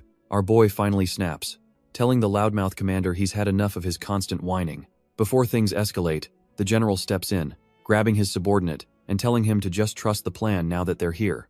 Zhang Yijian then turns to his disciples, ordering them to assist the general in intercepting any enemy forces. With his disciples posted, our boy announces he's going in alone to face the horde. The skeptical commanders just scoff, thinking he's a suicidal fool, but they're curious to see what he's got. Zhang Yijian wastes no time, rocketing deep into the enemy's lair. He quickly realizes the mother nest is massive and will require a special approach to destroy. Suddenly, a swarm of monstrous beasts bursts out, screaming that the human can't get near their nest. But our boy just smirks, declaring their souls are the perfect fuel for the grand formation he's about to unleash. Watching from the entrance, the commanders urge the general to retreat, convinced Zhang Yijian is already dead meat. A colossal explosion erupts from the cave, shaking the entire mountain. The two commanders are left completely dumbfounded, shielding their eyes and asking what in the world just happened.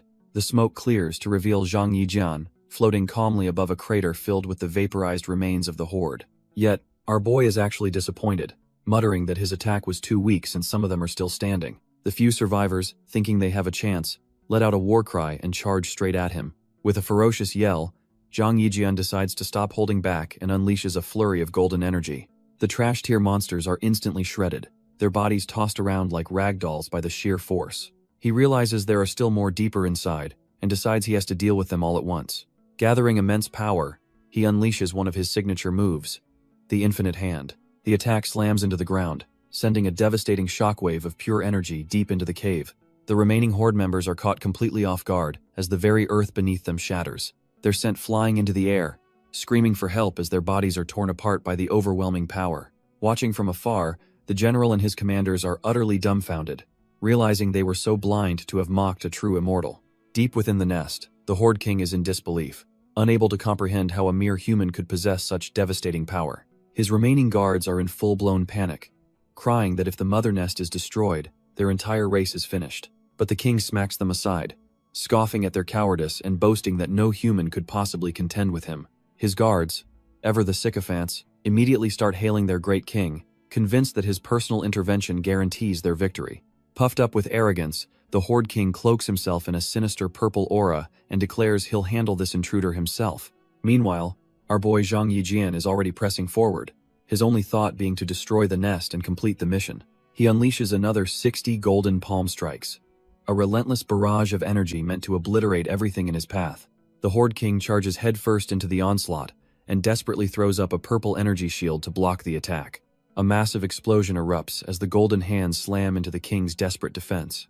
Zhang Yijian pauses midair, a flicker of surprise on his face as he realizes his attack didn't just punch straight through. Emerging from the smoke, the Horde King roars that the human brat shouldn't get cocky and charges forward with his massive axe. He channels all his rage into a single, devastating swing meant to cleave our boy in two, but Zhang Yijian dodges the attack with almost insulting ease, slipping right past the blade. He casually asks if this monster is really the king of the so-called other races. Enraged by the disrespect, the king screams for him to die and unleashes a furious spinning attack. Our boy simply leaps over the whirlwind of destruction, completely unfazed. He lands gracefully, calmly noting the overwhelming power behind the king's attacks. The king brings his axe down for a final overhead smash, but Zhang Yijian just sighs, bored of this little game. With a single hand, he effortlessly stops the massive, energy-infused axe blade dead in its tracks. The Horde King is left completely dumbfounded, unable to believe what he's seeing.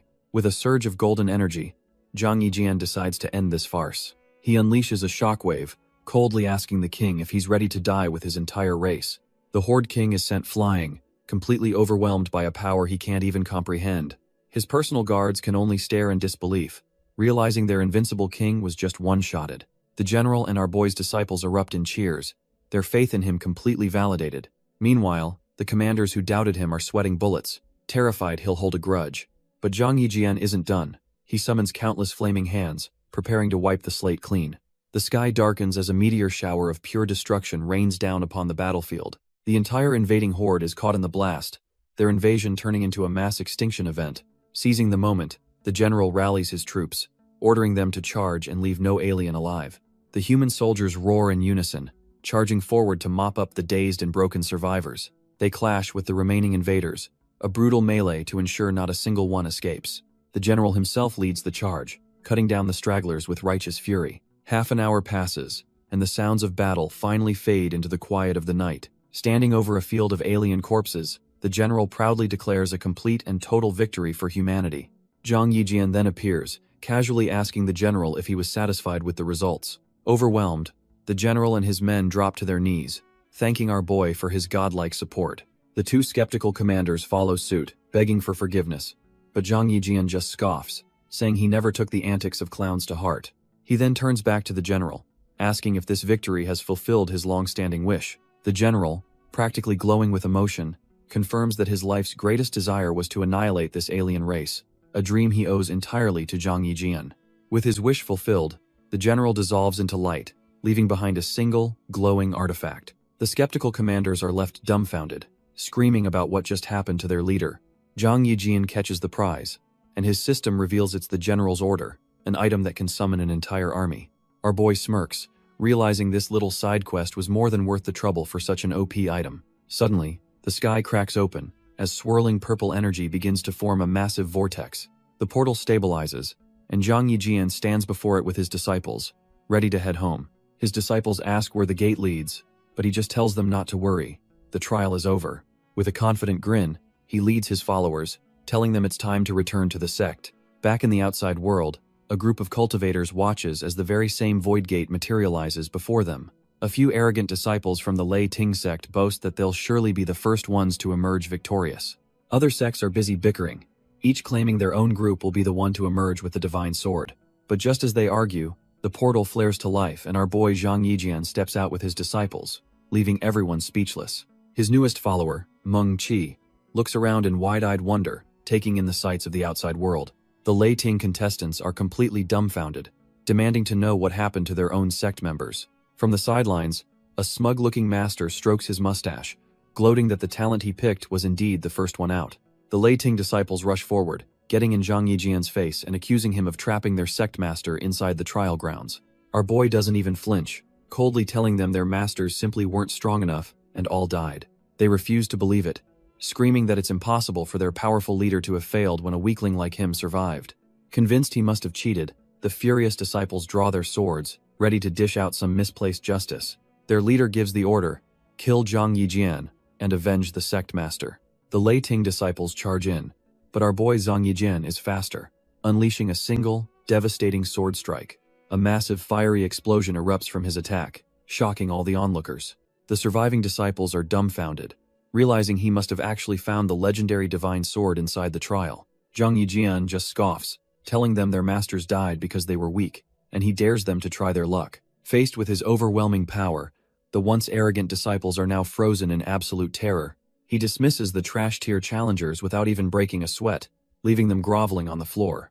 The smug master from before congratulates him, and Zhang Yijian politely says he's tired and ready to head home with his crew. As they leave, he decides they should make a detour to Tianliu City to check on his third disciple, Zhang Chao. Turns out, that's a great idea, because at that very moment, Zhang Chao is desperately fleeing for her life from a pack of hunters. Their leader screams at his men to not let her escape, promising a promotion for whoever kills the city lord. The lead hunter corners her, gloating that there's nowhere left for the city lord to run. Her last loyal men tell her it's hopeless. They're completely surrounded and trapped, but Zhang Chao grits her teeth, snarling that she will never allow Fengai City to annex her home. The pursuers just laugh, telling her to stop struggling since their city lord has reached the tribulation crossing stage. Done with the chatter, the leader screams for his men to kill her, and they charge in with their swords drawn. But just as their blades are about to connect, she whips out a shimmering golden dagger. The artifact unleashes a blinding wave of energy, instantly cutting down all of her attackers. Zhang Chao is left completely stunned, shocked by the overwhelming power she just wielded. Looking at the floating dagger, she realizes this must be the incredible gift her master gave her. She can't believe it. Her master actually gave her a genuine divine-grade weapon.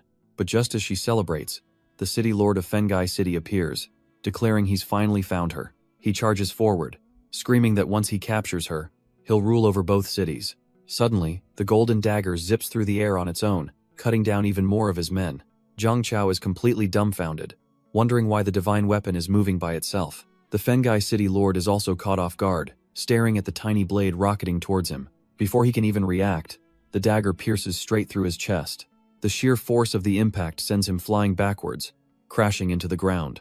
Seeing this, Zhang Chao and her men run for their lives, thinking the weapon has gone berserk and is killing indiscriminately. The dagger finally stops, leaving Zhang Chao to stare down at the gasping Fengai City lord. Her subordinate checks his pulse and confirms the worst. The man is dead, causing Zhang Chao to panic that this was a huge mistake. The man suggests they take the body back, hoping their own elders have some miracle technique to revive him. Seeing no other choice, Zhang Chao pulls out a spatial ring, deciding to risk it all on this one desperate move. With a brilliant flash, she sucks the city lord's body into the ring for transport. Meanwhile, back at her own city hall, the elders are in a full-blown panic over a challenge letter from that very same city lord. Just as they're about to lose their minds, Zhang Chao calmly walks in and announces her return. An elder asks how the negotiations went, and she explains that she was ambushed and chased out before even getting to talk.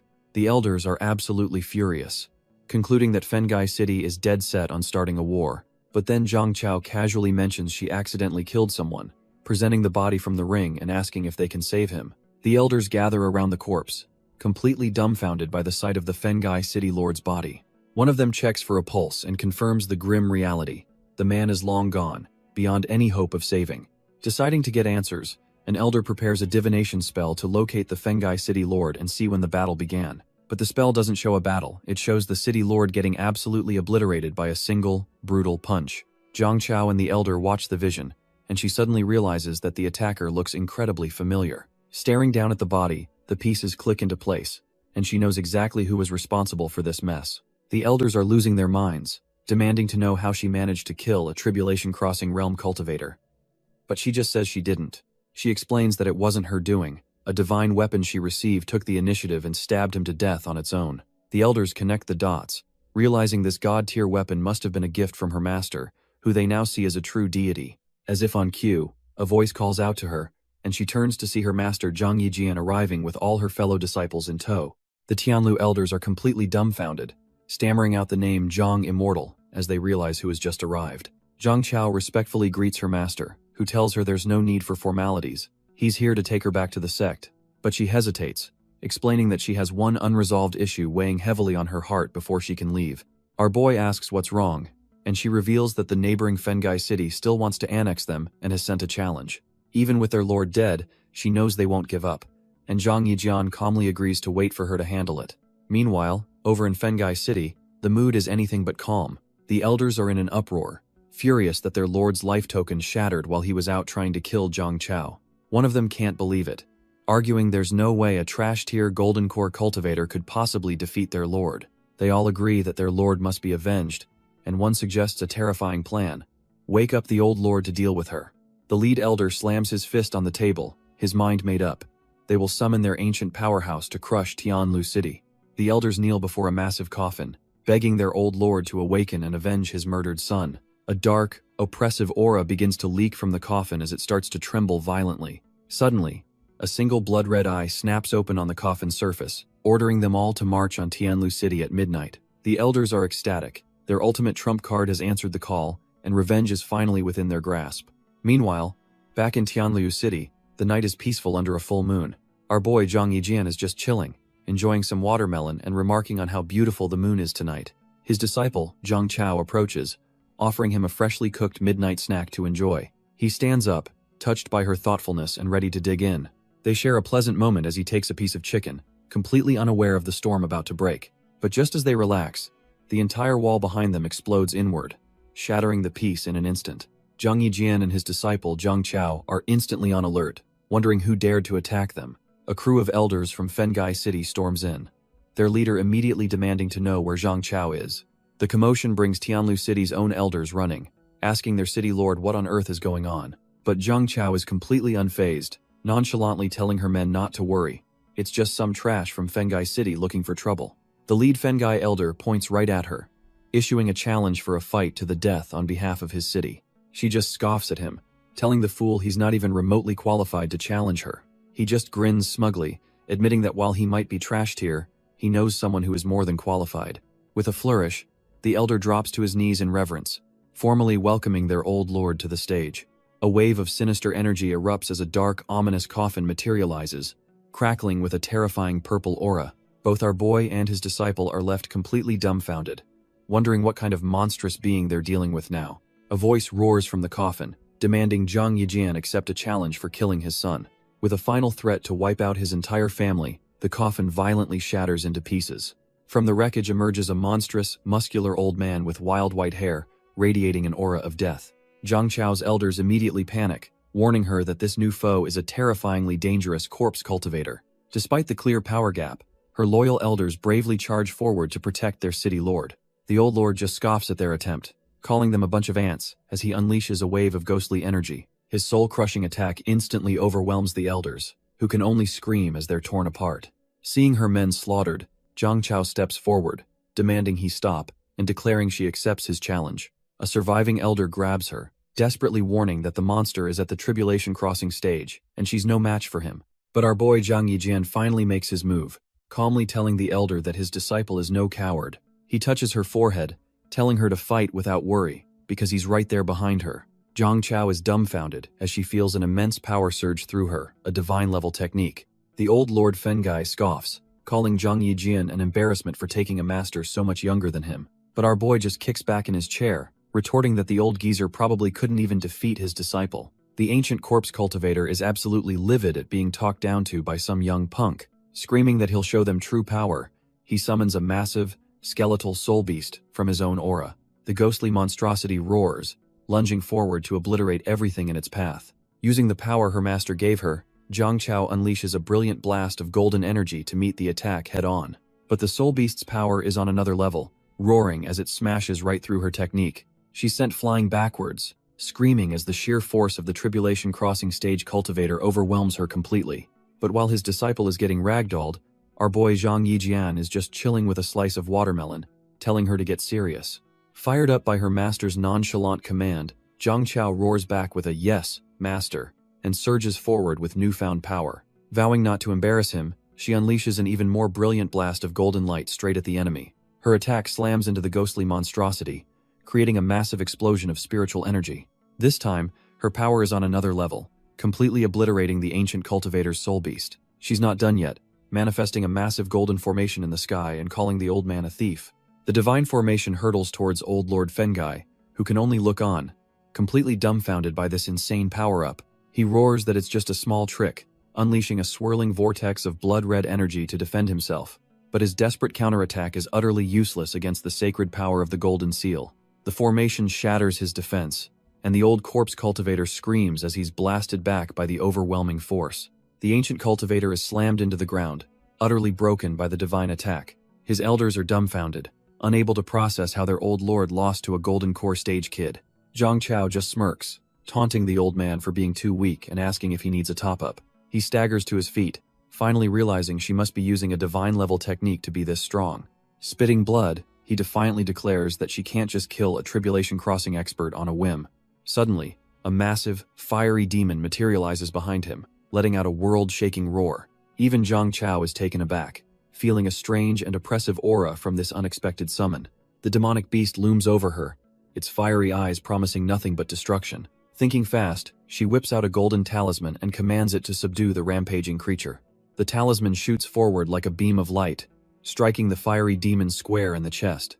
To her absolute shock, the talisman has no effect, and she wonders what kind of monster this is. The fiery demon lets out a deafening roar and lunges forward, ready to incinerate her on the spot.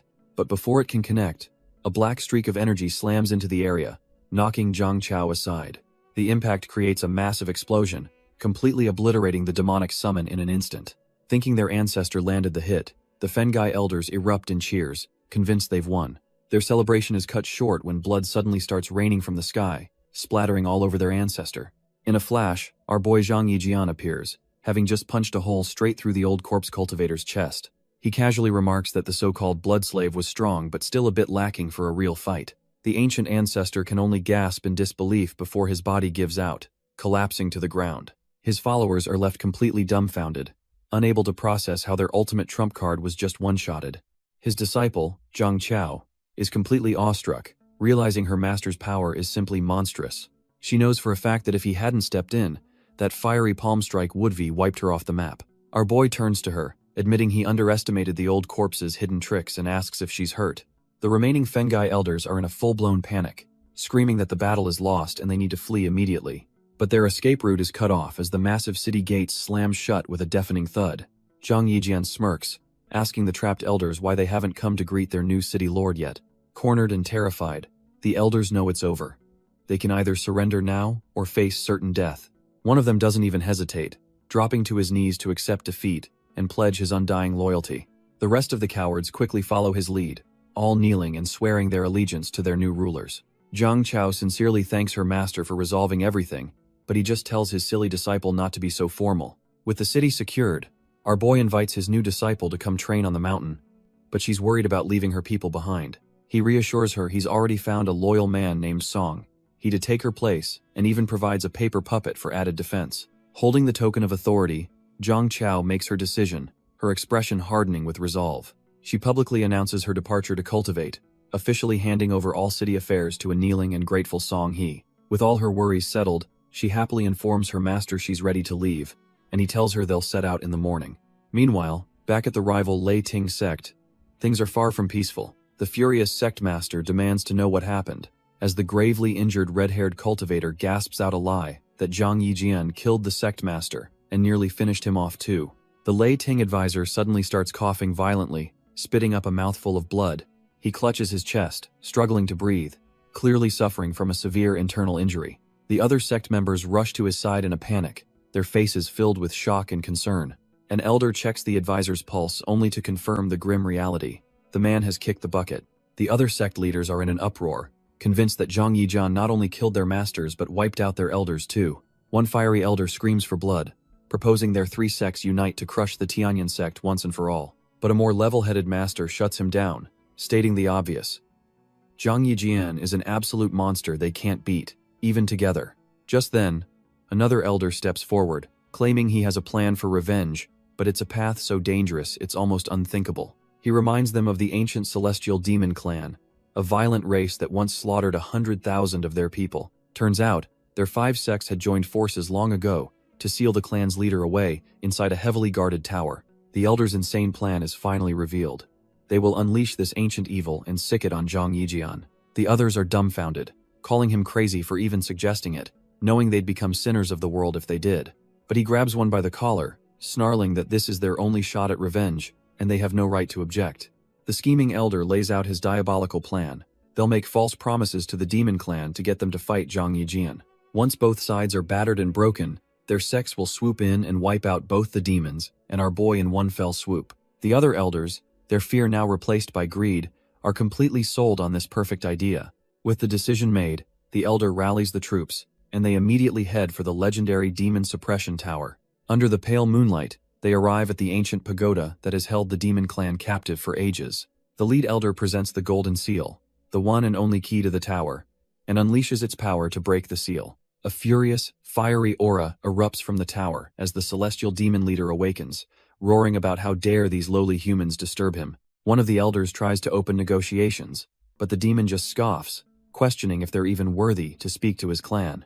Done with the pleasantries, the demon king roars for them all to prepare for their impending doom. As a wave of demonic fire crashes down, one of the elders desperately throws up a barrier, realizing they've made a terrible, terrible mistake. The elder cuts through the demonic rage, asking if the celestial demon clan doesn't want to be freed after 100 years of suppression. This catches the demon leader off guard, who demands to know what this pathetic human is getting at.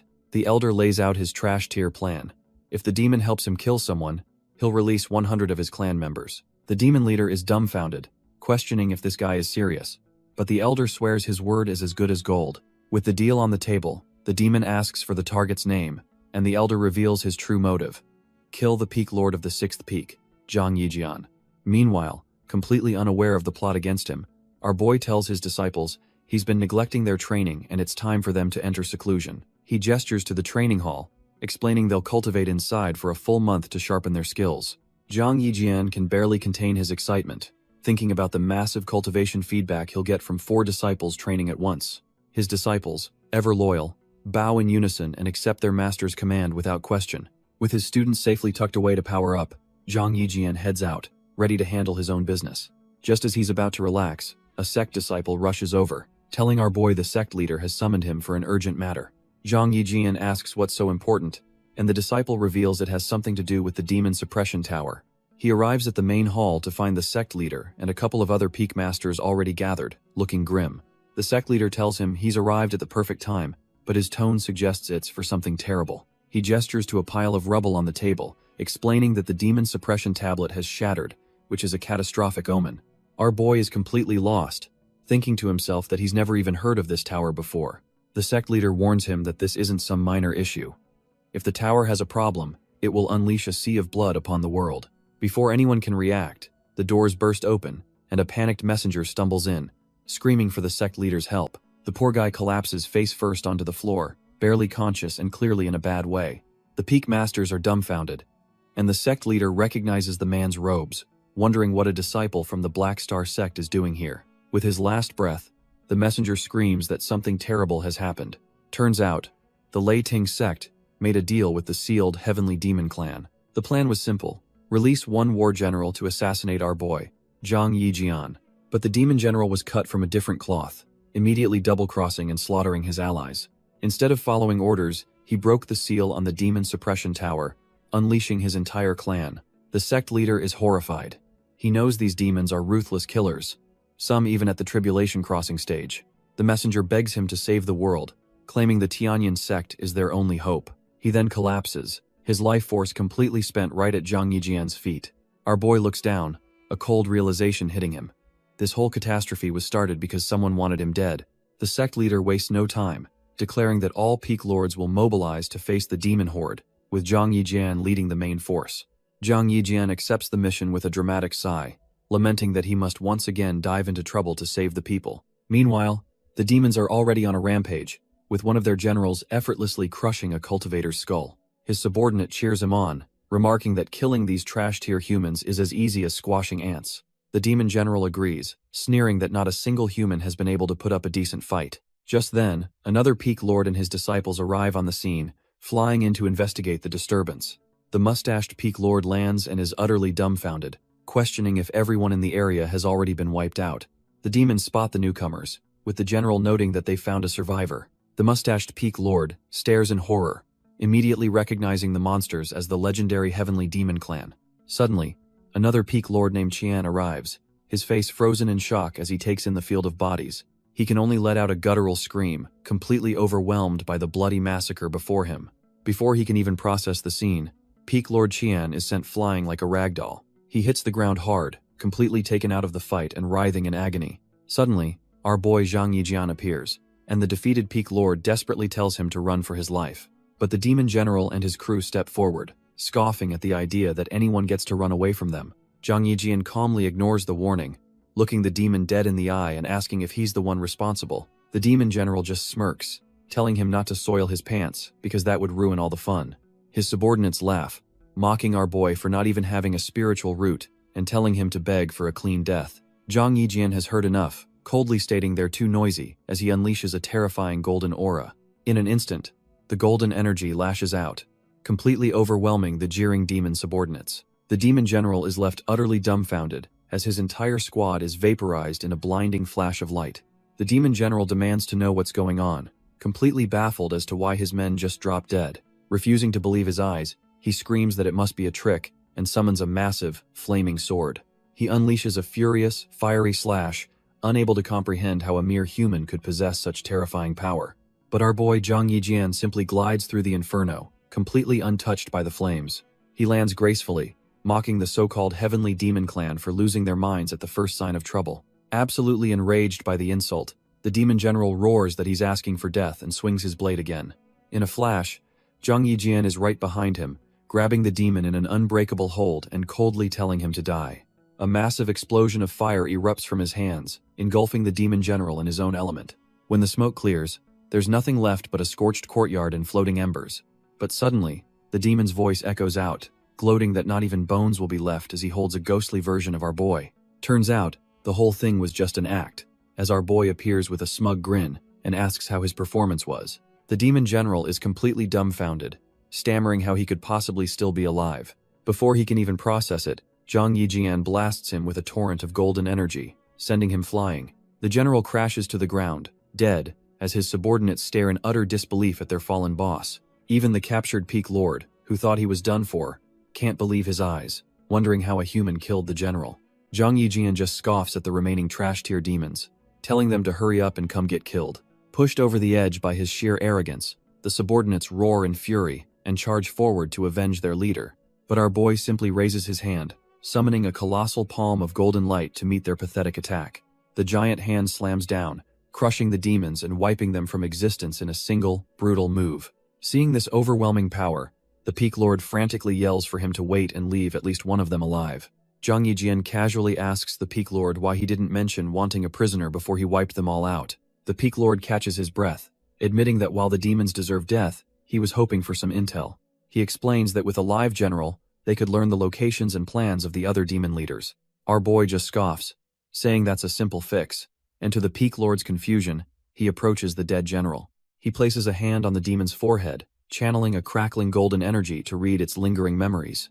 With a focused glare, Zhang Yijian begins sifting through the dead general's recent thoughts, noting how detailed they are. He sees the general's last moments of consciousness, ordering his troops to slaughter every last human. The memory then reveals their grand strategy: scatter across the land, hide in human cities to recover, and then unite to destroy humanity. He even sees another general, a spiky monstrosity, deciding to lay low in a place called Fengai City.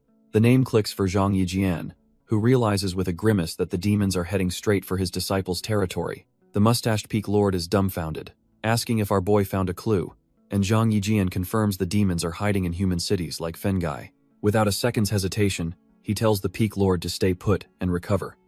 He's heading to Fengai City alone. Our boy just waves off the warning, boasting that a few trash-tier demon generals are nothing to worry about as he heads out. Meanwhile, in Fengai City, the night is calm, with no one aware of the lurking danger. A few locals are just minding their business, chatting about going to see a new courtesan at the local pleasure house.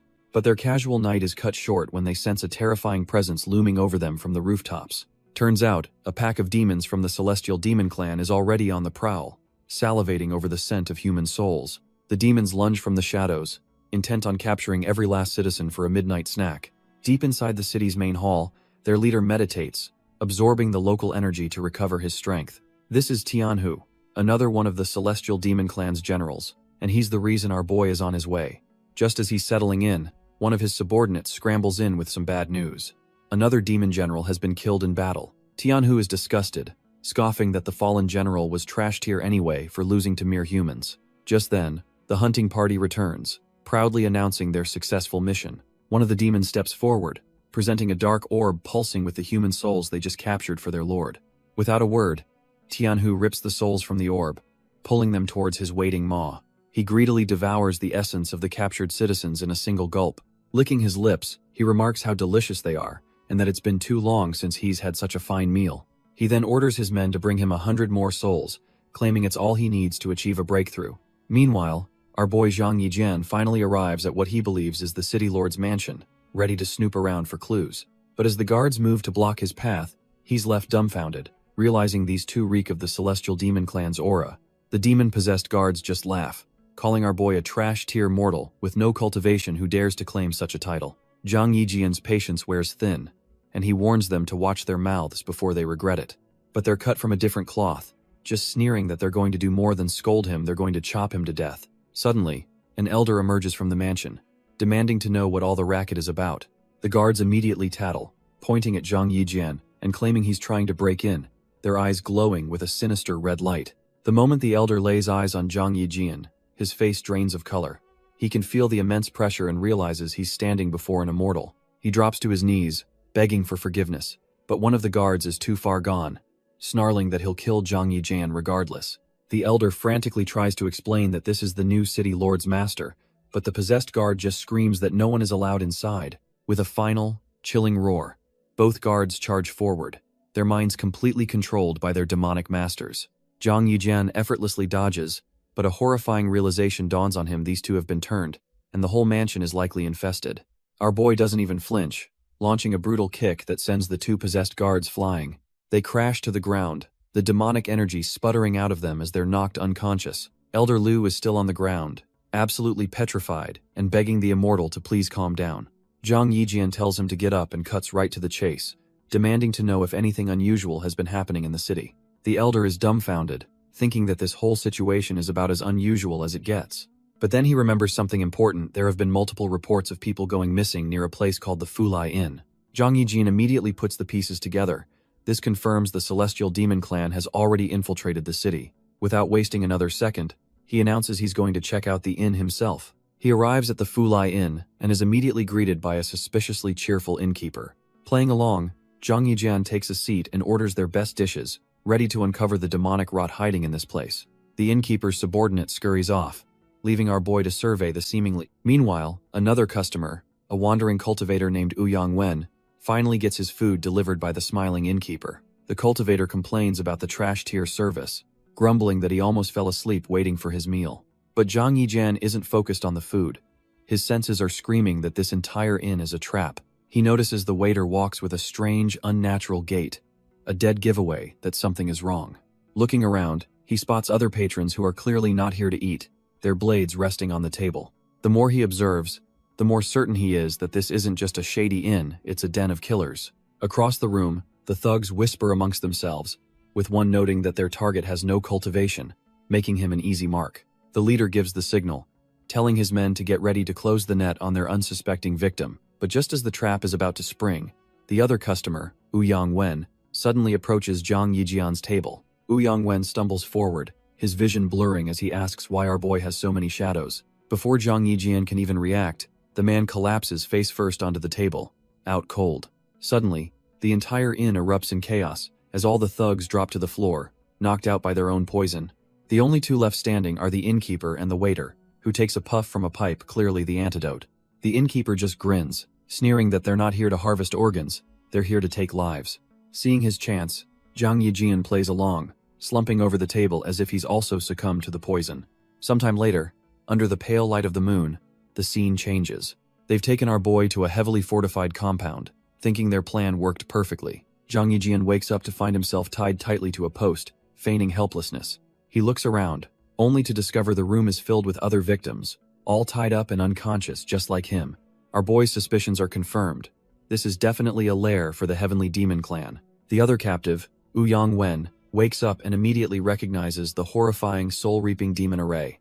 Suddenly, a massive glowing formation lights up the floor, signaling the start of the grim ritual. The waiter reveals his demonic form, sneering that their deaths will be a worthy contribution to his clan. With a puff, he blows out a strange red candle, damning the insignificant human ants to their fate. All around the room, the other candles extinguish in unison, and the soul reaping begins. Terrified screams fill the air as ghostly souls are ripped from the bodies of the other captives. Ouyang Wen is dumbfounded, wondering how the supposedly suppressed demon clan is running this operation. But he's not about to die like this, secretly channeling his power into a hidden talisman.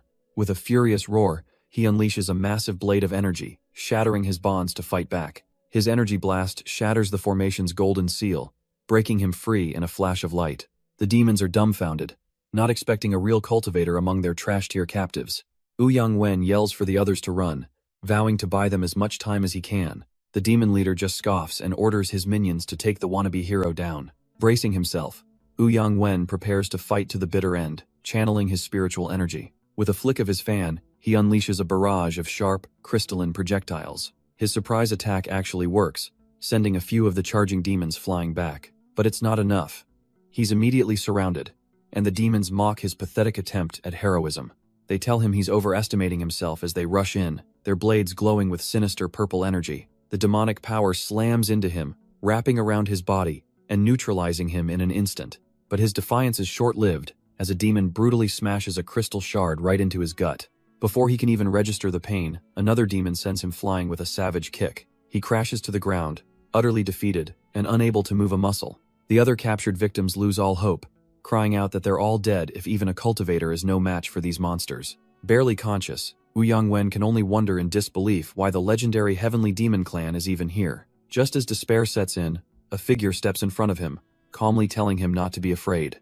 It's our boy Zhang Yijian, who tells the fallen cultivator to stay back and let him handle the rest. The demons just laugh, mocking yet another pathetic human trying to play the hero, and tell him to just die already. Unfazed, Zhang Yijian simply cracks his knuckles as a golden aura begins to flare around him. He looks at the demonic mob with pure disdain and tells them all to attack at once and stop wasting his time. The demon lackeys laugh at his bravado, thinking this human is all talk as they charge in with their blades drawn. Ouyang Wen panics, trying to pull our boy back and screaming that he's just a mortal playing hero and needs to run. But it's too late. The demons lunge forward, vowing that not a single one of their captives will escape this inn alive. Zhang Yijian just shoves the other cultivator aside with ease, moving with a speed that leaves the man dumbfounded. He effortlessly catches the lead demon's blade with his bare hand, coldly reminding the trash-tier mob that he is their opponent. With a flash of golden power, he casually flings the demon back and tells the others to stay out of his way. The entire group is thrown into disarray, crashing into each other as our boy moves like a phantom between them. He then unleashes a massive shockwave of golden energy, sending the entire demonic squad flying in an instant.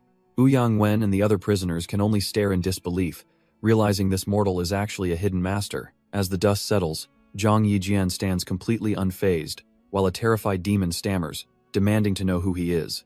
Instead of answering, our boy lunges at the next demon, telling him it's his turn to die. With a single, glowing palm strike, he smashes the demon's face into oblivion. The demon's body is sent flying like a cannonball, crashing straight through the inn's wall.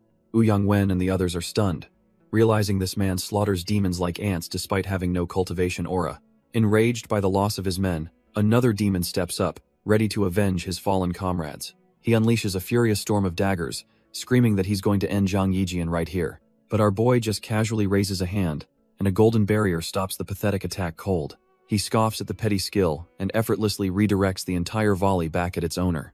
The demon can only scream as his own daggers impale him, pinning him to the spot.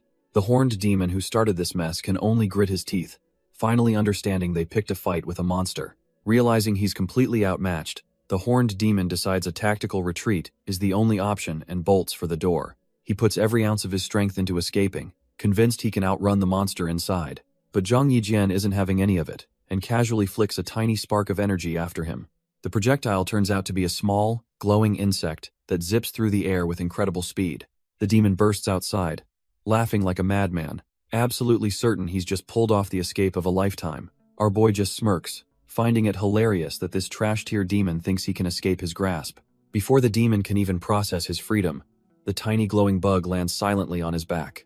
Meanwhile, Wen and the other survivors fall to their knees, thanking Zhang Yijian profusely for saving their lives. He just waves it off, telling them it was no big deal, and that they should get going now that the coast is clear. Not needing to be told twice, the rescued men scramble out of the inn, desperate to leave this nightmare behind. As everyone else flees, Wen stays behind, begging to follow the immortal who saved him.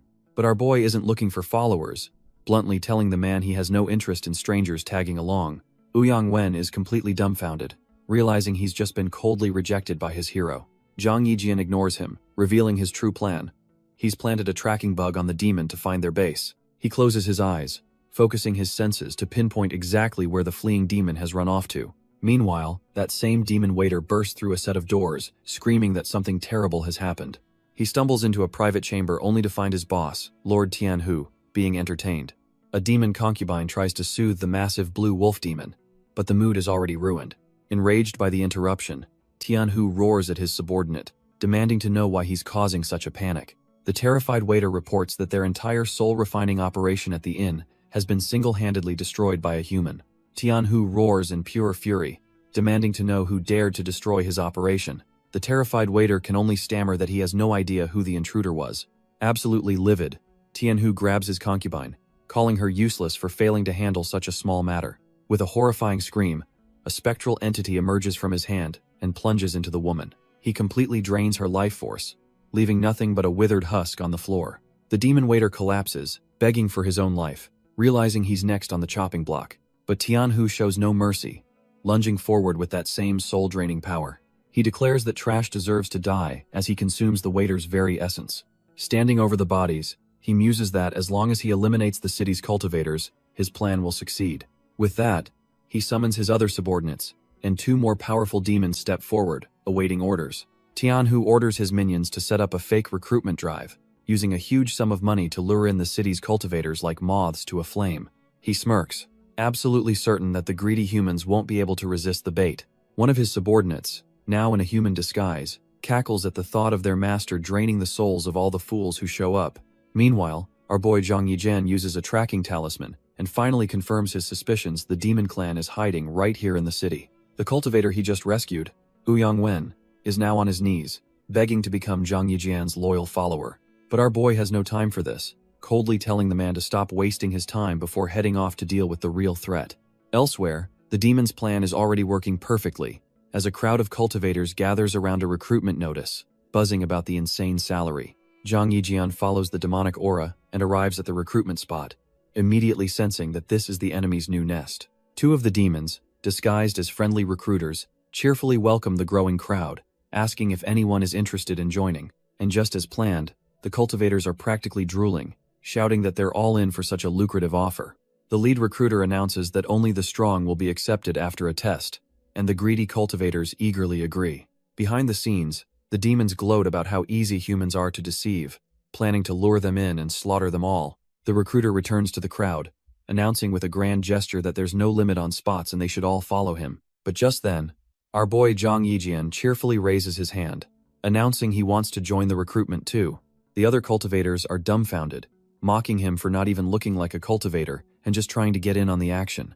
Zhang Yijian just smiles, pointing out that if there's no limit, then it's only fair that he gets to join as well. The demon recruiter grins menacingly, thinking this fool is just eager to rush to his own death, and decides to grant his wish. With the trap set, the recruiter leads the entire group of unsuspecting cultivators toward their supposed new job. As they head inside, the scene transitions, giving a false sense of peace before the inevitable bloodbath. The demon recruiter tells the group to wait right there while he prepares the so-called testing phase. He can barely contain his evil grin, thinking to himself that these cultivators' souls will be a delicious meal for Lord Tianhu.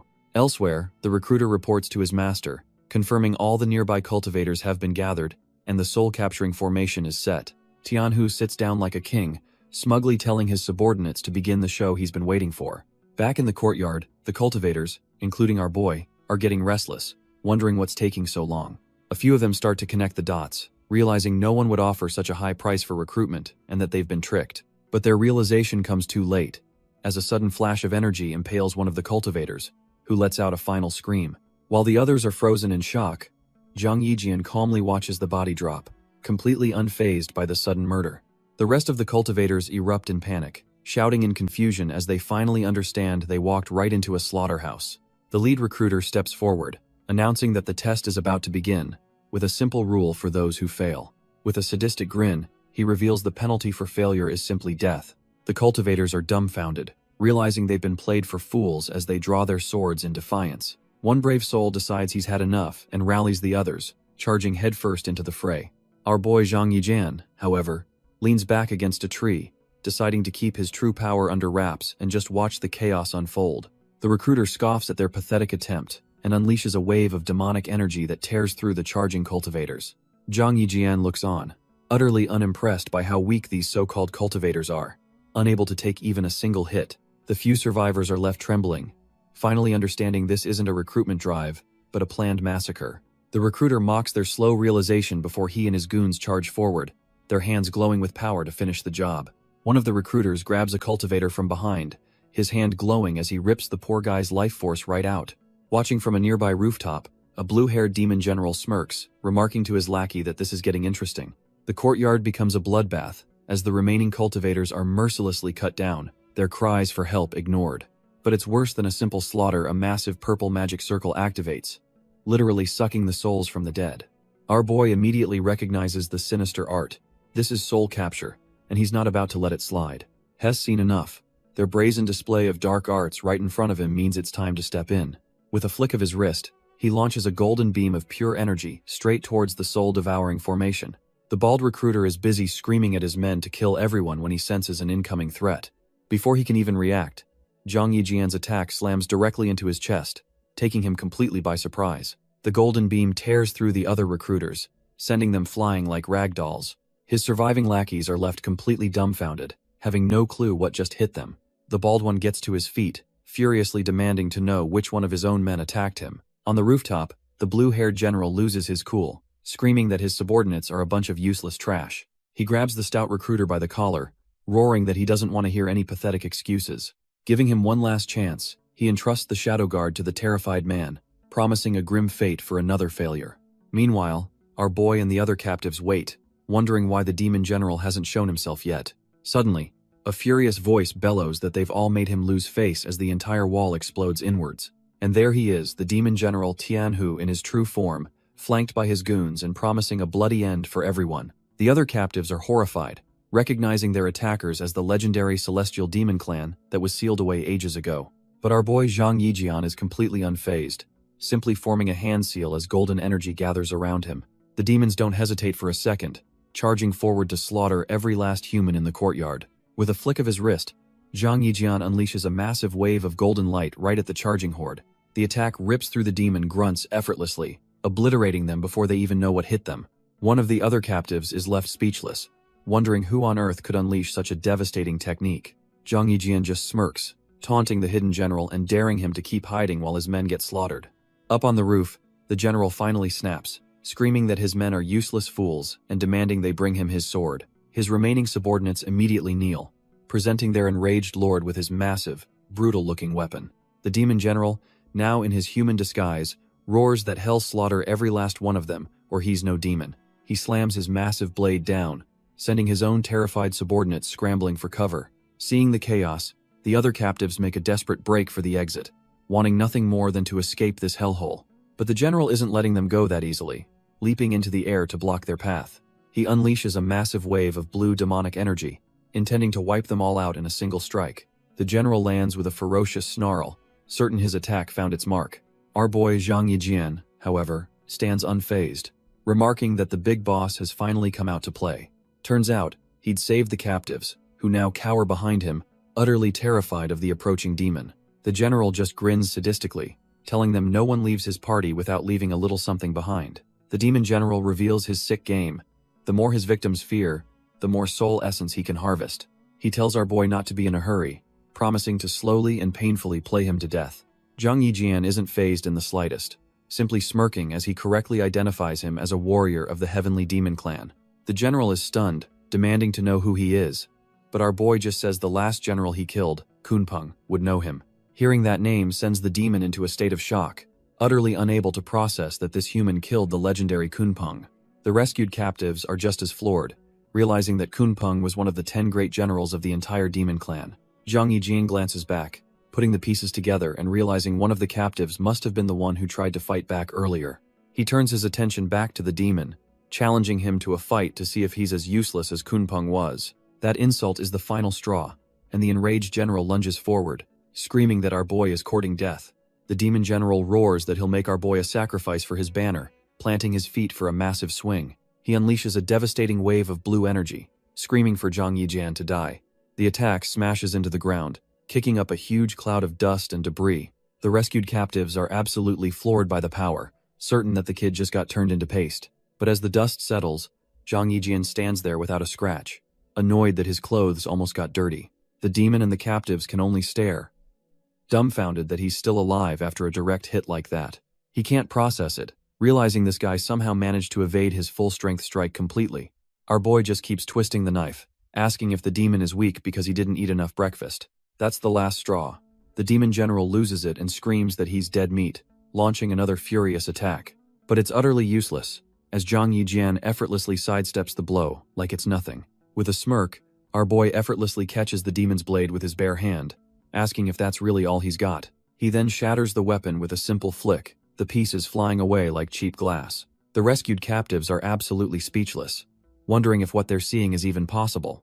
Before the demon can even react, Zhang Yijian closes the gap, telling him he's not even qualified to be his opponent. He follows up with a brutal uppercut, sending the so-called general flying into the air with a pained scream. Not giving him a second to breathe, our boy leaps after him, ready to continue the beatdown. He smashes the demon back down towards the ground with a devastating blow. Then he follows up with a vicious kick that sends the demon tumbling across the courtyard. The demon can't even mount a defense as he gets pummeled from every angle. Zhang Yijian raises his fists, ready to make sure this demon never forgets the day he messed with a human.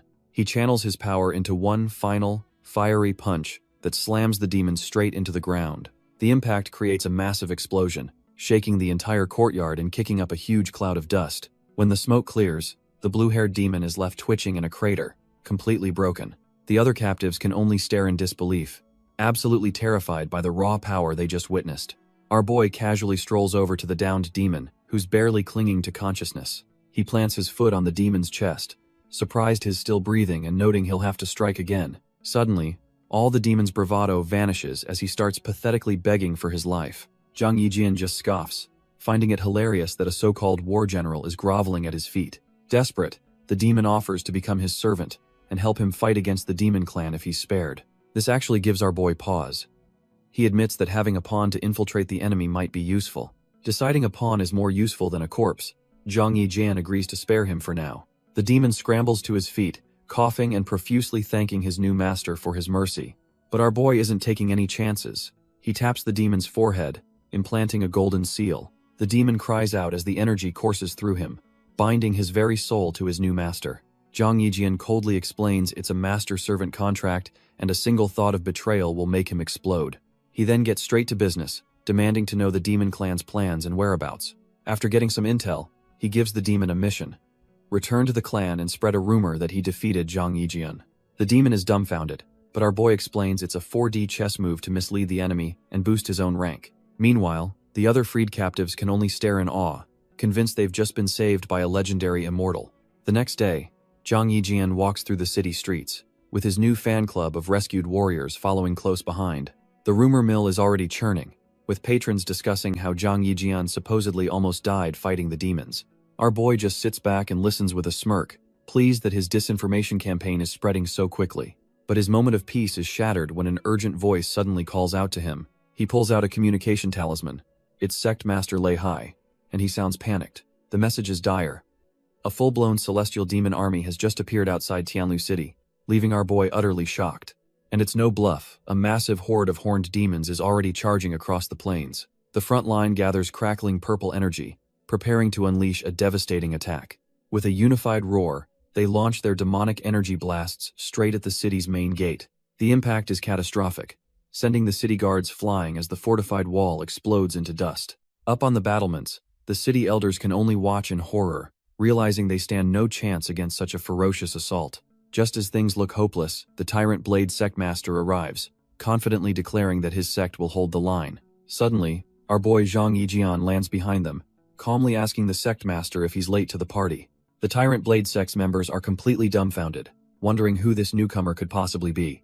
Zhang Yijian introduces himself as the 6th Peak Master, standing beside a junior who looks ready for a fight. But before they can strategize, some trash-tier cultivators start mocking him, calling him useless for his past loss.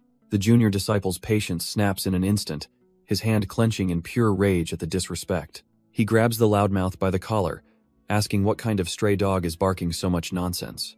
The Tyrant Blade Sect Master roars at them to cut it out, reminding them that internal conflict is pointless with demons at the gate. He rallies his own disciples, who roar in agreement, ready to defend their territory to the death. With a final war cry, the bearded master charges forward, leading his men straight into the demonic horde.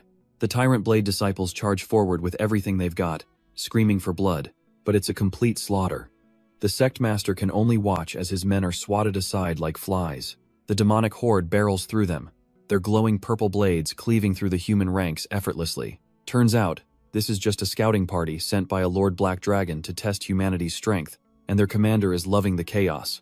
Seeing the frontal assault is too easy, the demons switch tactics, with an archer commander ordering a volley. The Tyrant Blade Sect Master's eyes widen as he senses hundreds of arrows blotting out the sky. Thinking fast, he summons a massive gale, creating a swirling vortex of pure wind energy right in front of him. The entire volley of arrows is sucked into the tornado, their momentum completely nullified. With a furious shout, he clenches his fist and sends the gale and all the arrows trapped within it flying right back. The demons are left completely dumbfounded, watching in horror as their own attack rains down on them. But just as the Sectmaster unleashes his counterattack, a new figure leaps into the fray, yelling for the humans to get out of his way. The Tyrant Blade Sectmaster quickly throws up a powerful windshield, bracing for the impact of the mysterious staff. But the attack is on another level entirely, shattering his defense like glass and sending him flying. His disciples rush to his side, horrified to see their powerful leader taken down in a single blow. From the city walls, the other elders are dumbfounded, realizing this new enemy's pressure is far beyond any ordinary demon. Our boy Zhang Yijian, however, recognizes the attacker immediately as Tian Hu, one of the demon clan's top war generals. The other cultivators turn on the junior from the Tianyan sect, finally understanding how he was defeated by such a monster. The junior despairs that the city is lost, but Zhang Yijian steps forward, coolly promising he can repel the enemy. The mocking cultivators just laugh, with one of them boasting that he'd eat his own crap if Zhang Yijian actually succeeds. Seeing an opportunity, Zhang Yijian smirks and proposes a bet. If he wins, they hand over all their spirit pills. To sweeten the deal, our boy offers up his own divine robe artifact if he somehow loses. The greedy cultivators can't believe their luck and instantly agree, already celebrating their win. Zhang Yijian just tells them not to get too excited before leaping off the wall to face the demon head-on. Down on the battlefield, the demon general Tian Hu lets out a furious roar, ready to crush this new challenger. This is the same monster who was just effortlessly thrashing other cultivators without breaking a sweat. But Zhang Yijian lands, and casually asks Tian Hu why he isn't properly welcoming his master. The demon general is completely stunned, addressing Zhang Yijian as master, and demanding to know what he's doing here. Turns out, Tian Hu was just a pawn sent to test the city's defenses. And now Zhang Yijian gives him a new order, lure the main demon army here in 10 days. Just then, a couple of Tianhu's clueless demon subordinates charge in, yelling that they're here to help their lord. But Tianhu immediately shoves his own men back, ordering them to stand down and showing everyone who he really works for. The demon subordinates are left completely dumbfounded, wondering what in the world is going on with their general. Up on the wall, the human commanders are just as lost, unable to believe he made the demons retreat with words alone. Tianhu plays his part perfectly, loudly proclaiming that the city is too well defended, and they must fall back for the main army. One of the commanders is still sweating bullets, his mind refusing to accept that the terrifying demons actually turned tail and ran. He rushes over to Zhang Yijian demanding answers, but our boy just smirks and says the demon knew he was outmatched and got scared. Before the commander can even process that trash-tier excuse, Zhang Yijian effortlessly leaps back onto the city wall. The other cultivators who bet against him are absolutely gobsmacked, questioning if they're hallucinating this impossible victory. Zhang Yijian lands right in front of them with his hand out, coolly reminding them that he won, and it's time to pay up. The mocking cultivators are speechless, knowing they've been utterly played but having no choice but to honor the bet. A bet is a bet, and they reluctantly accept their defeat as the spirit pills fly right into our boy's waiting hands. One of the cultivators wails in despair, crying that he'd spent 3 years accumulating those very pills. But to our boy, they're trash tier. He casually tosses the priceless pills away, saying they're of no use to him. He bestows the pills upon his disciples, who are overjoyed at the unexpected boost to their cultivation. The tyrant Blade Sect Master storms over, demanding to know why the demons fled, refusing to believe the flimsy excuse. He and his elder are completely dumbfounded, unable to accept that a demon general would simply get scared and retreat. Zhang Yijian's expression hardens as he warns them not to get cocky. This was just a probe, and the real army arrives in 10 days. The others panic, but our boy calmly explains the strategic nightmare of trying to defend multiple cities at once. Suddenly, the system chimes in, detecting that his disciple Meng Qi has leveled up, triggering the cultivation feedback. A thousandfold return surges through his body as the system announces his breakthrough to the middle stage of tribulation transcendence. But with great power comes a great big problem. The system warns that a thunder tribulation is about to strike him down. The tyrant Blade Sect Master and his elder are completely losing it, wondering why a deadly thunder tribulation is suddenly forming above them. The elder turns to our boy, asking if he just broke through, and Zhang Yijian just casually admits he accidentally leveled up. They're left speechless, realizing this isn't just any storm, it's a legendary heaven-level tribulation, the kind no one survives. The sect master screams at his disciples to run for their lives, knowing anyone caught in the blast radius is toast. The elder, genuinely concerned, offers to find someone to set up a defensive formation, but Zhang Yijian just waves him off, saying he can handle it. Without a second thought, our boy leaps straight into the sky, flying into the heart of the raging electrical storm. From a safe distance, the onlookers can only stare in disbelief, convinced he's a dead man for challenging a tribulation that's pure legend. The heavens roar as golden lightning fills the sky, a terrifying display of raw, destructive power. But Zhang Yijian, completely unimpressed, just flips off the heavens, calling the apocalyptic storm a bunch of squeaking nonsense. In response, a massive bolt of divine lightning descends, ready to obliterate the disrespectful cultivator. The golden lightning bolt smashes directly into Zhang Yijian, with enough force to crack the sky. It roars like a divine dragon, completely engulfing our boy in its destructive energy. But when the light clears, he's just floating there, completely unfazed by the apocalyptic blast.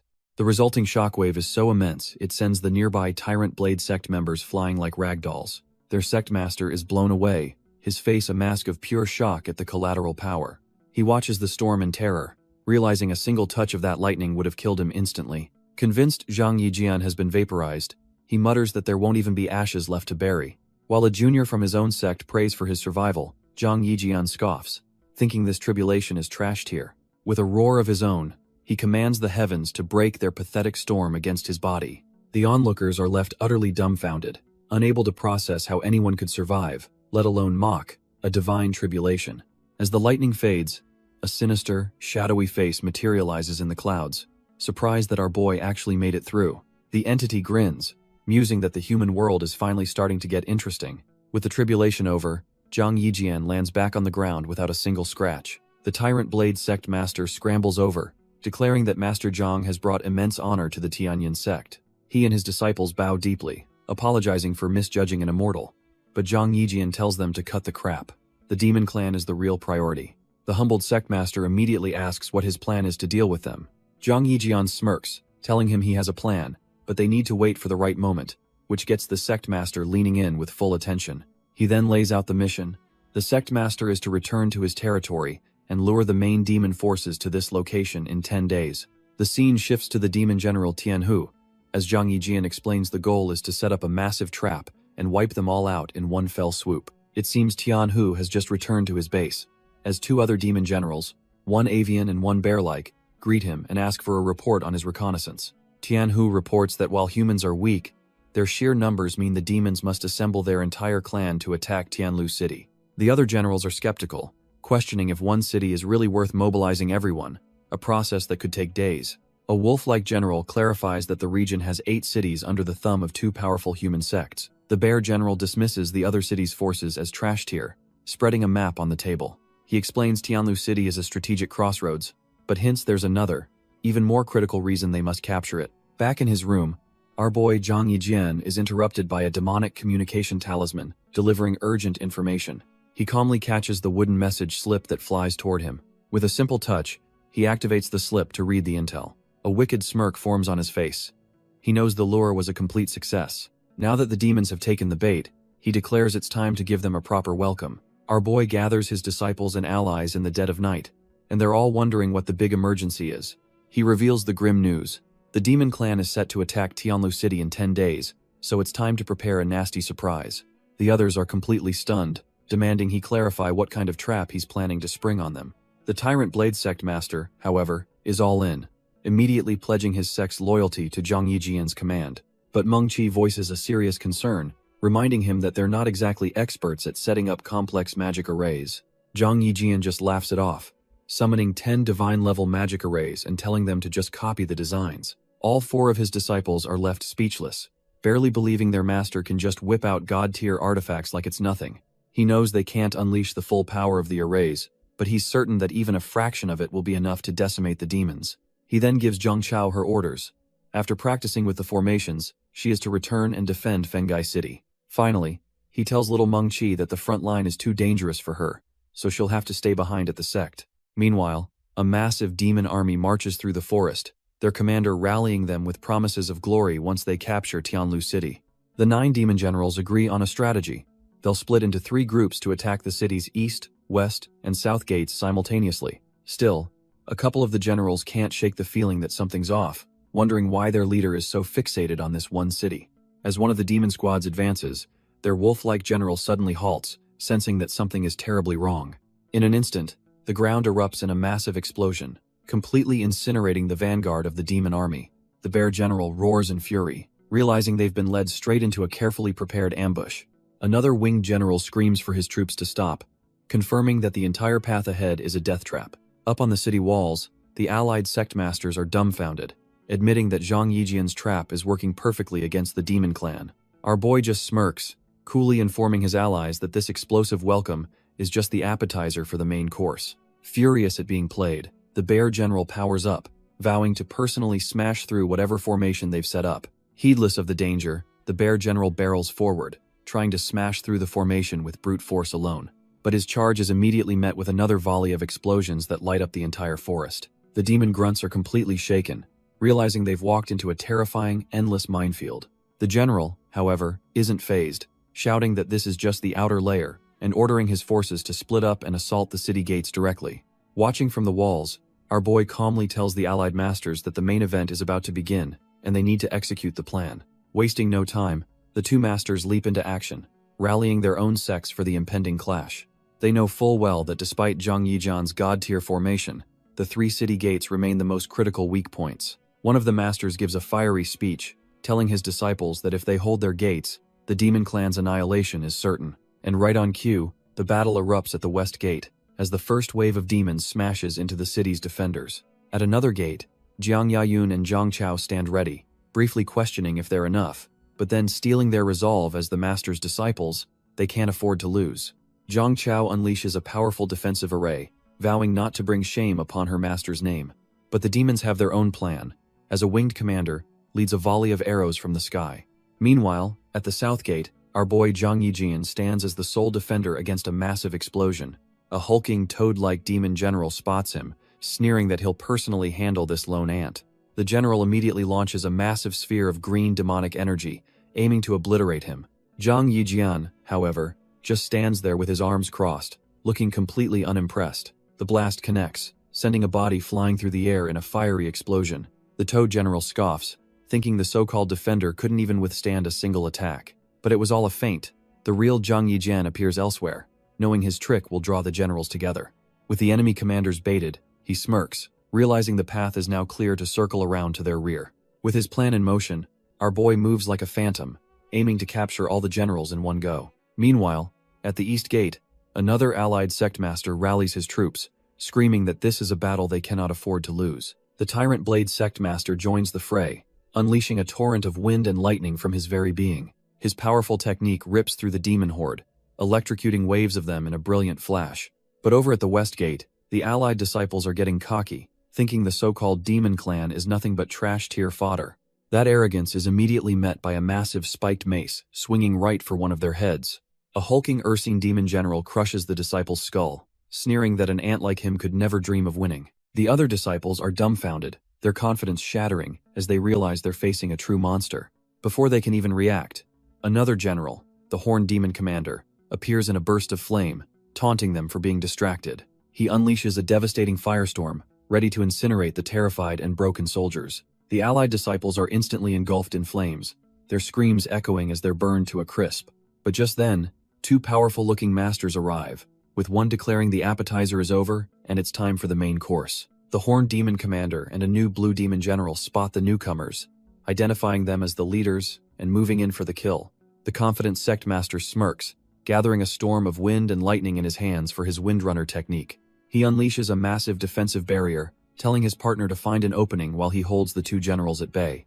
The demon general's attacks slam into the shimmering wall of energy, a brutal contest of raw power. Seeing his chance, the worried elder summons his own power, calling on the wind to create a massive gale. A raging green tornado erupts from the ground, catching both demon generals completely off guard and sweeping them into the air. The Horned Demon Commander just scoffs at these petty tricks, charging his blade with explosive fire energy. He unleashes a massive fireball, intending to blast right through their windstorm and incinerate them both.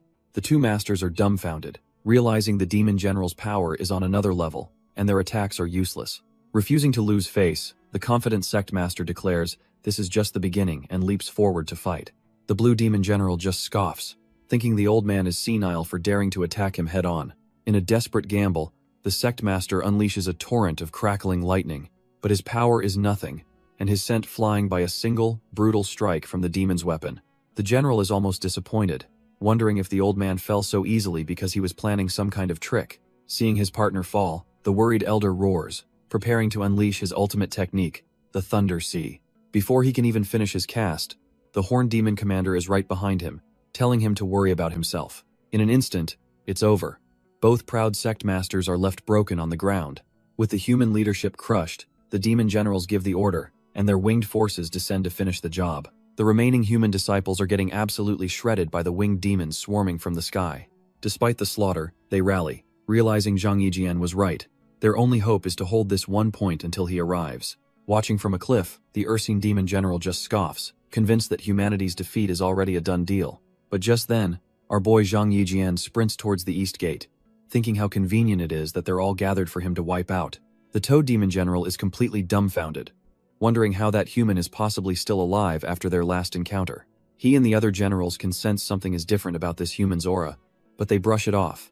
Sure he'll be a corpse soon enough. The Toad General sneers, convinced his opponent was just lucky last time, and vows he won't make the same mistake again. With a roar, he unleashes a volley of potent green energy blasts, aiming to obliterate our hero for good. But Zhang Yijian just smirks, revealing he faked his defeat to trick him, and questioning how the demon could have possibly fallen for it. In an instant, his golden hands manifest and clench into powerful fists, ready to meet the demon's attack head-on. The Toad Demon General is completely floored, screaming that this turn of events is absolutely impossible. His avian colleague warns him that this kid is far from ordinary and they can't afford to underestimate him. Taking command, the avian general rallies his clansmen, promising a fortune in gold to whoever takes our boy's head. The demon horde roars in response, charging forward with bloodlust in their eyes. But Zhang Yijian just scoffs at their swarm tactics, revealing a glowing artifact as he declares he's not afraid. He raises the item to the sky, calling forth his own warriors to join the fray. With a deafening boom, the sky fills with crackling lightning. From the storm emerges a legion of heavily armored thunder soldiers, ready for battle. The demon generals can only stare in utter disbelief, wondering what kind of monsters just appeared. Without hesitation, the thunder soldiers charge, crashing into the demon horde with overwhelming force. The summoned warriors cut through the demon ranks like a hot knife through butter, leaving a trail of dismembered bodies. Our boy smirks, realizing his summoned troops are even more effective than he thought. His plan is to just let them tire the enemy out. Seeing his army getting shredded, the avian general loses his cool, deciding he has to personally eliminate this threat. He dives from the sky like a meteor, screaming for the death of the human race as he unleashes a fiery punch. But Zhang Yijian is on another level, casually weaving out of the way of the general's flaming sword strike. The general lands, completely dumbfounded, wondering how in the world a human could block his full-power attack with bare hands. Zhang Yijian just scoffs, asking if that weak sauce hit was supposed to be a massage. The blatant disrespect sends the avian general into a blind rage, his entire body flaring with demonic energy. Screaming that our boy is seeking death, he unleashes his ultimate attack, a massive phoenix made of pure flame. The fiery beast barrels towards Zhang Yijian, who just stands there, unimpressed and ready for whatever comes next. The avian general's ultimate attack erupts, certain that our boy's little show is finally over. His flaming phoenix technique barrels down like a meteor, ready to incinerate everything in its path. But Zhang Yijian doesn't even flinch, simply raising a hand and muttering that he's about to disappoint the demon. With a flash of golden light, he declares that the general is the one who's truly doomed. The clash is over before it begins. The avian general is completely annihilated in a single, overwhelming blast. His fellow generals, a toad and a lobster, can only stare in disbelief, realizing their fastest warrior was just one-shotted. Our boy just smirks at them, telling the remaining trash-tier generals to save him some time and come at him all at once. This absolute disrespect sends the two generals into a full-blown panic, screaming at the monster before them. Meanwhile, at the West City Gate, his disciples Zhang Chao and Zhang Yayun are getting overwhelmed by the sheer number of demons. And just when things couldn't get worse, a new threat arrives. Another war general, an archer named Li Ying, readies his next volley. From his perch, the archer Li Ying unleashes a volley, arrogantly thinking his prey is completely oblivious. But Zhang Chao is already on it, moving instantly to shield Zhang Yayun from the surprise attack. The enchanted arrows shatter harmlessly against her swirling sword energy. The demon archer is dumbfounded, wondering if that was the power of a divine sword. With her own divine blade now in hand, Zhang Chao immediately pinpoints the enemy's hiding spot. Zhang Yayun is amazed by her senior sister's skill, but Zhang Chao is just glad they have a divine weapon to counter the archers. Without a moment's hesitation, she unleashes a massive wave of sword chi straight back at the demon's location. Li Ying can't believe it. Not only did she spot him, but she's launching a counterattack this powerful. The blast sends him flying, and he crashes to the ground, utterly humiliated. Turns out, he wasn't alone, as he yells for his two comrades, an ox and a wolf general, to stop watching the show and get in the fight. Zhang Yayun feels a terrifying aura, and warns her senior sister that these must be demon war generals. The demon grunts cheer as the ox general, Jin Yu, and the wolf general, Qie Long, finally make their move. But Zhang Chao isn't fazed, leaping into the air and declaring that no one gets past her wall of sword chi. The ox general gathers his power, sneering that the little brat who wounded his comrade has some skill. He asks if she's here for revenge, but Zhang Chao just scoffs at the ridiculous idea. She effortlessly dodges his attack, taunting that while a fight might be fun, he'll probably die in one hit. But while she's distracted, the wolf general appears right behind Zhang Yayun, mocking her for worrying about others. She whirls around to block his claws, and he introduces himself as the one who's come to take her head. The wolf general's speed is insane, blasting her back as she realizes these war generals are true monsters. Still, she grits her teeth, her thunder powers flaring to life as she catches his claws, refusing to go down without a fight. She unleashes a flurry of kicks, but the wolf general's claws are like steel shields, blocking every strike. She lands a solid hit that sends him staggering, but a chill runs down her spine. She knows this is bad. Whirling around, she spots another enemy lining up a shot and furiously channels her lightning, daring him to try. A massive thunder spear rockets towards the demon archer commander, who was about to turn her into a pincushion. But the wolf general just smirks, shattering her spear while the archer mocks her pathetic attack. With her big move deflected, the wolf general is on her in an instant, his claws ready to rip her apart. The archer just laughs from afar, boasting that a good hunter doesn't care about ambushes, only the kill. Zhang Yayun is sweating bullets, realizing she has to take down this wolf first or she's a sitting duck. With no other choice, she decides to bet it all, gathering every last ounce of power for a technique she hasn't even mastered. Before he can react, she grabs his face, unleashing a point-blank blast as he realizes he's out of time to counter. She unleashes her thunder-gathering hand technique, engulfing the wolf general in a maelstrom of raw lightning. But the attack wasn't enough. She's completely out of energy, and the archer commander mocks his useless comrade from the sky. With Jiang Yayun now defenseless, the archer swoops down, promising to torment her now that she's out of strength. Suddenly, Zhang Chao arrives on the scene, spotting her junior sister in grave danger from the charging Ox General. The Ox General roars for her to get out of his way, swinging his massive weapon to crush her, but she's too fast, leaping right over him and declaring that their fight isn't over just yet. The demon archer commander sees her coming and immediately panics, realizing the one with the divine sword is now targeting him. Zhang Chao soars through the air, her blade glowing with immense power as she closes in on the terrified archer. She unleashes a devastating sword wave, bypassing the brute force of the Ox General to take out the real threat. A colossal vortex of golden energy erupts from below, sweeping up all three demon generals in a storm of utter destruction. The demon archer gets caught in the blast, screaming that the Ox General is a beast for not caring that he was nearby. When the dust settles, the Ox General is the only one left standing, facing down the two exhausted disciples. Jiang Yayun is completely dumbfounded, wondering what kind of monstrous sonic wave attack her senior sister just unleashed. Zhang Chao asks if she has any strength left, and Jiang Yayun admits she's only got one more move in her. With a look of grim determination, Jiang Yayun places her hand on the divine sword, ready to pour her last ounce of power into it. Zhang Chao explains the plan.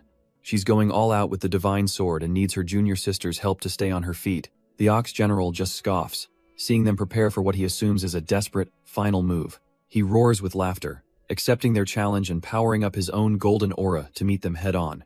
Together, the two sisters unleash a colossal wave of pure, crackling energy from the divine blade. The Ox General's golden onslaught crashes against their brilliant blue sword wave in a battle that will decide it all. The two immense energies collide, but it's clear the sisters' divine power is on another level. Their crackling blue wave completely devours the Ox General's golden aura. He lets out one last defiant roar, challenging them to the very end as he's consumed by the blast.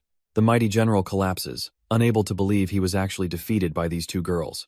Jiang Yayun is ecstatic that they finally won, but Zhang Chao feels a chill down her spine, warning her to be careful. A split second later, a beam of light pierces straight through Zhang Chao's chest, and her sister can only scream her name in horror.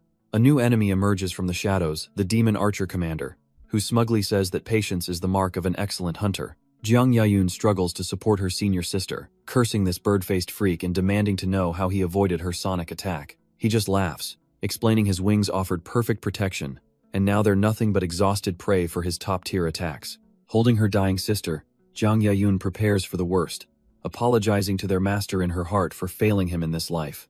Just as all hope is lost, a pillar of golden light descends, and our boy Zhang Yijin appears right before his disciples. The demon archer commander just scoffs, thinking he's found another victim, and fires a full-power shot to kill them all at once. But the arrow explodes harmlessly, as Zhang Yijian is already by their side, apologizing for being late and feeding a divine pill to the injured Zhang Chao. The archer is completely dumbfounded. His ultimate attack was blocked like it was nothing, and he wonders if this guy is some kind of monster. Before he can process it, Zhang Yijian unleashes a terrifying aura that manifests as a colossal flaming phoenix. The fiery beast morphs into two gigantic hands that clap down on the bird freak, crushing him into oblivion with a single, brutal strike. With the trash taken care of, he tells his disciples they fought well, and Zhang Chao confirms the pill has already mostly healed her. He tells them to rest up, assuring them the west gate is secure and he's going to handle the rest of this mess personally. Meanwhile, over at the east gate, an Ursine demon general watches his subordinates struggle against two surprisingly resilient human masters. Suddenly, Zhang Yijian appears in the sky like a vengeful god, roaring that for harming his disciples, the entire heavenly demon clan will pay with their lives. Our boy blitzes the Ursine demon general, who can't believe a human could possess such immense, overwhelming power. The two allied sect masters see him arrive, relieved that Zhang Yijian succeeded on his end of the bargain. Turns out, this was all part of a plan hatched a day ago, where he explained the city's three gates were too far apart to defend at once. He had asked them all to just buy him some time at the other two gates, promising to clean up the mess once he arrived.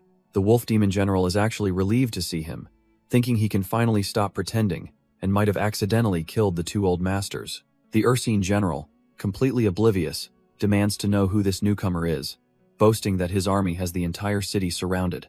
Zhang Yijian just scoffs at the idea of an army and summons a colossal flaming hand, ready to show him what real power looks like. He then reveals that at the south gate, all the other demon generals have already been taken down and lie defeated. And over at the west gate, his disciples have already wiped out every single demon disciple and general stationed there. The Ursine general is left completely dumbfounded, roaring that it's all nonsense and absolutely impossible. Cornered, the Ursine general yells for his 2 remaining commanders to help him set up their clan's ultimate technique. The 3 generals immediately unleash the Heavenly Demon Formation, a massive purple array designed to crush their enemies. In a flash, the allied sect masters find themselves completely trapped by the sinister purple energy. Even their disciples are caught in the web, crying out as the formation drains their life force. The Ursine general laughs, boasting that while he can't beat him directly, this formation will wear him down until he perishes. His horned demon ally chimes in, absolutely certain that the humans now have 0 chance of winning. But Zhang Yijian is completely unfazed, finding their trump card merely interesting and deciding to test its strength. Our boy gathers his power, preparing to unleash the golden palm of the heavens. A colossal hand of pure golden energy forms in the sky, dwarfing the demon generals and stunning them into silence. With a single, overwhelming blast, the golden hand shatters their precious formation like glass. The formation's destruction unleashes a fiery backlash, but our boy just tanks it without breaking a sweat. He dusts himself off, casually remarking that the formation's defensive power was actually pretty decent. Meanwhile, the allied sect masters are still trapped, with one lamenting that it's all over and they're doomed. The Ursine general scoffs, gloating that trying to break his heavenly demon formation was a fool's errand. But Zhang Yijian just smirks, asking if the general really thought that trash-tier formation was invincible. He then turns to the demon general Tianhu, revealing his hidden ace and saying it's time for him to do his part. Tianhu acknowledges his true master and leaps towards the core of the demonic array. With a surge of power, the very foundation of the heavenly demon formation begins to crack and shatter from within. The Ursine general is absolutely dumbfounded, screaming Tianhu's name in utter disbelief at the betrayal. In an instant, the allied masters are freed from their bonds, shocked that they can suddenly move again. Wasting no time, the freed sect masters immediately turn their pent-up fury on the surrounding demons. 2 of them combine their power, unleashing a devastating blast that vaporizes the demonic trash. The Ursine general roars at Tianhu for the betrayal, but the wolf demon just states he'll do anything for his true master. Absolutely livid, the bear general charges forward, screaming that he's going to kill them both, but Zhang Yijian instantly appears before him, taunting him for not having learned his lesson, leaving the general stunned at his speed. Our boy follows up with a lightning-fast kick right to the jaw, sending the hulking demon stumbling back. Just then, the ox demon general joins the fray, warning Zhang Yijian not to get too arrogant as he powers up an attack. Unfazed, Zhang Yijian calmly manifests a brilliant golden sword of pure energy to meet the challenge. He unleashes a massive blade of light, leaving the ox general dumbfounded at the sheer power of the attack. Before the slash can land, the enraged Ursine general recovers, leaping in with 2 massive maces, ready to crush our boy. But our boy simply scoffs and meets the Ursine general's charge with a devastating whirlwind slash of his own. The golden energy wave slams into the general before he can even land a blow, sending him flying. He's completely dumbfounded, unable to comprehend how a mere human could possess such terrifying power. The demon general crashes into the ground with the force of a meteor, causing a massive explosion. Picking himself up, he realizes this guy is extraordinary and that continuing this fight is a trash-tier plan. He decides to burn his own demonic power to fuel a desperate escape, vowing to reach his destination no matter what. But Zhang Yijian appears in the sky above, coolly informing him that escaping won't be that easy. The general barrels through a nearby city as our boy launches a volley of sword strikes from the air. The attacks narrowly miss, carving deep gouges into the rooftops as the demon frantically dodges. With his purple aura flaring, the Ursine general continues his desperate sprint through the city streets. The battered Ursine general finally stumbles into a forest, believing he's found his destination. He reaches for a massive tree, thinking its legendary celestial power is his only shot at healing his wounds. But before he can even touch it, a golden blade of energy slices his arm clean off. He screams in agony as Zhang Yijian appears, mocking him for thinking he could escape. The general curses his luck for being so close. But our boy is more curious about his obsession with Tianlu City. Zhang Yijian presses a blade to his throat, demanding to know why he's so fixated on that one place. But the demon general is cut from a different cloth, spitting that he'll never get a single word out of him. Unfazed, our boy just smashes a fist into his face, sending him reeling back in pain. Seeing the general is still tight-lipped, Zhang Yijian draws his sword, ready to test just how long that resolve will last. He's got plenty of time and even more ways to make this trash-tier demon sing like a canary. The Ursine general can't handle the heat for a second longer, letting out a pathetic scream. With a blade to his throat, his tough guy facade crumbles, and he immediately agrees to talk. Zhang Yijian just scoffs, telling him he could have saved himself a lot of pain by not being so stubborn. The general begins his story. 100 years ago, their war wasn't for territory, but for an ancient fairy tree. Turns out, their true mission is to find an immortal suppressed in Tianlu town and use their power to ascend to the immortal world. Our boy is dumbfounded, asking if the fairyland is even real, and the general confirms it's the final destination for all ascenders. This new revelation has Zhang Yijian's mind racing, wondering if immortals and the fairyland truly exist. He suddenly remembers the shadowy figures from his tribulation, questioning if they were the real deal. Snapping back to reality, he demands to know the immortal's location, but the general tries to bargain for his life. Zhang Yijian isn't playing games. He simply says forget it and executes the demon on the spot. With the general's intel fresh in his mind, our boy realizes Tianlu City is hiding some serious secrets that need investigating. Meanwhile, the allied sect masters stumble upon the remaining demons, who have all thrown down their weapons and are surrendering. The masters are immediately suspicious. The demon clan was never this easy to subdue, and they smell a trap. Taking no chances, the bearded elder decides there's only one way to deal with them: leave none alive. He unleashes a massive energy blast, completely vaporizing the surrendering demons in a flash of green light. Just as the dust settles, Zhang Yijian makes a grand entrance, flying back from his pursuit of the fleeing generals. The masters rush over to ask if he caught the stragglers, and he coolly confirms they've all been taken care of. With the last of the demons seemingly wiped out, the cultivators erupt in celebration, thinking the war is finally over. Our boy seizes the opportunity, using a divine-level communication stone to announce the victory and invite everyone to a celebratory feast. But a day later, he gathers his disciples, telling them that while they fought well, the demon clan has only been superficially eliminated. He turns to Zhang Chao, figuring that as the city lord, she must know the secrets of Tianlu City, specifically the legend of the immortal. But Zhang Chao is completely dumbfounded. She's never heard of any such legend in her own city. This throws our boy for a loop, making him wonder if the information he got from the demon general was a total lie. After a moment, she suggests that since the city is ancient, its secrets might be hidden in the local archives tower. Without a second thought, Zhang Yijian announces he's going to check it out, and instantly blasts off in a streak of golden light. His disciples are left in the dust, with Zhang Chao muttering about how her master is always in such a hurry. He arrives at the massive, multi-tiered Tianliu Region Archives Tower, a place brimming with forgotten history. Inside, he finds himself surrounded by endless shelves packed with ancient scrolls and records.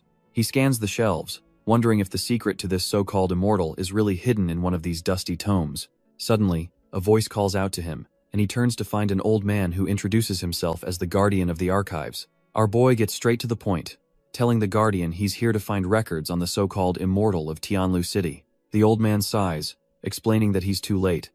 The only records are ancient and have been damaged beyond repair. He then leads Zhang Yijian over to a dusty shelf, pointing out the crumbling bamboo scrolls. Zhang Yijian picks one up, confirming the guardian's story. The thing is practically falling apart in his hands. But with a smirk, he tells the dumbfounded guardian that, luckily, he knows a way to restore it. He summons a glowing paintbrush from thin air, and the guardian's jaw hits the floor as he recognizes it as a divine-level artifact. With a few graceful strokes, our boy paints over the scroll, and golden light magically begins to mend the ancient text. In a matter of seconds, the tattered scroll is completely restored, glowing as if it were brand new. The guardian is left utterly speechless, stammering about how what he just saw should be completely impossible. Ignoring the old man's shock, Zhang Yijian unrolls the scroll, ready to finally uncover the city's hidden secrets. The moment our boy opens the scroll, a blinding light erupts, pulling his consciousness into the ancient record. He finds himself suddenly standing in a dark, unfamiliar forest, completely disoriented by the sudden shift. Before he can get his bearings, he spots two ghostly figures pointing frantically, wondering if this is the world from the scroll. Looking up, he sees what they're gawking at: a massive, fiery meteor tearing through the night sky. He tries to grab one of the phantoms to ask what's going on, desperate for answers, but his hand passes straight through the man's shoulder, like he's nothing more than air. It clicks for him, then he's just a spectator in this memory, unable to influence events that have long since passed. The meteor crashes with a deafening boom, and the two phantoms cry out in terror, saying it landed near the river. One of them, filled with a mix of fear and curiosity, insists they have to go see what's in the crater. Our boy follows their gaze and sees it too, a strange, glowing sphere pulsating with energy at the impact site. From the crater, a strange red substance begins to bubble and leak, poisoning the nearby river. A pack of unsuspecting wolves, thirsty from the night's events, come to drink from the contaminated water. In an instant, their bodies twist and contort, mutating them into demonic beasts with glowing red eyes. The two phantom villagers are now running for their lives, screaming that monsters have appeared. But it's no use. One of them is pounced on and torn to shreds by the newly born demon wolf. Our boy watches the carnage, but the scene suddenly shifts to an old man with a bow, who seems to be hunting the beasts. The old man cackles with glee, shouting that he successfully shot the immortal who fell from the sky. Turns out, his plan is to dig out her golden elixir, believing it'll grant him ultimate power and let him ascend to the heavens. With greed burning in his eyes, he rushes towards the glowing sphere, convinced immortality is within his grasp. But the moment he reaches for it, a blinding blue energy erupts, engulfing him as he screams in agony from the intense heat. The greedy old man's body is ripped apart and reformed by the raw power, his screams echoing as he mutates. In his place, a ghostly blue tree sprouts from the ground, a grim monument with a skull tangled in its roots. Our boy watches in horror as the archer's tormented spirit becomes one with the cursed tree, trapped for eternity. Zhang Yijian is left completely dumbfounded, unable to comprehend the bizarre scene that just unfolded. The entire vision begins to distort and shatter around him as he tries to process what that tree even was. With a final flash of light, the memory collapses, violently yanking him back to the real world. He stands in the archives, realizing the book didn't just tell him a story, it showed him everything as if he were there. The archives guardian rushes over, startled by the energy pulse and asking what on earth just happened. Zhang Yijian waves him off, saying it's nothing and he just needs a moment to process the insane vision. Leaving the tower, his mind is racing, connecting the dots between this fallen immortal and the origin of the demons. Our boy finally returns to the 6th peak, announcing his return to his surprised disciples. The rest of the crew rushes out to greet him, eagerly asking what he discovered during his investigation. He sits them down, explaining that the situation is way more complicated than they thought. Tianlu City is hiding some dark secrets. Taking a sip of tea, he reveals his biggest finding. A mysterious and extremely dangerous person is lying dormant beneath the city. Zhang Chao immediately asks if he's talking about an immortal, but he admits he doesn't have all the answers and tells them to be cautious. Meng Qi adds that since the city is centuries old, it's not surprising that some insane secrets are buried there. With a plan forming, he orders Zhang Chao to gather some men and follow him to what he's calling the Immortal Tree. Zhang Chao, ever loyal, immediately agrees to carry out her master's cryptic command without hesitation. An hour later, a team of subordinates is hard at work, digging around the base of the massive tree from his vision. His disciples watch on, confused, asking why they're digging, and he simply says he needs to see what's buried underneath. He's convinced that what he saw in the archives was real. There should be traces of an immortal right here. His other disciples, Jiang Yayun and Meng Qi, are completely dumbfounded by this sudden revelation, but one of Zhang Chao's men reports back that they've dug 3 feet down and found absolutely nothing. Zhang Chao relays the bad news, pointing out that there's no sign of what he mentioned, but he tells her not to jump to conclusions. He admits to his disciples that this whole situation is bizarre and won't be easy to figure out. Leaning against the tree, he wonders why he can't feel any of the immortal energy the celestial demons spoke of. Frustrated, he breaks off a branch, questioning if there's some other trick at play that he's missing. With no leads, he tells Zhang Chao they're done for the day, and it's time to head back to the estate. But as night falls, it becomes clear that the secret wasn't meant to be found in the daylight. Deep beneath the water's surface, something begins to stir, revealing the true location of the hidden power. A lone fish swims peacefully, completely unaware of the ancient presence lurking below. Suddenly, a vortex of spiritual energy erupts, sucking the poor creature right in.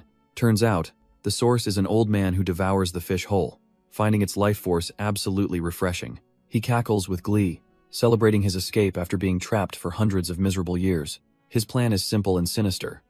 Find cultivators with extraordinary talent, refine them, and use their power to restore his own.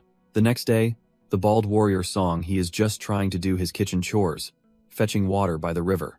He thinks to himself that he can't be late, as the city lord is waiting for her meal. But before he can even lift his bucket, a hand made of pure water shoots out and grabs him. He's dragged into the river with a splash, completely dumbfounded by the sudden attack. Nearby, subordinates see him go under and start panicking, shouting for someone to save him. Just as everyone thinks Song he is done for, he bursts out of the water completely unharmed. Leaping back onto the shore, he looks as if nothing even happened.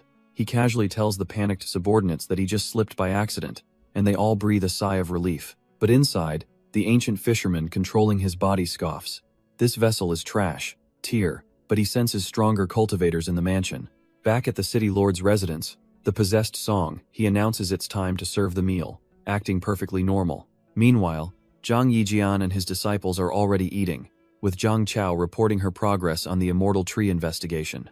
Our boy just smiles, putting some food on her plate and telling her to focus on the meal for now. This immediately triggers his youngest disciple, Meng Qi, who complains that he's showing blatant favoritism. Zhang Yijian just laughs, assuring her there's more than enough delicious food to go around for everyone. At the same time, the fake song he dismisses the other servants, telling them he will personally attend to the city lord. The ancient fisherman inside Song, he sizes them up. The girls are talented, but he scoffs at the seemingly weak Zhang Yijian. Turns out, he came prepared, pulling out a little red pill he had hidden away for just this occasion. He pours the wine, thinking to himself that our boy, with his weak cultivation, is the perfect target to devour and restore his own power. But Zhang Yijian is completely oblivious, happily raising his cup for a toast with his beloved disciples. They all clink their cups together, enjoying a rare moment of peace and celebration. The possessed servant smirks as they drink, knowing the soul-confusing pill he slipped in will kick in any second. Just as planned, Zhang Chao is the first to react, clutching her head as a wave of dizziness hits her hard. The other disciples follow suit, complaining about the wine's insane potency as they start to lose their balance. In a flash, Zhang Yijian's expression hardens. He realizes the wine is tampered with, that they've been poisoned. But the realization comes a second too late, as even our boy collapses face first onto the table, completely out cold. The possessed servant, Song He, smirks as he reveals a magic bag, gloating that his plan was a complete success. With a flick of his wrist, the bag sucks up all the unconscious disciples as he raves about restoring his strength with their talent. Without a moment's hesitation, he leaps out the window, making a clean getaway with his precious cargo. But wait, our boy Zhang Yijian stirs, clutching his head and wondering if the wine was actually poisoned. He stumbles to his feet, looking at the empty table, and wondering where on earth his disciples disappeared to. The scene cuts to Song He, who is already miles away, cackling about how he'll refine them all. Inside the bag, the disciples wake up in a daze, thrown together in a painful, confusing pile. Zhang Chao, the first to come to her senses, tries to wake the others, asking how they ended up here.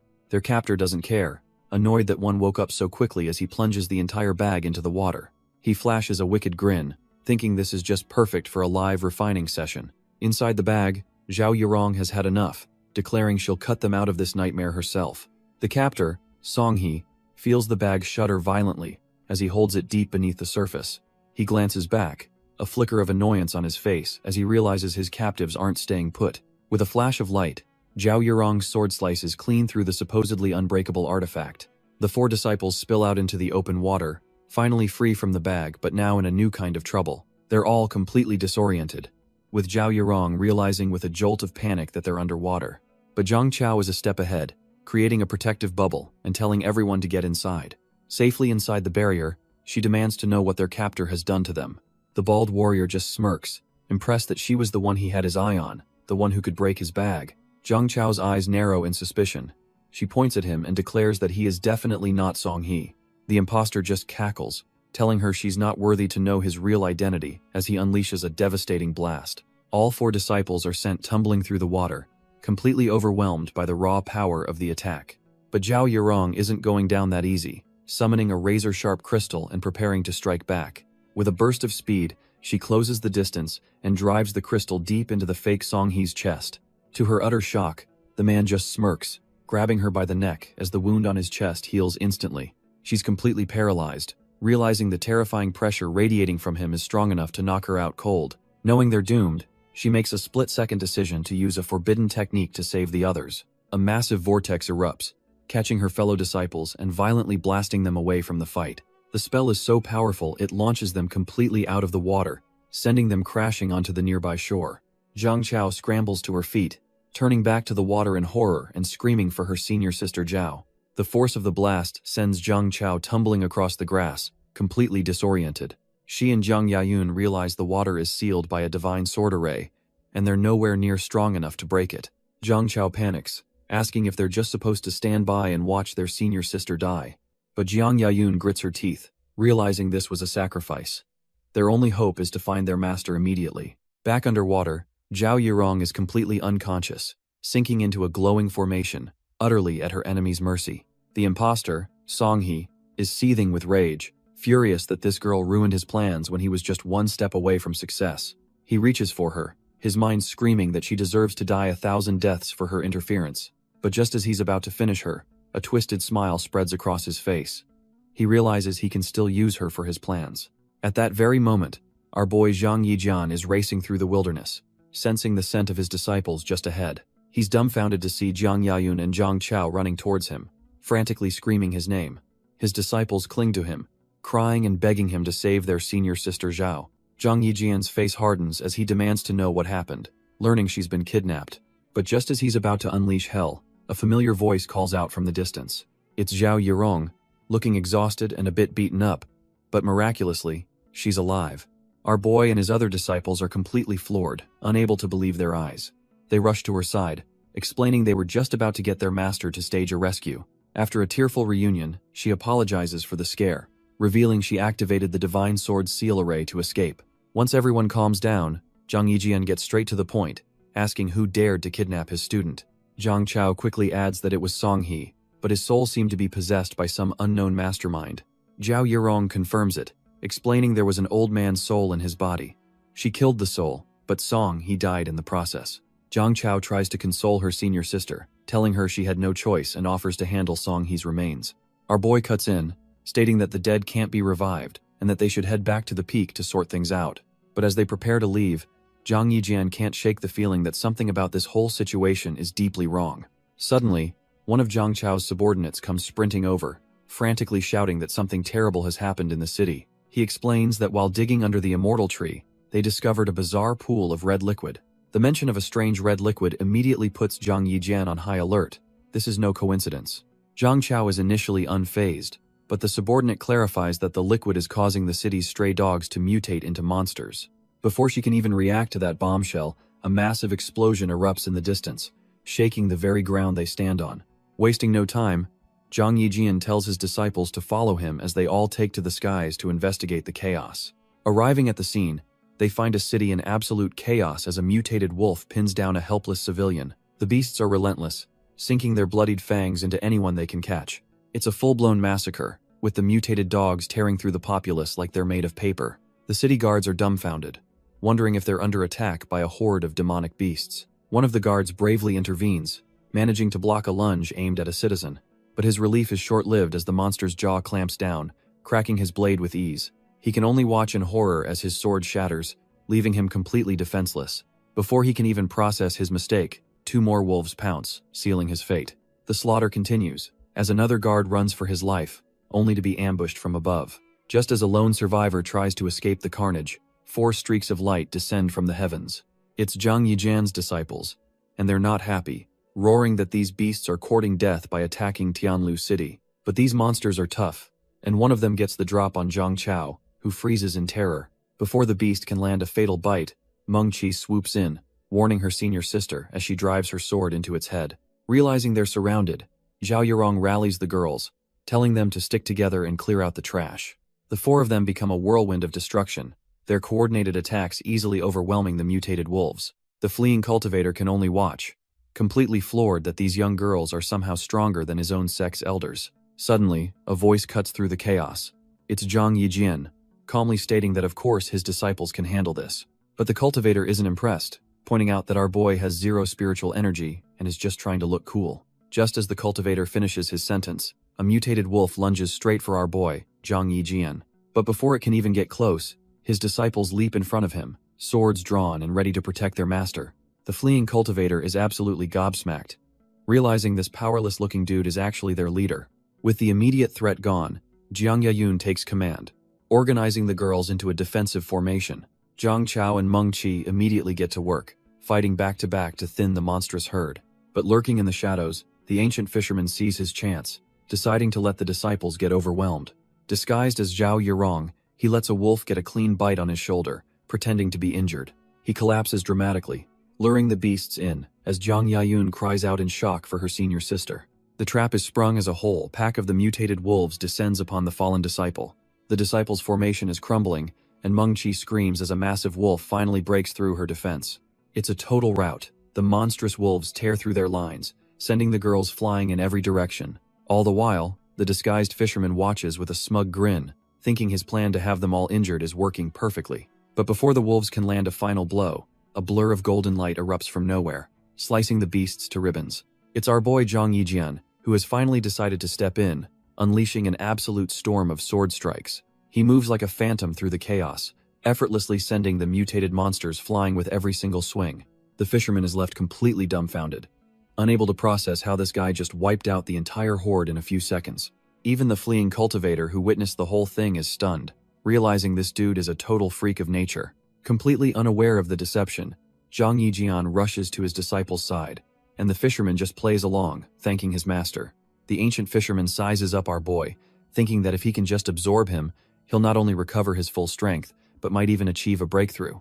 Just then, his other disciples arrive, apologizing for failing to protect their senior sister, completely unaware she's an imposter. The girls are fired up, ready to follow their master's command to investigate the source of the strange red liquid. Still completely fooled, Zhang Yijian gently tells the imposter to get some rest, and the old man just eats it up, playing the part of the grateful disciple. Later that night, back at the residence, the real investigation begins under the full moon. They're all huddled around a map, but Zhang Chao reports that her search parties have come up completely empty-handed. Zhang Yijian connects the dots, realizing the red liquid must be the blood of a female immortal mentioned in an old book, but her body is no longer in its original location. Fed up with the lack of progress, he decides he's had enough waiting around and will investigate personally. Without a moment's hesitation, our boy rockets into the night sky, determined to uncover the truth himself.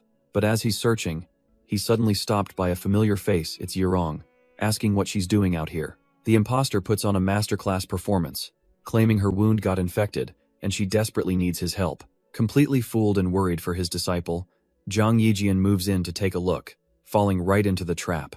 The second he gets close, the imposter blows a cloud of knockout powder right into his face. The potent dust hits our boy like a truck, and he staggers backward, his senses completely failing him. With a wicked grin, the imposter reveals his true intentions. Having successfully neutralized his target, he shoves Zhang Yijian into a magic sack, gloating that refining this powerful body will make him invincible. Without a second thought, the old man disguised as a young girl makes his getaway into the night sky. Inside the artifact, our boy is completely helpless, sealed away as the imposter escapes. But it turns out our boy was just playing dumb, wondering what kind of fool would dare possess his disciple's body. He'd known from the start that something was off, sensing a strange, possessed aura around Zhao Yirong. Realizing someone was trying to pull a fast one, he decided to play along and see what this clown was really after. Back in the present, the imposter, still wearing his disciple's face, dives deep into the water with his precious cargo. Under the pale moonlight, he swims towards his hidden lair to begin the final phase of his plan.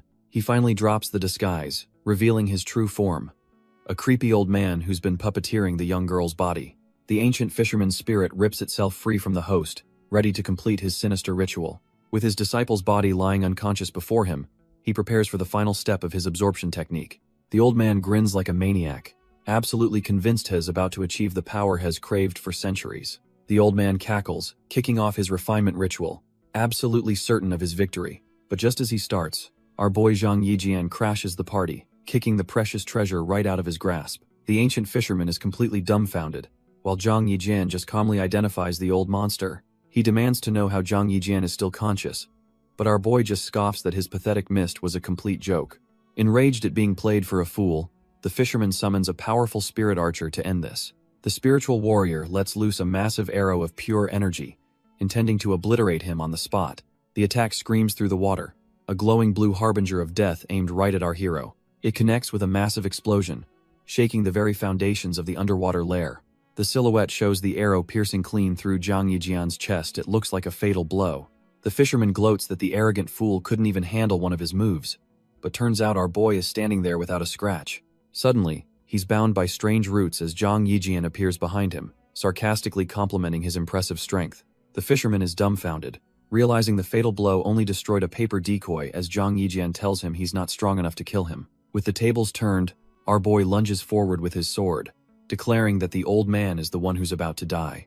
But the ancient monster isn't down yet, catching the blade with his bare hands in a desperate block. He then unleashes a massive burst of energy, creating a protective barrier that sends Zhang Yijian flying backward. Our boy realizes the fisherman is using the very roots that bind him as a source of power, creating a frustrating stalemate. The old man rages, screaming that if he were at his peak, he would have already annihilated this punk. Zhang Yijian sees right through it. The fisherman is completely immobilized and is just putting on a brave face. So he pulls out another trump card, a divine-grade puppet paperman, and tells the terrified old man he's as good as dead. The divine puppet descends like an executioner, its colossal sword aimed right at the trapped fisherman. In a panic, the old man screams and activates his Chankun shield, a desperate last-ditch defense. The puppet's blade smashes into the barrier, the sheer force of the impact shaking the entire area. But it was all a distraction. Our boy suddenly appears right in his face, charging the infinite hand as the fisherman realizes he can't react in time. Zhang Yijian lands a clean hit right through a gap in his defense, shattering the old man's confidence. The fisherman is utterly dumbfounded, sputtering that our boy somehow found his one and only weakness. Without missing a beat, Zhang Yijian follows up with another brutal strike, pushing the ancient monster to his limit. The old man can't believe it, demanding to know how he possibly figured out the flaw in his impenetrable shield. Our boy calmly explains that being bound by the roots means his spiritual energy is sluggish and can't move freely. Turns out, he used the puppet to test the fisherman's reaction speed, and now that he knows the timing, the shield is about to crack for good. With a final, crushing blow, our boy shatters the fisherman's barrier, mocking him for revealing his weakness so easily. The old man is seething, absolutely refusing to accept that he's been outplayed by a trash-tier junior. Zhang Yijian offers him a sliver of hope, saying he'll consider sparing him if he answers just one question. He gets right to the point, demanding to know how he shot down the immortal 500 years ago, and where that immortal is now. The fisherman is completely dumbfounded, wondering how this random kid could possibly know about his darkest secret. Losing his patience, our boy pulls a dagger and presses it to the old man's throat, telling him to start talking. But just as he agrees, the fisherman's eyes turn white. He was just buying time for a final, desperate gambit. He unleashes a powerful energy blast straight from his mouth, screaming that our boy deserves to die for his insolence. Zhang Yijian just smirks, calling the last-ditch effort a petty trick as he effortlessly blocks the attack. Grabbing him by the collar, our boy demands he stop playing games and spill the secrets of the immortal immediately. The old fisherman finally cracks, coughing that he'll talk and was just messing with him. He begins his story 500 years ago, when he was on the very cusp of a major breakthrough. But during his meditation, he accidentally witnessed a battle between two immortals tearing the sky apart. He watched, dumbfounded, as one of the divine beings was struck down in the ferocious clash. As the defeated immortal fell, he left behind a single, powerful-looking divine bow. Realizing this was the opportunity of a lifetime, the fisherman scrambled towards the crash site. He greedily snatched up the weapon, his mind reeling from the confirmation that immortals truly existed. This sent him down a path of obsession, studying ancient texts to learn their secrets. So, on the fateful day of his own tribulation, as thunder cracked across the sky, he used every ounce of his strength to draw that divine bow, aiming it right back at the heavens. He fired a single, golden arrow straight into the heart of his own tribulation, defying the heavens themselves.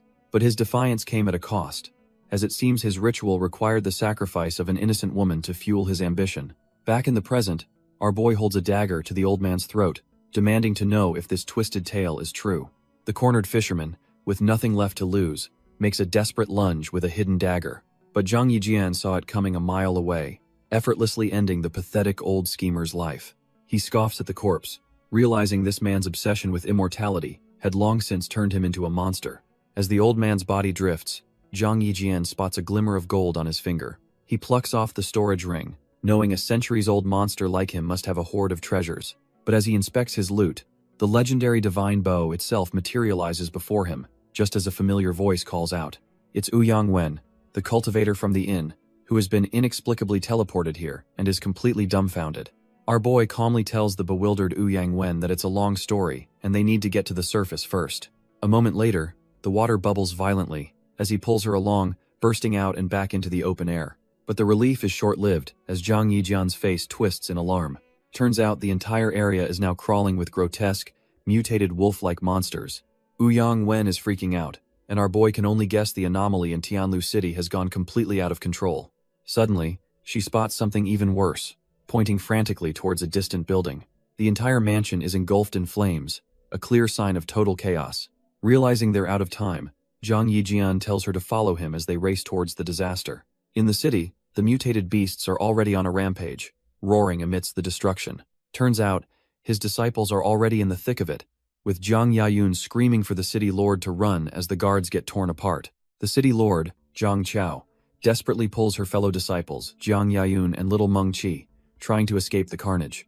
But their path is blocked by an even bigger problem, a hulking, mutated bear roaring with fury. The beast actually speaks, taunting them for trying to run and telling them to stay and become its next meal. Zhang Chao is dumbfounded, unable to process that this trash-tier monster just spoke like a person. She realizes with dawning horror that the mutations are getting worse, even granting these beasts intelligence. Stealing her nerves, Zhang Chao shoves the others back, yelling that she'll hold it off while they escape.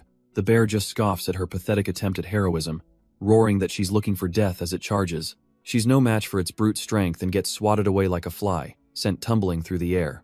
Jiang Yayun and Meng Qi can only scream in terror as their junior sister crashes hard onto the pavement. Zhang Chao scrambles to her feet, realizing with horror that this demonic beast has somehow surpassed the 4th rank. The bear ignores her, drooling as it prepares to finish off the fallen disciple, claiming her as its prize. But just as its claws are about to connect, a brilliant flash of light parries the attack with a deafening crack. The monster is sent tumbling backward, howling in pure agony from the devastating counterattack. And there he is, our boy Zhang Yijian has finally arrived, his voice cold as he asks how the beast dared to touch his student. Furious that its newly sentient body is being destroyed, the bear charges forward with reckless abandon. But Zhang Yijian is a blur of motion, effortlessly landing on the monster's back, with his sword held high. The beast is completely dumbfounded by his incredible speed as he brings the blade down in a deadly arc. His sword sinks deep into its neck, and a spray of blood erupts as the beast's life begins to fade. A massive explosion of spiritual energy completely vaporizes the creature, leaving his disciples staring in utter shock. Standing over the corpse, Zhang Yijian wonders how a simple beast could have awakened its own consciousness. He investigates the monster's remains, trying to figure out the source of its bizarre transformation. The answer is revealed in a quick flashback. A normal bear drinking from a strange, blood-red spring. After a single sip, the creature mutated into the raging, red-eyed beast he just had to put down. The realization hits him hard. If other beasts find this spring, it'll be a total catastrophe. His disciples arrive, and he explains that the demonic beast gained sentience by drinking that tainted red water. Just then, his system pings, alerting him that a new potential disciple has been found at that very spring. Our boy just smirks. This is perfect timing, as he was already planning on checking the place out. The scene shifts to the eerie eastern wilderness spring pool, its waters glowing with an unnatural crimson light. And just as he feared, more unsuspecting animals are already there, drinking the very liquid that creates monsters. A newly sentient bear roars, its mind awakened by the tainted water. It gloats about its newfound intelligence, and summons its barbarian wolf pack to come drink. The mutated wolves arrive at the spring, but are immediately put on edge by a strange sound. Suddenly, the water begins to bubble and churn violently. The wolves don't even have time to react as a powerful vortex opens up and sucks them under. Half an hour later, the area is quiet and serene, hiding the chaos that just unfolded. Our boy Zhang Yijian finally arrives with his disciples, taking in the sight of the blood-red spring. Zhang Chao looks on with concern, noting how quickly the red liquid is spreading.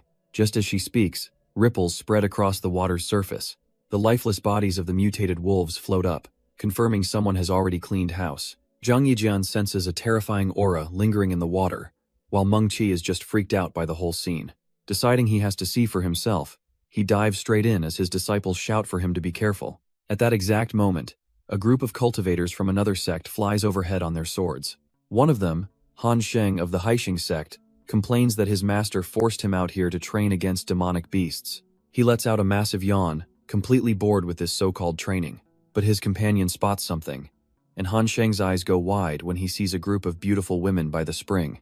With a sleazy grin, he declares they should go down and get acquainted, diving towards the disciples. Meanwhile, our boy Zhang Yijian sinks deeper into the blood-red water, searching for the source of the corruption. He finally breaks the surface, finding himself inside a hidden, underwater cave. Stepping ashore, he's dumbfounded, wondering who in the world could have opened this secret passage. But his confusion quickly turns to shock as he senses a presence inside the cavern. Lying on a stone altar is a woman, bathed in a pure, blinding light. He draws his sword, but his system chimes in with a do-or-die mission: recruit her, or lose the system forever. Just then, the mysterious woman's eyes flutter open, revealing pupils of pure gold. Outside, Zhao Yurong worries about their master, but Zhang Chao has faith, just as some trash-tier cultivators arrive. Zhao Yurong whirls around, demanding to know who dares to sneak up on them. The leader, Han Sheng, smugly introduces himself and his Haixing sect lackeys. He immediately gets handsy with Zhang Chao, who is having none of his garbage, and tells him to get lost. Without a second thought, she delivers a crisp slap right across his arrogant face. Stunned and furious, Han Sheng and his boys roar that she's just signed her own death warrant. But instead of being angry, Han Sheng just smirks, saying he likes her fiery spirit. Zhang Chao is disgusted and warns him that he's about to regret ever being born. Before his goon can even react, she delivers another lightning-fast slap right to his face. The disciple stumbles back, dumbfounded and furious at being humiliated by this woman. That's the last straw for Han Sheng, who drops the act and screams for his men to kill her on the spot. The Haixing sect disciples eagerly charge forward, ready to tear her apart. Suddenly, an invisible force erupts and sends the attackers flying backward through the air. Han Sheng is knocked to the ground, completely baffled as to where that power came from. A massive explosion of water suddenly erupts from the nearby river, revealing the source of the attack. It was Zhao Yurong, emerging from the depths after unleashing a devastating technique to protect her friend. But the reunion is cut short as their master, Zhang Yijian, suddenly stumbles into the clearing, looking seriously wounded. Zhao Yurong and Zhang Yayun are horrified, crying out for him in a panic. He just grits his teeth, yelling at them to stay back and run for their lives. Of course, his disciples completely ignore the order and rush to his side, worried sick about his condition. Zhang Yijian pushes himself up, insisting this place is too dangerous and they need to leave immediately. Seeing our boy looking weak gives Han Sheng a sudden burst of courage, and he gets in Zhang Chao's face, saying she won't get away with hitting him. That's the last straw for Zhang Yijian, who unleashes a fiery aura and tells this trash-tier nobody to get lost. With a single, explosive roar of power, he sends Han Sheng and his entire crew flying through the air like ragdolls. The Haixing sect disciples don't even know what hit them as they're completely overwhelmed and blasted away. Zhang Yijian tells his disciples not to waste another second on this garbage as he leads them away from the scene. Han Sheng scrambles to his feet, absolutely fuming and vowing that if he ever sees them again, it's on sight. He immediately takes his frustration out on his own men, slapping one of them for being too useless to even protect a single person. Just as he's about to go on a rampage, one of his lackeys points to something in the distance, trying to change the subject. Han Sheng's attention is drawn to a nearby lake, where strange ripples are disturbing the surface. Suddenly, a stunning blonde woman named Ji Wushuang emerges from the water, looking like a goddess.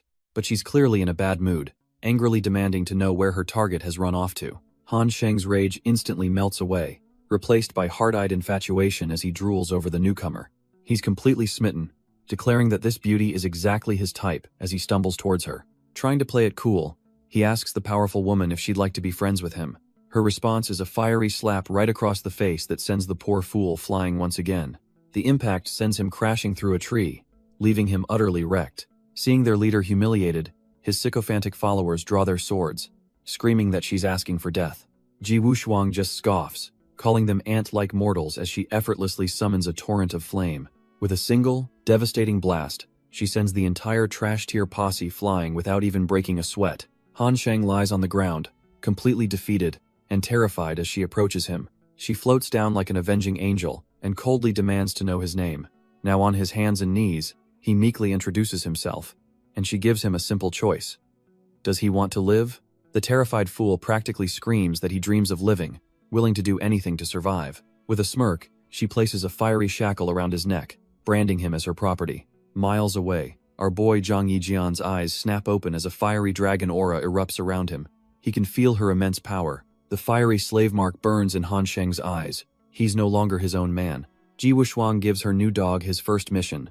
Find 3 legendary treasures in half a month, or she'll snuff him out herself. Absolutely terrified, Han Sheng scrambles to his feet, promising to leave immediately to complete her impossible task. But the moment he's gone, the powerful immortal suddenly stumbles, coughing up a mouthful of blood. It seems her body can't handle the thin spiritual energy of the mortal realm. She needs those items to ascend, and fast. Meanwhile, our boy's disciples rush over, asking what has him so on edge, and he tells them a dangerous person is in the spring pool. He drops a bombshell on them, revealing the presence he sensed wasn't just strong, it was an actual immortal. A vision flashes in his mind. It's her, the same immortal woman from the ancient battle who was struck down from the heavens. He can feel her overwhelming power as she descends, confirming she's the source of the disturbance. His disciples are left completely dumbfounded, wondering not only if immortals are real, but why this one found their master's aura so repulsive. Our boy reveals the reason for the immortal's animosity is the very weapon in his hands. He explains this is the divine bow, a legendary weapon that has slain immortals before. Meng Qi asks why he doesn't just use it now, but Zhang Yijian grimly admits he already tried. Turns out the bow is incomplete and can't unleash its true power without the Sky Spirit Stone. Zhao Yurong panics, thinking they should hide, but her master just grins, saying a plan is already in motion. When they ask what to do, he simply tells them to focus on their cultivation and leave the rest to him. He's confident that with his own breakthroughs and the bow, even an immortal can be taken down. With that, he sends his disciples off to train while he personally hunts for the Sky Spirit Stone. The scene cuts to the Black Star sect, where someone else is also desperately searching for the stone. It's Han Sheng, the immortal's errand boy, who's furious that his men have found other treasures but not the one she needs. Just as he's fuming, his disciples burst in with incredible news. They've finally located the Sky Spirit Stone. Han Sheng slams the table, demanding to know where it is, only to be told it's on Copper Mountain, guarded by 8th-tier demon beasts that already killed 30 of their men. But he just scoffs, thinking 8th-tier beasts are nothing. With the power granted by his immortal master, he could kill 10 of them without breaking a sweat. Filled with arrogance, he rallies his men, telling them to follow him to Copper Mountain immediately to claim their prize. Meanwhile, our boy Zhang Yijian is on his own hunt, and his senses are tingling. He can feel the aura of the Sky Spirit Stone nearby. He knows it's just ahead and wastes no time, blasting through the forest with incredible speed. He slides to a halt, dumbfounded, as he lays his eyes on a massive, glowing Sky Spirit Stone jutting out of the ground.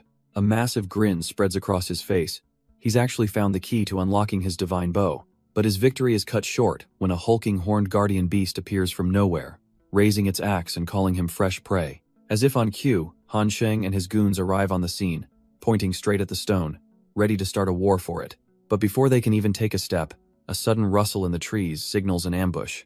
A pack of demonic beasts swarms the Heising sect disciples, who scream for their master to save them. The disciples try to form a perimeter, but their swords are useless against the raw power of these monsters.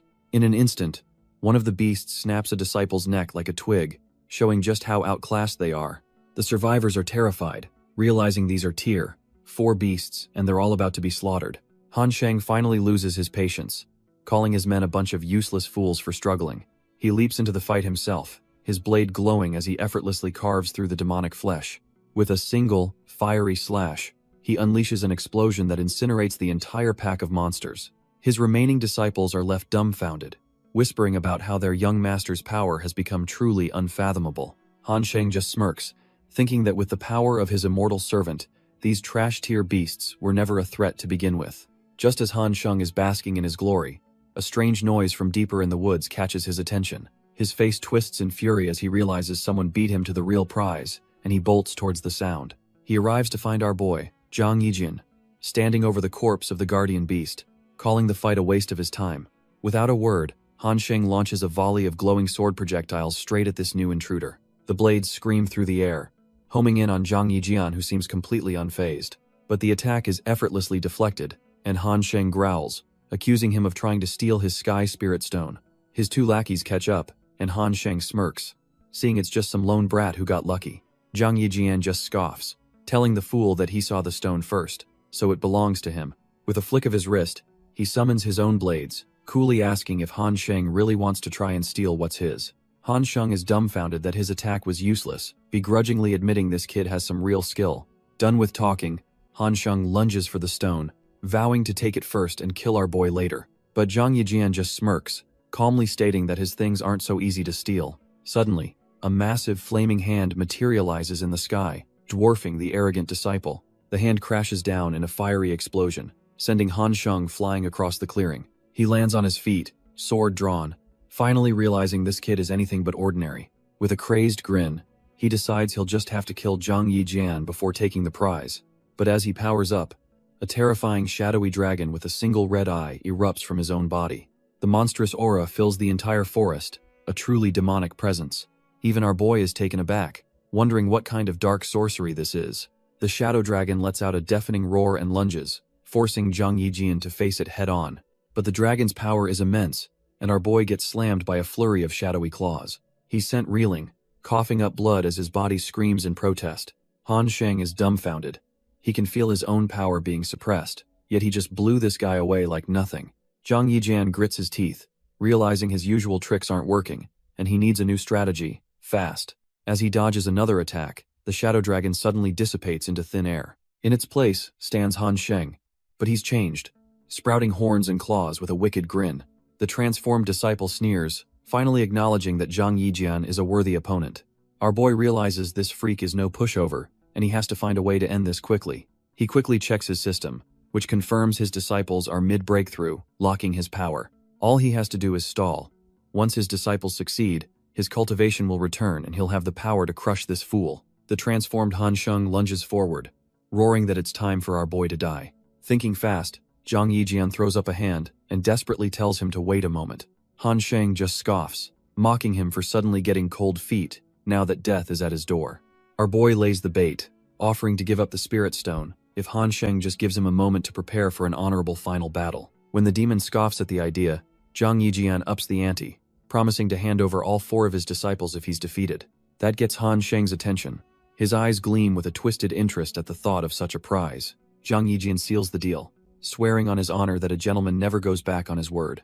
The arrogant fool completely buys it, gloating that he'll cripple Zhang Yijian first before forcing him to lead him to the disciples.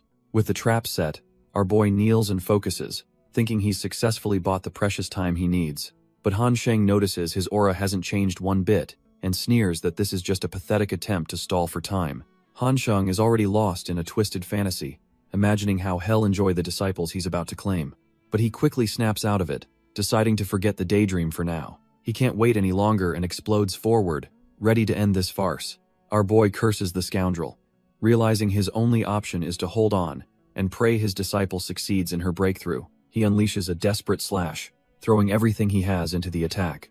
But the demon just laughs, blocking the blade with his bare hand and mocking him for overestimating his own power. Han Sheng promises to torment him slowly, starting by crippling one of his arms. Zhang Yijian grits his teeth, knowing the attack is too close and he can't possibly dodge it in time. With a sadistic roar, the demon lunges in for the kill. But just as it seems all is lost, the scene cuts away to a glowing pagoda in Tianliu City. Inside, his first disciple, Zhao Yurong, is surrounded by a torrent of spiritual energy. At the same time, Jiang Yayun's power erupts in a storm of purple lightning. His third disciple, Zhang Chao, channels a fiery aura, her cultivation soaring, and even his youngest, Meng Qi, is wrapped in a gentle blue light, achieving her own breakthrough. Back on the battlefield, Han Sheng's demonic claw descends, ready to tear our boy apart. But Zhang Yijian catches the attack with one hand, leaving the demon utterly dumbfounded.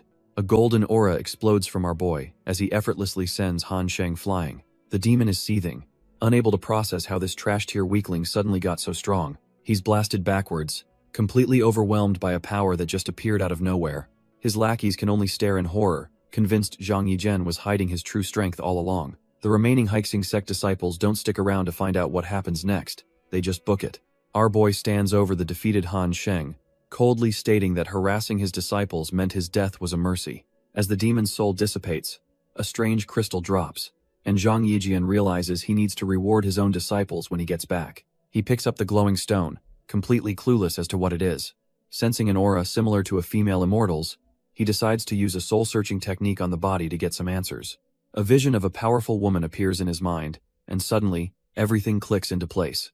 Back at his peak, his first disciple, Zhao Yurong, rushes out to greet him, thrilled that her master has returned safely. All 4 of his disciples gather around, excitedly announcing that they all had a massive breakthrough at the exact same time. Zhang Yijian can't help but smile, genuinely proud of how far they've all come. But he cuts the celebration short, telling Zhao Yurong there's an urgent situation, and she needs to go find Tianhu immediately.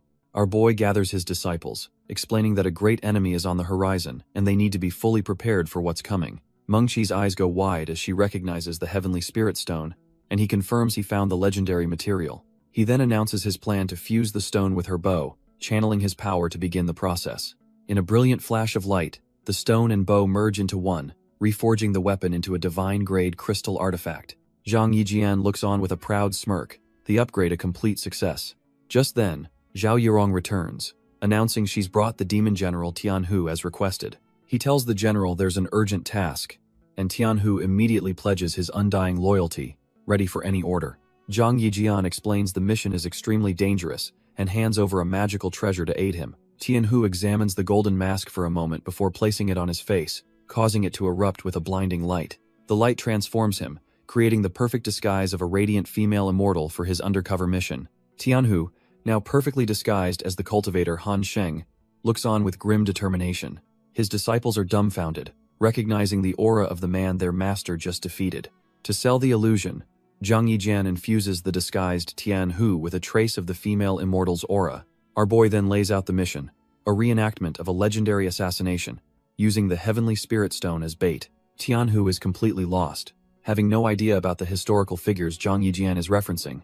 Zhang Yijian explains that the real Han Sheng tried to stop him from getting the stone, backed by that same mysterious immortal. With the original now pushing up daisies, he orders Tian Hu to infiltrate her group and wait for the perfect moment to strike. Tian Hu panics, realizing that against a true immortal, his own power is trashed here and he'd be lucky to even scratch her. But Zhang Yijian just grins, promising he'll be right there providing backup when the time comes. The scene then cuts to a hidden, grotto-like sanctuary, no doubt the lair of their mysterious target. Deep within her sanctuary, the immortal Ji Wushuang meditates, trying to recover her strength. But suddenly, her body gives out, and she coughs up a mouthful of blood, her eyes wide with frustration. She realizes it's useless. The mortal realm's spiritual energy is just too thin for an immortal like her to heal. Her only hope is an ascension array, but it's missing the final, crucial piece, the Heavenly Spirit Stone. Just then, the sound of footsteps echoes from the cave entrance, breaking her concentration. She whips around, on high alert, demanding to know who dares enter her private grotto. A figure emerges from the shadows. It's the disguised demon general, Tian Hu, playing his role perfectly. Without any pleasantries, she immediately asks if he brought the Heavenly Spirit Stone. He kneels and presents the glowing crystal, the very bait our boy Zhang Yijian prepared for this trap. Ji Wushuang eyes him with a cold, calculating gaze, seemingly accepting his story for now. She smirks, thinking this mortal is just another fool she can manipulate for her grand plan. With an air of superiority, she commands him to hand over the stone that will secure her freedom. As her fingers get closer, she can almost taste victory, completely unaware of the trap. Suddenly, the spirit stone detonates in a massive explosion of energy, catching her completely off guard. With the immortal stunned, Tian Hu springs into action, revealing a cursed dagger meant to kill gods. He lunges forward, plunging the blade deep into her chest before she can even react. Standing over her fallen body, the demon general shouts to his master that the mission is a success. Our boy Zhang Yijian finally reveals himself, but he's not convinced, wondering if it could really be this easy. As Ji Wushuang's body begins to dissipate into light, Tian Hu is ecstatic, believing he actually did it. But Zhang Yijian's expression hardens. He knows an immortal of her caliber wouldn't fall for such a simple trick. Just as he's processing the situation, our boy realizes the entire thing was a trap set for him. A golden binding seal materializes out of thin air, locking onto him as its target. Before he can even react, the energy chains wrap around his body, and he's shocked by their incredible speed.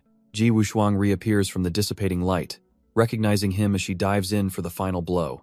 In a blinding flash, Zhang Yijian's silhouette is seemingly obliterated by her attack. The immortal lands with a smug huff, believing she's easily disposed of the pest.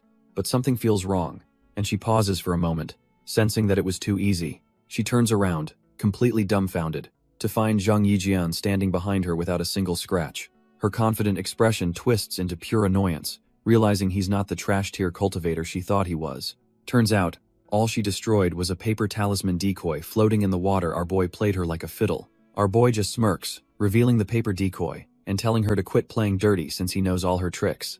He then summons a brilliant golden sword, challenging her to settle this with a real head-on clash. Furious at being outsmarted, Ji Wushuang erupts in a torrent of flames, declaring that's exactly what she intended. She charges forward with her flaming sword, ready to show this mortal the true might of an immortal. Zhang Yijian stands his ground, completely unfazed, wondering what's so special about being an immortal anyway. With a battle-hungry grin, he promises to show her the terrifying power a mortal can wield. He swings his blade, launching a massive arc of golden energy straight at the charging immortal. But she's lightning fast, zipping past the attack and appearing right behind him in the blink of an eye. She grabs him by the shoulder, snarling that there's nowhere left for him to run. Yet he effortlessly blocks her strike, and she's left utterly shocked by the sheer force behind his parry. She's completely dumbfounded, wondering how a mere mortal could possess a divine-grade artifact. Realizing he's no ordinary cultivator, she decides it's time to stop holding back. Our boy grits his teeth, admitting to himself that an immortal's speed is on a whole other level. She unleashes a massive golden dragon, screaming for him to die, but he smirks, knowing he has a backup plan. Turns out the plan was to snatch the Heavenly Spirit Stone right under her nose. He bolts out of the cave, taunting her to come and take the stone if she thinks she's got what it takes. Absolutely furious, she powers up, vowing that he won't even think about escaping. He zips through the forest like a golden comet, putting as much distance as he can between them. But she's right on his tail, descending from the sky and demanding to know where he's going. She easily closes the gap, boasting that when it comes to pure speed, he can't possibly beat her. But just as she closes in, our boy smirks, revealing that he was never fighting alone. Suddenly, dark purple chains erupt from the ground, binding the immortal's legs as she cries out in shock. Turns out, he led her right into a massive ceiling formation prepared by his disciples. She struggles with all her might but realizes she's completely immobilized by the strange power. With a final scream of frustration, she's dragged down and sucked into the glowing gourd. Zhang Yijian arrives on the scene as his disciples celebrate, shouting that their insane plan actually worked. The rest of his crew, including a new tiger-like guardian, are overjoyed, thinking the crisis is finally over. But Zhang Yijian immediately shuts them down, warning them not to let their guard down just yet. Inside the artifact, the immortal is dumbfounded, recognizing it as the legendary purple gold gourd. Before she can even recover, she looks up to see 3 shadowy archers taking aim from the darkness. The immortal just laughs, easily swatting away the shadow arrows and calling them nothing but petty tricks. She scoffs at their naivety, thinking these mortals have no idea who they're dealing with. Spotting the formation's core up ahead, she vows to make them pay the moment she breaks out of this dump. But as she rushes forward, a sinister purple chain erupts from the ground, snagging her foot. Before she can react, more chains burst out, wrapping around her body and trying to pin her down. She struggles with all her might, screaming that she absolutely cannot be trapped in a place like this. After all, she still has to return to the immortal realm and find her true purpose. Pushed to her limit, she unleashes a terrifying burst of fiery energy, intending to shatter the entire formation from within. The inside of the gourd is rocked by a massive, blinding explosion that tears the very space apart. Outside, his disciples can only watch in horror as the divine artifact starts to crack, shouting that the immortal is breaking free. Just as things are about to go sideways, our boy Zhang Yijian steps in, ordering everyone to get back. The divine gourd glows with an unstable light, the cracks spreading rapidly as it fails to contain the immortal's power. With a final, triumphant roar, Ji Wushuang shatters her prison, emerging amidst a storm of fiery energy. But before she can even take a breath of fresh air, a golden arrow comes screaming through the sky right at her. She just scoffs, arrogantly raising her hands to block what she thinks is a trash tier attack. Big mistake. The arrow smashes through her pathetic energy shield like it's not even there. It pierces straight through her shoulder, sending the so-called immortal flying back in a state of pure shock. She crashes to the ground, wounded and utterly dumbfounded, staring up at the man who just put her in her place. Zhang Yijian looms over her, holding a massive spiritual bow, and calmly asks if she's finally ready to talk. Spitting blood, the immortal rages that mortals are just insects who can only win with sneak attacks. Our boy calmly tells her not to twist the facts, reminding her that she was the one who attacked first. She's not having any of it, seething that if it weren't for his past treachery, she wouldn't be in this mess. Zhang Yijian clarifies that he didn't ambush her, and in fact, he already killed the old bastard who did, which technically makes him her savior. He then coldly states that her existence disrupts the mortal world's order, so she needs to get lost. But then he reveals he knows she's been searching for a way back to the immortal realm for hundreds of years. Ji Wushuang is completely floored when he pulls out the legendary Heavenly Spirit Stone, wondering who this man could possibly be. He explains that even with the stone, her spiritual energy is shot, and her cultivation is burned, making it useless to her now. Then comes the final power move. He offers to help her, but only if she kneels and accepts him as her master. Ji Wushuang weighs her options, realizing that after hundreds of years, her family has likely suffered for her downfall, and she has to get back. With no other choice, she steels her resolve, deciding to swallow her pride and take the gamble on this mysterious man. The proud immortal kneels before our boy, formally greeting him as her new master, a truly humiliating moment for her. And just like that, the system dings, congratulating Zhang Yijian for completing the mission and unlocking a breakthrough to the mid-grand ascension stage. Our boy can't help but smirk, thinking to himself that the reward for bagging an immortal disciple is actually pretty sweet. He then casually tosses her a glowing orb, telling his good disciple to take it, leaving her utterly dumbfounded.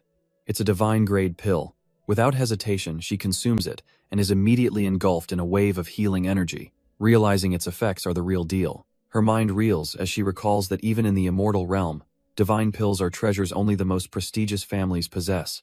Zhang Yijian then bestows another gift upon his new disciple, a treasure chest symbolizing the rewards she'll now receive under his wing. Popping open the chest, Our boy tells his new disciple that the entire thing is for her. Ji Wushuang is completely floored. She can't believe her eyes, thinking it's an entire chest of priceless divine-grade pills. With his new immortal disciple healed up, Zhang Yijian gathers the rest of his crew, announcing it's time to discuss the immortal realm.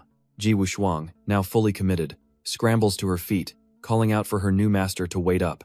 Meanwhile, we cut to a desolate corner of the immortal realm, the deepest level of the infamous heaven, penetrating prison. A lone, cloaked figure sits in the vast emptiness. A warden overseeing this cosmic jail. A guard approaches, presenting a small cup to the warden, who asks what it is. The guard reports that Ji Zhengsun and his wife, likely Ji Wushuang's parents, are slacking on their duties again. The warden seems uninterested in their antics, instead asking if there's been any news on their daughter, Ji Wushuang. The guard reports they have no leads, figuring Ji Wushuang is probably already dead in the lower realm. But the warden is having none of it, demanding proof. Even her corpse must be brought back to atone for her sins. With that, he decides it's time to pay her father a visit, telling the guard they're going to give him a little wake-up call. The scene shifts to a grim, moonlit prison cell, deep within the celestial jail. Inside, we find a shackled and broken man, Ji Zhengsun, who turns out to be Ji Wushuang's father. The warden kicks open the door, smugly asking if Ji Zhengsun remembers how much time he has left on his sentence. Absolutely terrified, her father scrambles to his feet, promising he'll resume his punishment immediately. The warden just scoffs and slams him to the ground with an energy whip, yelling that he'll answer his question first. Writhing on the floor in agony, Ji Zhengsun can barely choke out the words to report on his sentence. Broken, Ji Zhengsun admits he still has a staggering 1,999 years left to serve. The warden just smirks, satisfied that the prisoner knows his place. But the cruelty doesn't stop there, as he casually mentions He's going to check on Ji Zhengsun's wife next. Hearing this, Ji Zhengsun's face contorts with helpless rage, his hands gripping the wooden bars. Meanwhile, back in the mortal realm, a desperate plan is finally in motion. In Heavenflow City, Zhang Yijian's disciples have formed the Ascension Array for Ji Wushuang. The immortal pours every last ounce of her being into the ritual, her one shot at returning home. Her new sisters-in-arms watch on, convinced that their master's plan has actually worked. But just as hope peaks, the formation crackles and shatters, and Ji Wushuang realizes it's all falling apart. But just as she's about to give up, our boy Zhang Yijian appears, telling her not to do anything reckless. He places his hands over hers, pouring his own immense power into the failing array, and she thanks him, stunned. With his boost, the formation erupts into a massive pillar of light, tearing open the immortal gate. The gate starts pulling Zhang Yijian in, and he just casually tells a dumbfounded Ji Wushuang to get a move on. He even flashes a cocky smile, asking if she has a problem with him tagging along for the ride. She desperately explains that the immortal realm's spiritual pressure will absolutely crush a mortal like him. For the first time, our boy looks genuinely surprised, realizing he might have made a slight miscalculation. It's too late though, as the portal's suction becomes overwhelming, pulling him into the sky against his will. His other disciples arrive just in time to watch in horror, screaming for their master as he vanishes into the light.